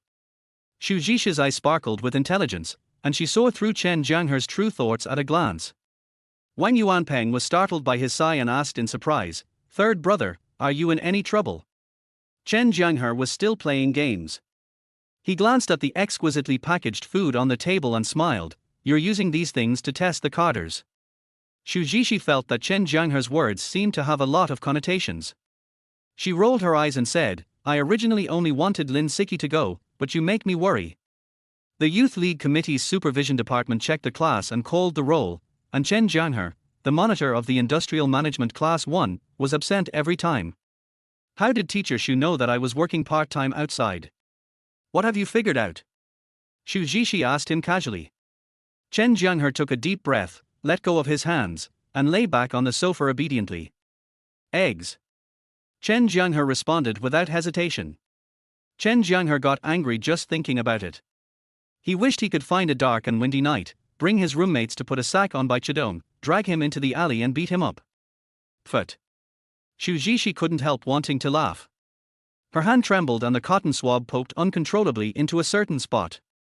"Nothing. You're an exhibitionist." Wang Yuanpeng scratched his head. He thought he was already cool enough, but he didn't expect Chen Jianghe was at a higher level than him. Xu Zhishi was hugged by him and instinctively wanted to push him away, but she saw that his brows were furrowed and his body was trembling, as if he was in pain. She showed a guilty look on her face. I'm sorry. What are you mumbling about? I want to join them. Bored alone in the dormitory, Chen Jianghe turned on Liu Dongliang's computer and played the recently popular online game, Jingtu. Are you feeling better? Third brother, you're flirting with me. Just kidding. Xu Zhishi cursed, picked up a small blanket, walked over, covered him with it, and then carefully applied red medicine to the wounds on his body. Can you be full just by eating eggs? Wang Yuanpeng chuckled, took out a pack of cigarettes from the bottom of the bag, bent down and put it on Chen Jianghe's thigh. Hold head high. Unfortunately, before he could even reach out his hand, Chen Jianghe said with a grin, give me a discount. Chen Jianghe's voice was muffled. When she came out, Chen Jianghe had already taken off his pants and was lying on the sofa waiting. It must be that old bootlicker by Chidong who is behind the scenes handing a knife to the Youth League Committee's supervisory department to stab my weak spot. Xu Zhishi cursed him and turned away. Chen Jianghe said with a solemn vow. League Committee. Chen Jianghe's eyes lit up. You still understand me? Chen Jianghe raised his hand and patted Wang Yuanpeng on the shoulder, then rubbed his fingers. He did not explicitly state his difficulties, but hinted at them very well. Wang Yuanpeng understood immediately and said directly, third brother, tell me a number. Chen Jianghe raised his hand and spread out 5 fingers. 500, right? No problem, I'll get it for you from the ATM later. Wang Yuanpeng said nonchalantly. 500 yuan was nothing to him. Lend me 50,000. Chen Jianghe stopped playing tricks and said bluntly, I'll pay you back in half a month. Chapter 31 Borrowing Money to Invest in Stocks. Har. Wang Yuanpeng was dumbfounded. He stared at Chen Jianghe for a long time and muttered, third brother, don't joke with me. No kidding. Chen Jianghe is very serious. Boss, borrowing 5,000 is not a big deal. I only have a little over 30,000 in my card, and I still have to make it until the winter vacation. Wang Yuanpeng was in a dilemma. Although his family had a mine, he did not have a steady source of living expenses. Then lend me 30,000. I will pay you back 32,000 including principal and interest in half a month. Chen Jianghe said straightforwardly. Wang Yuanpeng remained silent, seemingly weighing the pros and cons. This is the first time I ask you to borrow money, and it may be the last time. Besides, I'm asking you to borrow money for your own good. The first half of Chen Jianghe's sentence play is on the emotional card, while the second half is meaningful. Okay, I'll borrow it. No problem. This is actually the gambler's mentality at work. Those who have lost money stay at the table to get their money back, while those who have made money are reluctant to leave and want to make more. There are many who have invested their entire fortune and even borrowed money to leverage their investments. When the risk comes, everything is in a mess again. Chen Jianghe sneaked into the classroom from the back door without being discovered by the teacher, but was seen by Sun Qian who was sitting in the back row. Chen Jianghe is now also a gambler, but he is also a prophet. Chen Jianghe nodded. We finally made it to October 9th when the stock market reopened. Chen Jianghe had 2 main purposes for borrowing money this time. One was to increase investment in the stock market, and the other was to empty Wang Yuanpeng's piggy bank. Men like to spend money when they have it, and once their pockets are empty, they will naturally stop spending money. Unfortunately, Chen Jianghe only remembered the approximate timeline of mid-November and could not remember the specific date. Chen Jianghe found a seat next to Sun Qian and sat down, carefully arranging his textbooks, pens, and notebooks. After saying that, he looked up at the blackboard, forced himself to read what the teacher wrote on the blackboard, and then covered his eyes. Damn, who had nothing better to do than to come up with this advanced mathematics. This is too difficult, even more difficult than the K-line chart of the stock market. Oh. Chen Jianghe touched his forehead and said with a stiff face, it's okay. I have been gifted in mathematics since I was a child. Bringing the wrong book will not affect my normal class. Chen Jianghe narrowed his eyes. Having assets of over 100 million or being the richest man in eastern Guangdong are all too far-fetched. Let me set a small goal first. When I go home during the winter vacation, I will buy a piece of land in the village and build a new house for my parents. I'm sorry, third brother. I've been spending too much money during the holidays. I only have 29,000 yuan left in my card. I've transferred 28,000 yuan to you. Wow, isn't this an English class? After Chen Jianghe executed the purchase, he took his hands off the keyboard, turned around, picked up his books, left the dormitory, and went to class. Chen Jianghe wanted to make money while his parents were still young so that they could enjoy life earlier. Chen Jianghe even remembered that the intraday increase of this warrant reached as high as 542%, which was truly magical. 28,000 is fine, and I'll pay you back 30,000 when the time comes. Wuhan iron and steel put warrants, which were once considered to be worthless paper and had no value at all, became the biggest dark horse in the stock market in the first few trading days of mid-November. After experiencing a doomsday rally, they exited the stage of history. With this wave of operations, Chen Jianghe not only raised a considerable amount of gambling capital for himself, but also fulfilled the instructions of his counselor, killing two birds with one stone. Third brother, I answered all the questions for you. Why did you come to class in person? Chen Jianghe took a deep breath, suppressed his inner excitement, logged into his account first, and used the borrowed 28,000 yuan to buy the two stocks of Industrial and Commercial Bank of China and Oceanwide Construction. However, to Chen Jianghe, this is not news, but old news. Wang Yuanpeng was also prepared. He took out a box of ink from his pocket, opened it, and said to Chen Jianghe with a smile, "Third brother, it's not that I don't trust you." After more than half a year of rotation, starting from October, the rise of the banking and real estate sectors will become the two carriages pulling the future market. When Chen Jianghe saw this financial post, he suddenly got a shock. He remembered that in mid-November 2006, a warrant in the stock market experienced a doomsday-like crazy surge, which left a deep impression on people. He skipped it and clicked his mouse to flip through the financial posts in other sections. As the saying goes, rely on your parents at home and rely on your friends outside. If Chen Jianghe wants to accumulate capital quickly, the more than 10,000 yuan in Liu Dongliang's stock account and his own few thousand yuan are not enough. He must also take advantage of Wang Yuanpeng. He knows clearly when this bull market cycle will end and when the real risks will erupt. This is a historic day as the market announced major share reform news involving 1,014 listed companies. So Chen Jianghe's idea now is to let go and do a great job before the crisis comes. Including weekends and long holidays, I can rest from the 30th to the 8th and go back to work on the 9th. I get a lot of money, little work and lots of holidays. The financial industry is really awesome. Wang Yuanpeng gritted his teeth and agreed, but brothers should settle accounts clearly. You have to write me an IOU. I love learning. Almost all the big speculators involved in this have made a lot of money, because warrants have no price limit and are subject to the T+0 rule, and are regarded by investors as a reasonable, legal and thorough speculative product. Wang Yuanpeng was cautious when it came to a 5-digit sum of money, but he didn't waste time. After Chen Jianghe gave him the card number, he left without saying a word. Give me your card number and I'll go to the bank counter to transfer the money. Wang Yuanpeng breathed a sigh of relief upon seeing this. To be honest, 28,000 yuan was not a small amount of money for him. If Chen Jianghe didn't have the leverage over him, he would never have easily lent him so much money even if he was his roommate. Their casino is closed on holidays. For Chen Jianghe, the longer the holidays are, the more boring they become. Especially during the bull market cycle, most investors wish the stock market would be open all year round with 24-hour uninterrupted trading. This advanced mathematics class. Don't rush, take your time. Warrant, it's a good thing. After returning home from this vacation, his desire for money was magnified again. Of course, Wang Yuanpeng also had a trick up his sleeve. Even if Chen Jianghe failed to repay the loan on time, it would not affect his ability to ride his bicycle to the bar. He could save when he should and spend when he should.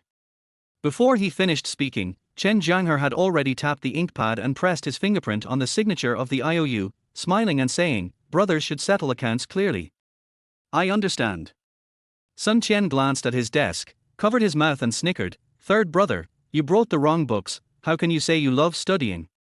The value is unbalanced, expectations are not met, and have their warrants that are considered speculative products become waste paper in the market." Chen Jianghe seemed to have anticipated this. He wrote the IOU in advance but did not fill in the loan amount and repayment amount. He only wrote the specific amount after Wang Yuanpeng came back to confirm. He couldn't understand it in the first place, And he brought the wrong book, so in this advanced mathematics class, Chen Jianghe felt like he was listening to a foreign language. He supported his head with one hand, and his eyes were wandering. The advanced mathematics class was exceptionally long, and the sunlight outside the window made people anxious. Only the cute big-eyed Pikachu under Lin Siki's low-cut t-shirt sitting by the window could barely cheer people up a little. Mathematics is nothing more than the study of 2D 3D, how can it compare to naked I 36D?